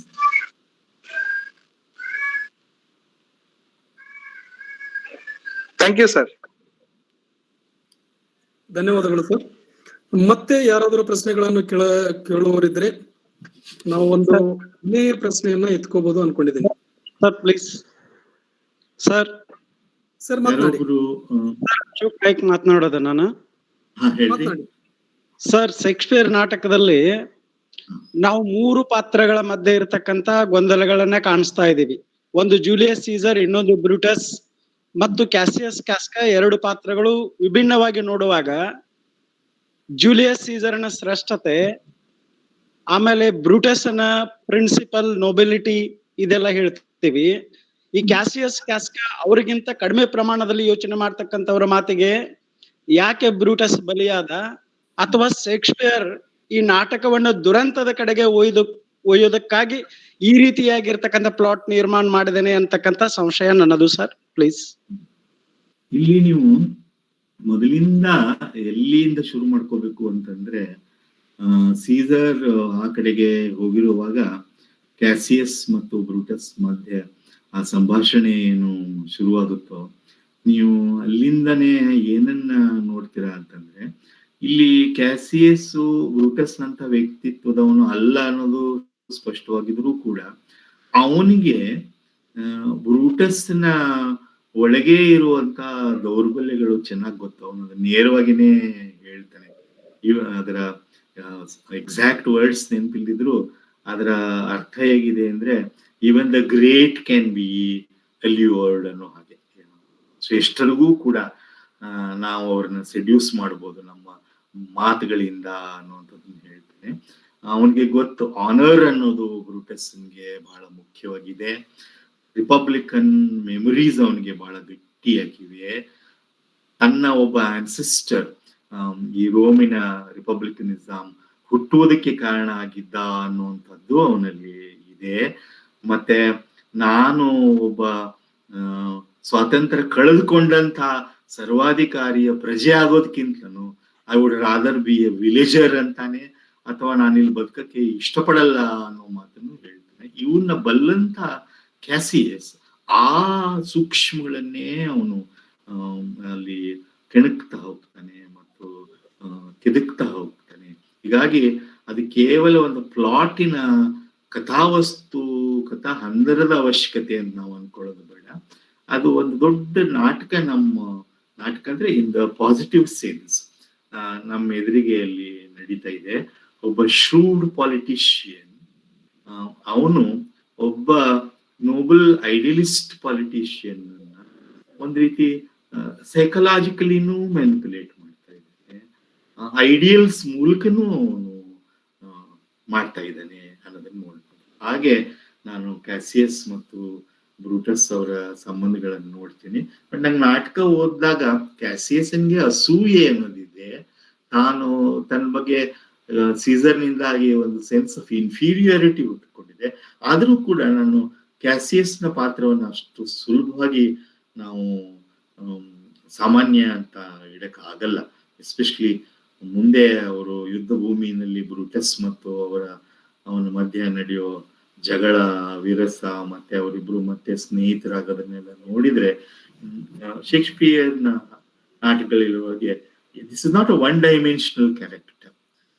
I can't think of Cassius only as one pasteboard figure of a conspirator. ಅಷ್ಟೇ ಅಂತ ನನಗನ್ಸಲ್ಲ. ಕ್ಯಾಸಿಯಸ್ಗೂ ಒಂದು ಸಂಕೀರ್ಣತೆ ಇದೆ ಅನ್ನೋದನ್ನ ಗಮನಿಸ್ಕೊಂಡು ನಾವು ನಿಮ್ಮ ಪ್ರಶ್ನೆಗೆ ಕೆಲವು ಉತ್ತರಗಳನ್ನು ಹುಡುಕ್ಬೋದು. Thank you for the question. ಧನ್ಯವಾದಗಳು ಸರ್. ಇಲ್ಲಿಯವರೆಗೆ ನಾವು ಸುಮಾರು 2 ಗಂಟೆಗಳ ಕಾಲ ಗುರುಗಳ ಉಪನ್ಯಾಸ ನಂತರ ಗುರುಗಳೊಂದಿಗೆ ಚರ್ಚೆಯಲ್ಲಿ ಪಾಲ್ಗೊಂಡು ಈ ಉಪನ್ಯಾಸವನ್ನ ಎಲ್ಲರೂ ಆನಂದಿಸಿದ್ದೇವೆ. ಈಗ ಒಂದು ಸೂಚನೆ, ಇದೇ ತಿಂಗಳು ಅಂದ್ರೆ ಜೂನ್ 12ರಂದು ಪ್ರೊಫೆಸರ್ HS ಶಿವಪ್ರಕಾಶ್ ರವರು ಮ್ಯಾಕ್ಬೆತ್ ನಾಟಕದ ಮೇಲೆ, ಜೂನ್ 19 ಇದೇ ತಿಂಗಳು ಜೂನ್ 19ರಂದು ಪ್ರೊಫೆಸರ್ NS ಗುಂಡೂರವರು ಕಿಂಗ್ ಲಿಯರ್ ನಾಟಕದ ಮೇಲೆ, ಹಾಗೂ ಜೂನ್ 26 ಅದು ಶೇಕ್ಸ್ಪಿಯರ್ ಸರಣಿಯ ಕೊನೆಯ ಉಪನ್ಯಾಸ ಜೂನ್ 26 ಅಂದು ಡಾಕ್ಟರ್ ತಾರಿಣಿ ಸುಬ್ಬದಾಯಿನಿಯವರು ಒಥೆಲೋ ಮೇಲೆ ತಮ್ಮ ಉಪನ್ಯಾಸಗಳನ್ನ ನೀಡಲಿದ್ದಾರೆ. ಈಗ 6 ಉಪನ್ಯಾಸಗಳು ಆಗಿವೆ. ಇನ್ನು 3 ಉಪನ್ಯಾಸಗಳು ಜೂನ್ 12, ಜೂನ್ 19 ಮತ್ತು ಜೂನ್ 26. ಇಲ್ಲಿವರೆಗೂ ಎಲ್ಲರೂ ಉಪನ್ಯಾಸವನ್ನ ಆನಂದಿಸಿದಿರಿ ಅಂತ ಭಾವಿಸಿದ್ದೀನಿ. ಇಂದು ನಮ್ಮ ವಿನಂತಿಗೆ ಹೋಗೊಟ್ಟು ತಮ್ಮ ಉಪನ್ಯಾಸವನ್ನು ನೀಡಿ ನಮ್ಮೆಲ್ಲರನ್ನು ಪುಳಕಿತಗೊಳಿಸಿರುವಂತ ಪ್ರೊಫೆಸರ್ ರಾಜೇಂದ್ರ ಚೆನ್ನಿ ಗುರುಗಳಿಗೂ, ಹಾಗೂ ಈ ಇಡೀ ಧಾರವಾಡ ಕಟ್ಟೆ ಹಾಗೂ ಈ ಕಾರ್ಯಕ್ರಮದ ಬೆನ್ನೆಲುಬಾಗಿರುವಂತ ಧಾರವಾಡ ಕಟ್ಟೆಯ ಅಧ್ಯಕ್ಷರಾದ ಪ್ರೊಫೆಸರ್ ಬಸವರಾಜ ಡೋಣೂರ್ ಗುರುಗಳಿಗೂ, ಹಾಗೂ ನಮ್ಮೊಂದಿಗೆ ಕೈ ಜೋಡಿಸಿರುವ ಎಲ್ಲ ವಿದ್ವಾಂಸರಿಗೂ, ಸಾಹಿತ್ಯಾಸಕ್ತರಿಗೂ, ಕೇಳುಗರಿಗೂ, ನಮ್ಮ ಮಾಧ್ಯಮ ಮಿತ್ರರಿಗೂ, ಹಾಗೂ ಧಾರವಾಡ ಕಟ್ಟೆಯ ಪ್ರಧಾನ ಕಾರ್ಯದರ್ಶಿಗಳಾದ ಶ್ರೀಮತಿ ವಿಜಯಲಕ್ಷ್ಮಿ ಮೇಡಮ್ ಅವರವರಿಗೂ, ಹಾಗೆಯೇ ಸಮಂತ್ ಪತ್ತಾರ್, ಪ್ರಕಾಶ್ ಬಾಳಿಕಾಯಿ, ಬೇಂದ್ರೆ ಟ್ರಸ್ಟ್ ಪ್ರಕಾಶ್ ಬಾಳಿಕಾಯಿ ಅವರಿಗೂ, ಹಾಗೂ ಭಾಗ್ಯಶ್ರೀ, ಎಲ್ಲ ನಮ್ಮ ಸಪೋರ್ಟರ್ಸಿಗೂ ಧನ್ಯವಾದಗಳು. ಮತ್ತೆ ನಾವು ಮುಂದಿನ ವಾರ ಜೂನ್ 12ರಂದು ಇದೇ ಸಮಯಕ್ಕೆ ಸರಿಯಾಗಿ 5 ಗಂಟೆಗೆ ನಿಮ್ಮೊಂದಿಗೆ ಸೇರ್ಲಿದ್ದೇವೆ. ಈ ಎಲ್ಲ ಸರಣಿಗಳನ್ನ ನಾವು ಯೂಟ್ಯೂಬ್ ನಲ್ಲಿ ಅಪ್ಲೋಡ್ ಮಾಡ್ತಾ ಇದ್ದೇವೆ. ತಾವೆಲ್ಲರೂ ಯೂಟ್ಯೂಬ್ ನಲ್ಲಿ ಉಪನ್ಯಾಸಗಳನ್ನು ಆನಂದಿಸಬಹುದು ಮತ್ತು ಅಲ್ಲಿ ತಮ್ಮ ಅಭಿಪ್ರಾಯಗಳನ್ನು ಕೂಡ ವ್ಯಕ್ತಪಡಿಸಬಹುದು. ಇಲ್ಲಿವರೆಗೂ ನಮ್ಮೊಂದಿಗೆ ಕೈ ಜೋಡಿಸಿರುವ ಎಲ್ಲರಿಗೂ ಧನ್ಯವಾದಗಳು. ನಿಮಗೂ ಧನ್ಯವಾದಗಳು ಪ್ರಕಾಶ್. ಡೋಣೂರ್ ಅವ್ರಿಗೂ ಧನ್ಯವಾದಗಳು. ಧಾರವಾಡ ಕಟ್ಟೆಗೆ ನಾನು ಹೇಳಿದ್ದೇನೆ, ಇನ್ಮೇಲೆ ಧಾರವಾಡ ಕಟ್ಟಿ ಅನ್ಬೇಕಪ್ಪ, ಕಟ್ಟೆ ಅನ್ಬೇಡಿ. Okay, thank you sir. Thank you so much.